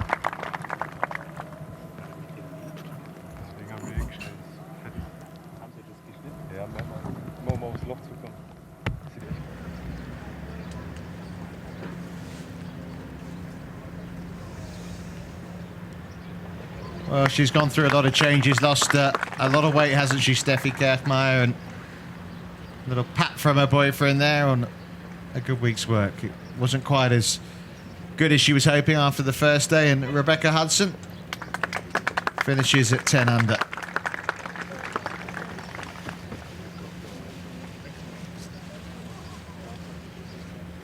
.68 from the lady from Doncaster.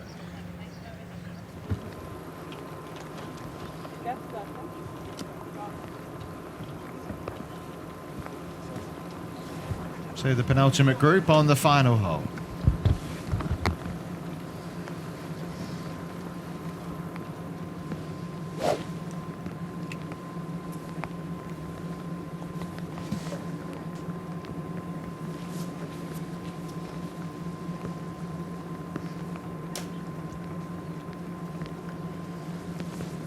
Down pace, looking to keep this drive up the left-hand side, well away from those fairway bunkers on the right. Yeah.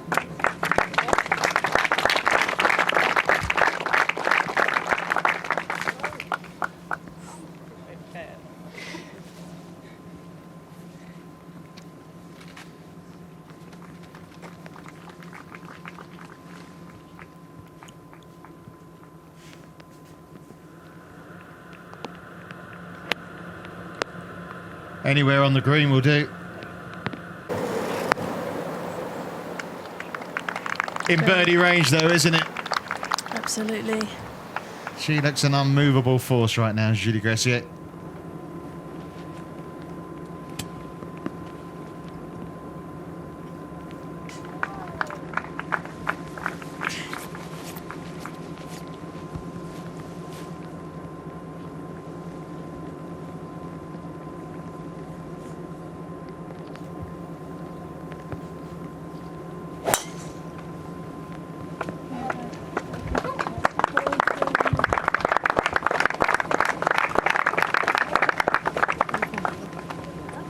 Just skipping off the fairway there, but certainly no problem.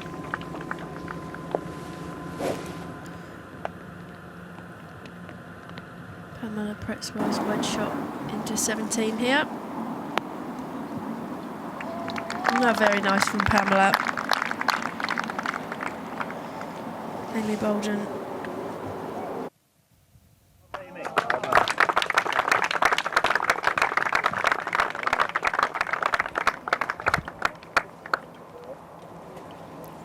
Must be a bit of an anticlimactic feeling for Amy Bolden. And even more so for this lady, I suppose. Yeah, it's been pretty tough for Ursula Wickstrom today. Currently 6 over par for her round.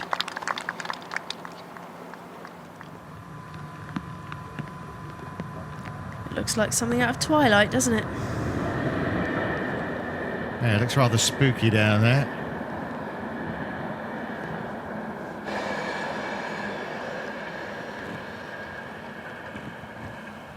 Well, you'd never know, would you, that in 7 years as a pro on the Ladies European Tour, Julie Greciet never got the job done. She's taken to being the leader going to the final round so well.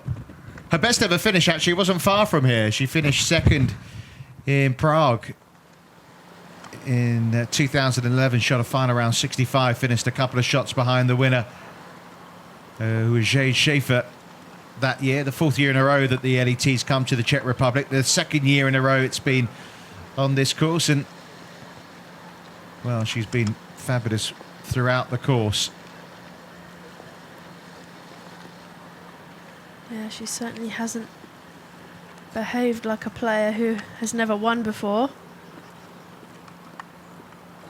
Perhaps drawing on past experiences. Yeah, this is only her 7th event of the season as well. The reason why she hasn't played that much is because of the wrist injury she had. Yeah, perhaps that injury's given her a bit of perspective.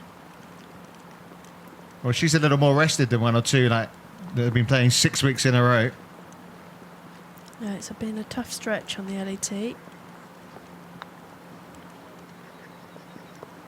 No birdie, no matter. It's another pretty stress-free par, isn't it? Yeah, that's all she needs to do. I'm sure she would like to extend her lead just for some pride, but pars are never going to be a problem.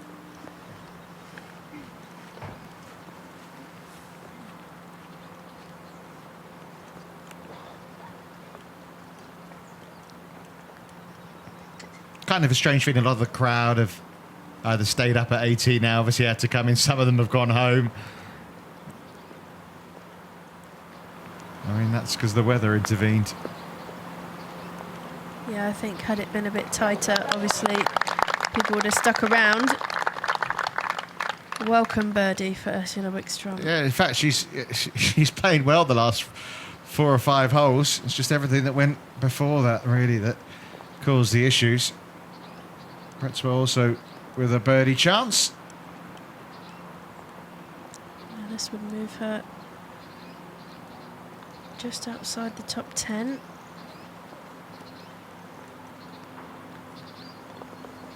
Par for Pamela.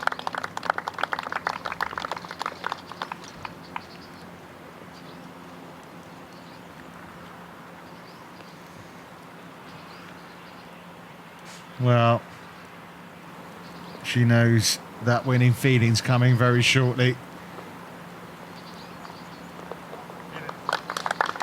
The lead still 4 as she heads to 18. Doesn't look like she's getting excited just yet. The job is not yet done.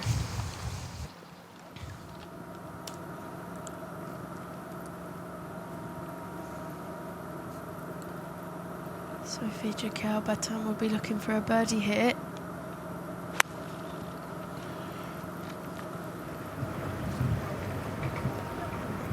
And that's not what she was after.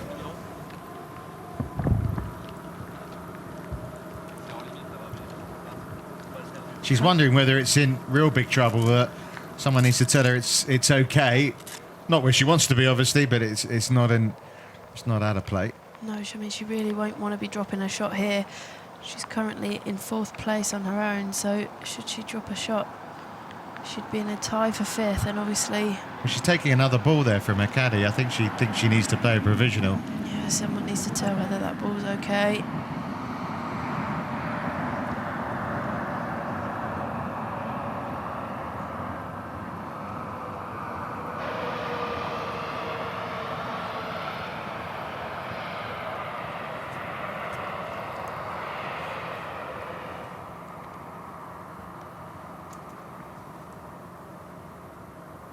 Down pace, ball below her feet slightly here on the 18th.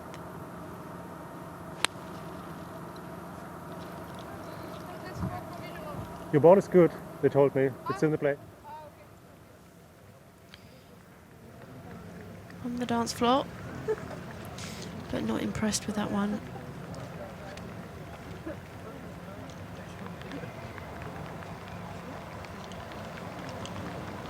So come on, let's see if Bolden can finish with a flourish. She played a fabulous shot into 18 here yesterday, albeit she couldn't make the putt. Fatted it. Yeah. It's okay though. It's always the difficulty when you go in after a rain delay. Muscles get a little bit stiff. But she's on the green. It's having a bit of a joke there with her caddy, Kelsey McDonald. It's nice. Well, she was on a real high, wasn't she, early in that round? 5 birdies in the first half a dozen holes. And it's all a little flat for her now.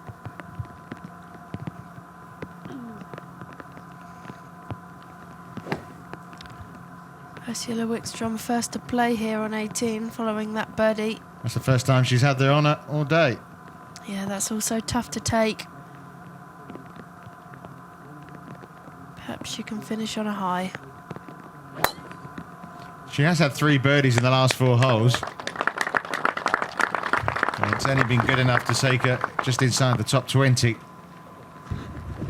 Just to remind you, she had 3 double bogeys in the opening 12 holes. But That's here's the leader. Just 378 yards between her and her first Ladies European Tour title.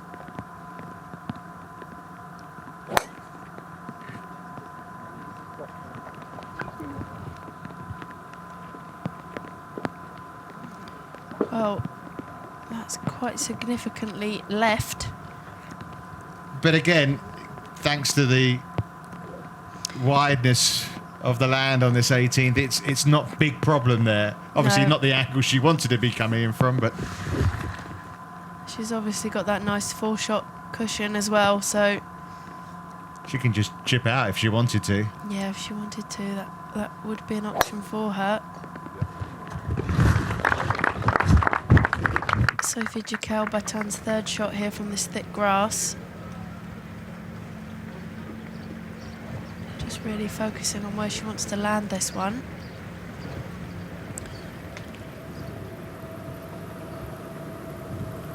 You can see just how thick it is there. You can just about see the top of the ball.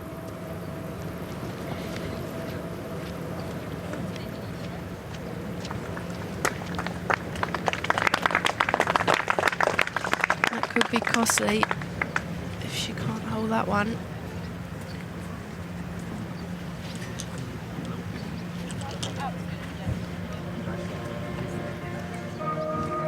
So just to remind you how we are stand in terms of players, they come down this final hole. Resumption of play around half an hour ago, and Judy Greciet untroubled, it would seem. Not in position A as far as down the 18th is concerned, but in position A on that leaderboard with a 4-shot advantage over Amy Bolden and Leanne Pace.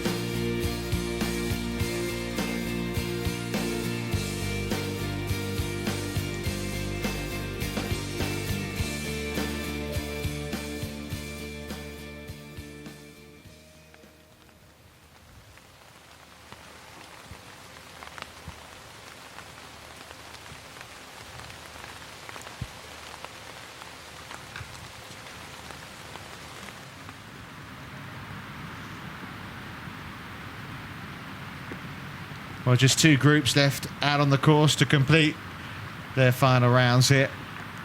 And it's all about jostling for position now. Tied for second, Amy Bolden, with this uphill putt for birdie at the last.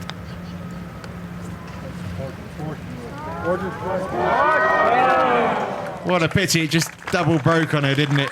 Yeah, I think she was expecting it to break a little more from her left, but unfortunately didn't, and Amy will have that. Oh, she's going to finish it, but well, her best finish on the LET and a well-deserved second place. Yeah, she could be robbed yet by Leanne Pace, I suppose, if Leanne popped this one in, but a day of what could have been for Amy Bolden. This for Leanne Pace to get in the clubhouse at 15 under. She's got it. She does. So second place goes to Leanne Pace. It's still a best ever finish on the Ladies European Tour for Amy Bolden, but in the end it's third place for her. And that makes a big difference money-wise. That was worth about €5,000, that putt. Yeah, very nice. Great to see the camaraderie, isn't it? Absolutely, yeah, that's what it's all about.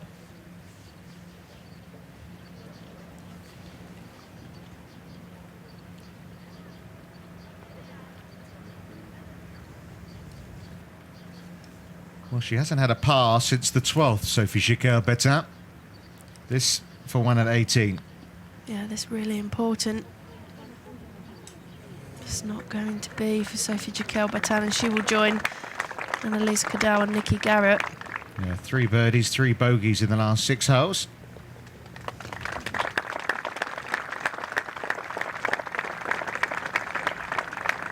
Yeah, it looked for a while that this was the group on fire, didn't it? First 7 holes, they were, 11 under between them? Yeah, they really were the group to be watching. Some great golf between them today. Now, if you're Judy Greciet here, Charlie, you're in this position, do you just take a wedge out, get it just down close to the green? I mean, I wouldn't have thought so. She looks far enough back from that tree that it's not going to be a problem. And I don't think she can really have more than a 9-iron, so I don't really see the benefit in chipping out sideways. Obviously, it's just guaranteeing that you are going to get the win. Well, bear in mind, she's 4 shots, or 3 shots clear, isn't she? 3 shots clear now of Leanne Pace. Yeah. Yeah, I mean, you see there from the angle, that tree really isn't much of a problem for her. The other option for her is to just hit it short of the green and chip on, but it doesn't look like. She was a bit worried. I think it might be hitting in the bunker, but she needn't fear anymore. Yeah, it's very well played. Job's done, yeah? She can enjoy that walk now, can't she? Yeah. Et prépare le prix super vite. Il y a le son? Il y a le son?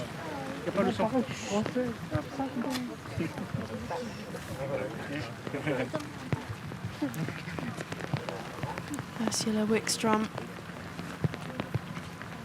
I think she'll be glad when today is over.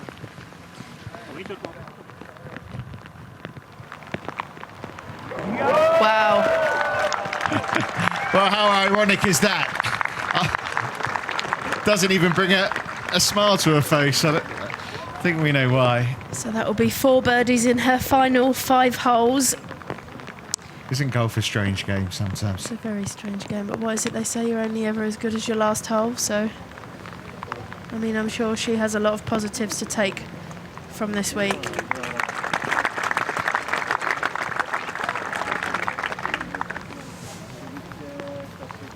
Well, 7 years she's been waiting for this moment on the Ladies European Tour, Julie Greciet. It's a lovely walk in the rain in Pilsen as she comes down to this 18th green. Number 18, last match number 22, where are Pamela Creswell, Ursula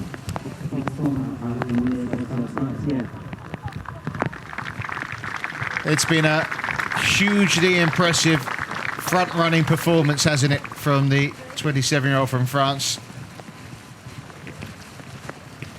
I've been really impressed with the way she's handled herself out there today.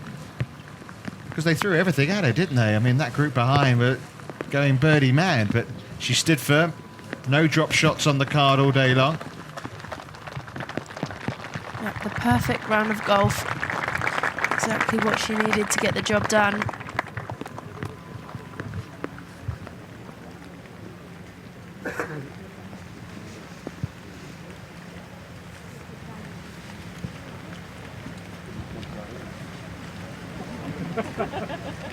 Well, French golf, no doubt, is in a healthy state, isn't it? We've seen Valentine Derry win this year. We've obviously in the men's game, we've seen the likes of Victor de Buisson play so well. So the fixture's just tapped in. A consoling hug, despite those 4 birdies in the last 5 holes from her coach there, because it was a day where she was rather distressed, and you can still see those birdies at the end mean absolutely nothing to her. Yeah, we just see here Ursula tapping in for her 3. But unfortunately too little too late.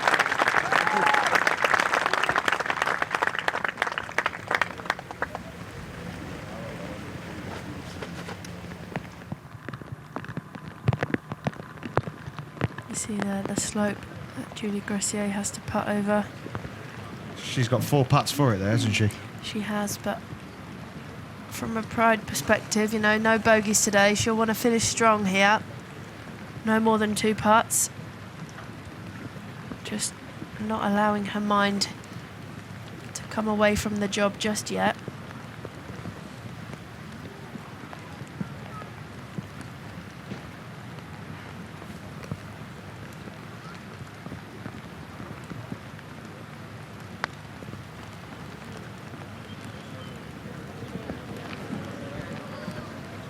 There's a bit of work left in that one before she can lift her trophy. Yeah, if there was any one shot in it, it might be a few nerves flying around here, but as it is, she can breathe easy.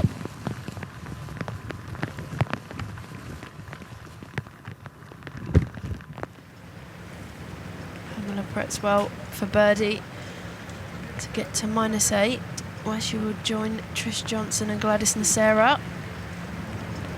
And she does. Great week for Pamela. And that's a 1 over par round of 72 today.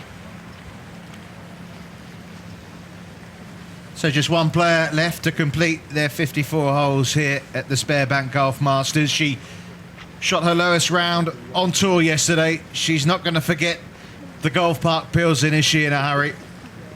Because in a few moments she's going to be crowned as a Ladies European Tour champion. But as you say, professional pride. She wants to knock this one and keep the bogeys off the card. This for a round of 65. You can see that still going through her routine. She'll really want to hold this one and win in style.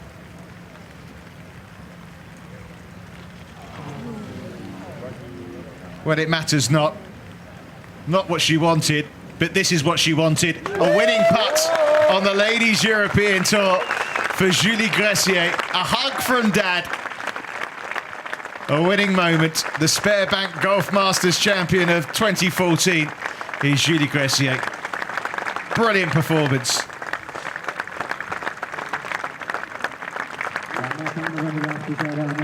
You can see how much it means to her. The tears are starting to flow now. It's been a long day, hasn't it? It has. She's had to wait a while to get that finished.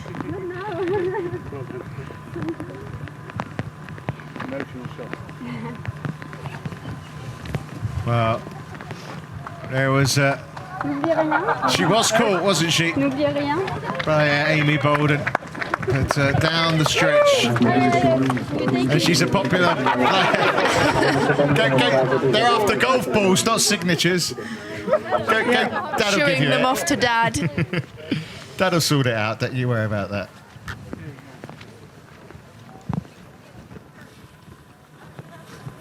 Now for the most important job of all. Signing of the card.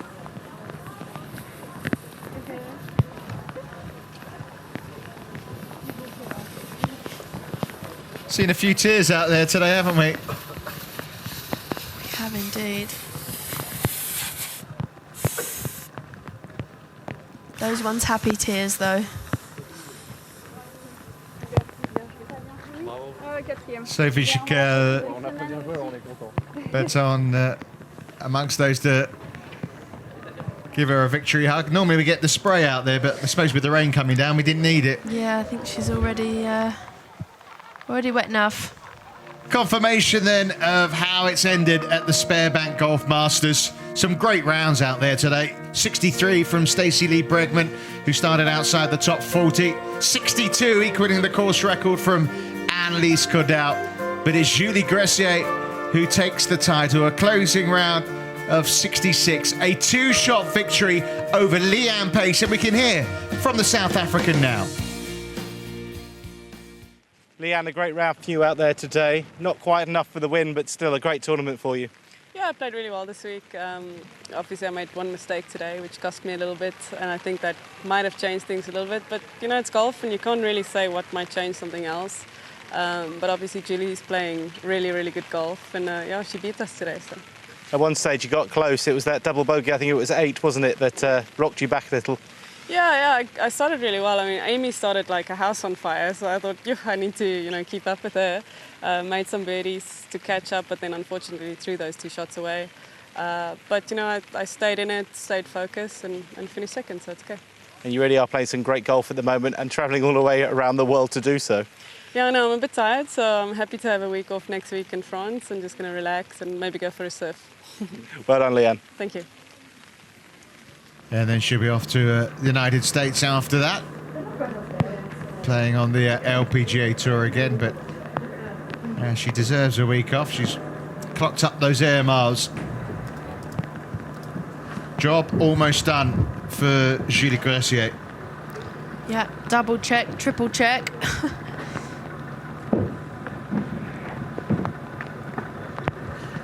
Well, we heard from Leanne Pace, who mentioned Amy Bolden in that interview. Let's hear from the young Welsh girl, also chatting with Edgar Morse.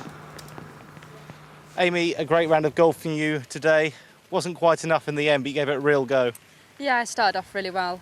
3 birdies in the first 3 holes. I got off to a great start. Couldn't unfortunately make the putts on the last few holes, but I'm happy with my performance, yeah. Are you a scoreboard watcher? Were you aware of what you were doing and how close you were getting? Yeah, I think after the 11th, after I made the putt on the par 3, I wasn't really sure where I was lying, and there wasn't really any scoreboards until the 16th. I knew I must have been there or thereabouts, but I just decided just to keep going and see where I ended up. I think in your rookie season, it looks like you've gained some new fans out there today. The atmosphere was pretty electric around your group. Yeah, they were really great. I got to play with Clara in the first 2 rounds, so got to see a few people there, and they've been really good. And what a season this has been for you. I mean, it really must give you the self-belief that you can compete not just on the LET, but at the highest level of the LET. Yeah, definitely. Confidence is getting better each tournament I play. I got to play with Leanne Pace today, who's a fantastic player, and she gave me some nice words of advice at the end, so that was great. Any insight what they might be? She's just saying that she thought I was a great player and she thinks I can make it, so very happy, yeah. Well done. Thank you. Thanks. Do you think that third place finish has sealed her card? She started the week just outside the top 40 on the Order of Merit, and obviously a nice paycheck there. Yeah, that'll be Amy's card for 2015 secure, which is a nice feeling, and she can relax now and enjoy the rest of the season. Dad's got the flag, hasn't he?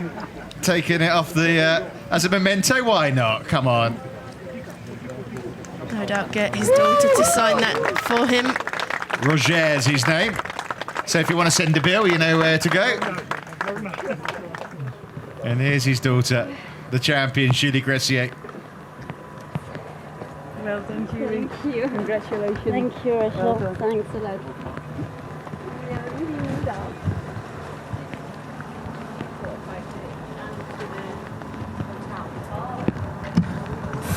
Listen, there's a number of players who have won multiple times that don't get sick of that winning feeling, but when you've done it for the very first time... Yeah, pretty even special better. feeling, I'm sure, and Julie will enjoy this one. Greciet then, by 2 shots in the end, that bogey at the last from her, birdie on 18 from Leanne Pace, tightening up a little, but it was never in doubt, was it? Once she made that birdie at 15, her 5th birdie in 7 holes. Superb 66 from her after that 64 yesterday. Leanne Pace and Amy Bolden both in with rounds of 65. Annelies Cordell equalling the course record. Best performance of the year from Nikki Garrett. Connie Chen in the top 10 for only the 2nd time on the Ladies European Tour. 63 from Stacey Lee Bregman. Trish Johnson played really well in this final round. Nasera's always around, and Anke Lindner in defence of her title finishes inside the top 20.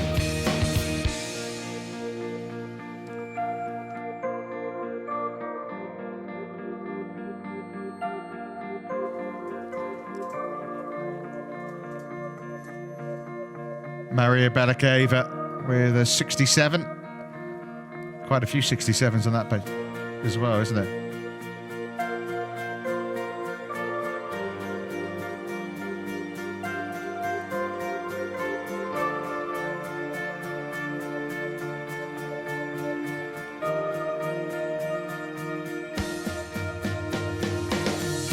Selena Ban has had a good few months as well, hasn't she? Very consistent year for Liz Young too.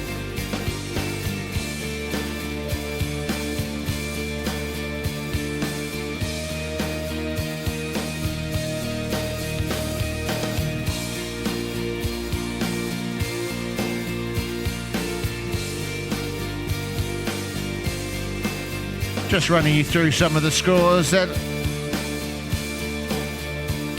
Great entertainment, wasn't it, for most of the afternoon.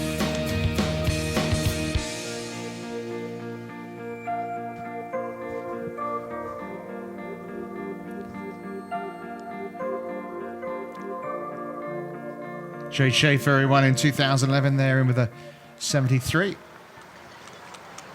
So it's time that the champion got her trophy. Julie Greciet about to receive it from the promoter here, Robert Kolbs. Hello. Congratulations. Thank you. Winner. Thanks. Thank you, Ellen. Thanks a lot. So the Sberbank Golf Masters trophy in the hands of Julie Greciet. She's going to need a big mantelpiece for that, isn't she? But it's the first one that goes on there from the Ladies European Tour for her. Absolutely. It might well be a floor ornament looking at the size of that. Interview now. I think it's maybe time we heard from the champion, shall we? Julie, that was a magnificent display for you out there. Your first ever win on the Ladies European Tour. Just try and put it into words for me. It's crazy because I don't think it's possible for me to win this year, and that's going in the I'm very, very happy, and I want to thank a lot of my caddy with my father and my family and my boyfriend, so for support me this year.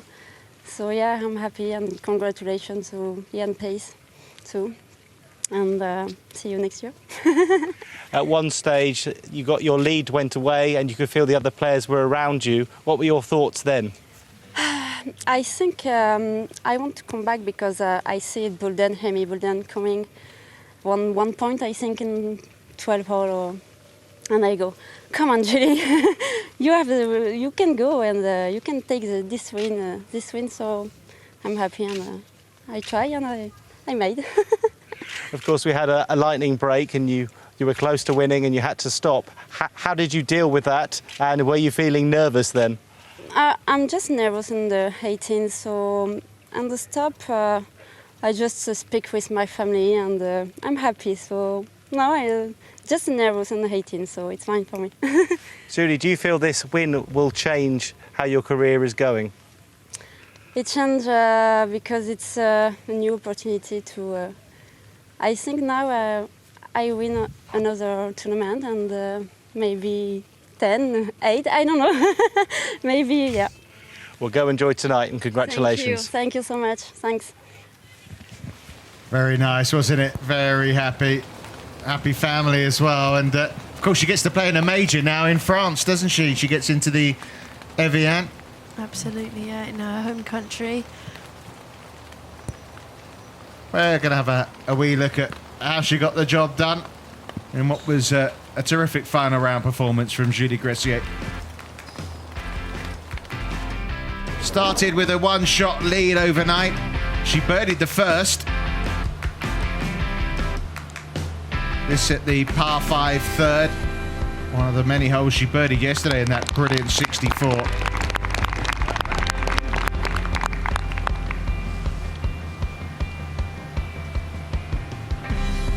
As she mentioned, she saw Bolden got close to her, but she just looked solid throughout, didn't she?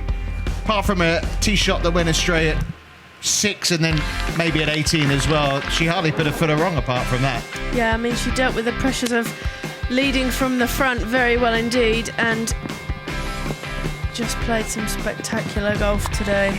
And as she was saying in that interview, she did panic when Bolden got close to her. It just maybe pushed her on even more. Absolutely, and we saw that, didn't we? She had 5 birdies in the middle section of the course.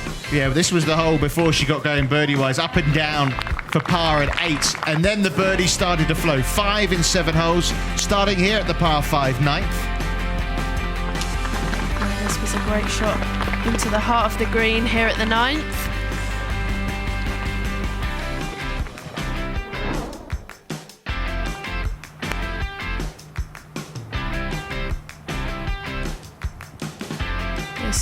Wedge shot here into the 10th. Back-to-back birdies. And she just cleared the water at the par 3 11th. She made the most of the fortune that went away with a birdie 2, 3 in a row. Pars followed at 12 and 13. And this was the hole that probably was key. Well, Amy Bolden walked off with a 6. It was only going to be a 3 or 4, wasn't it, for Greciet? Absolutely, yeah. She would 2-putt from there for another birdie. And her favourite hole of the week? 3 2s at the 15th this week for Greciet. Yeah, that's some record on that hole.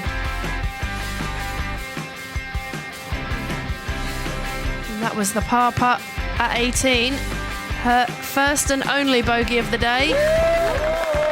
But it didn't matter. Yeah, that's when you get to celebrate a bogey. A lovely moment for father and daughter as well.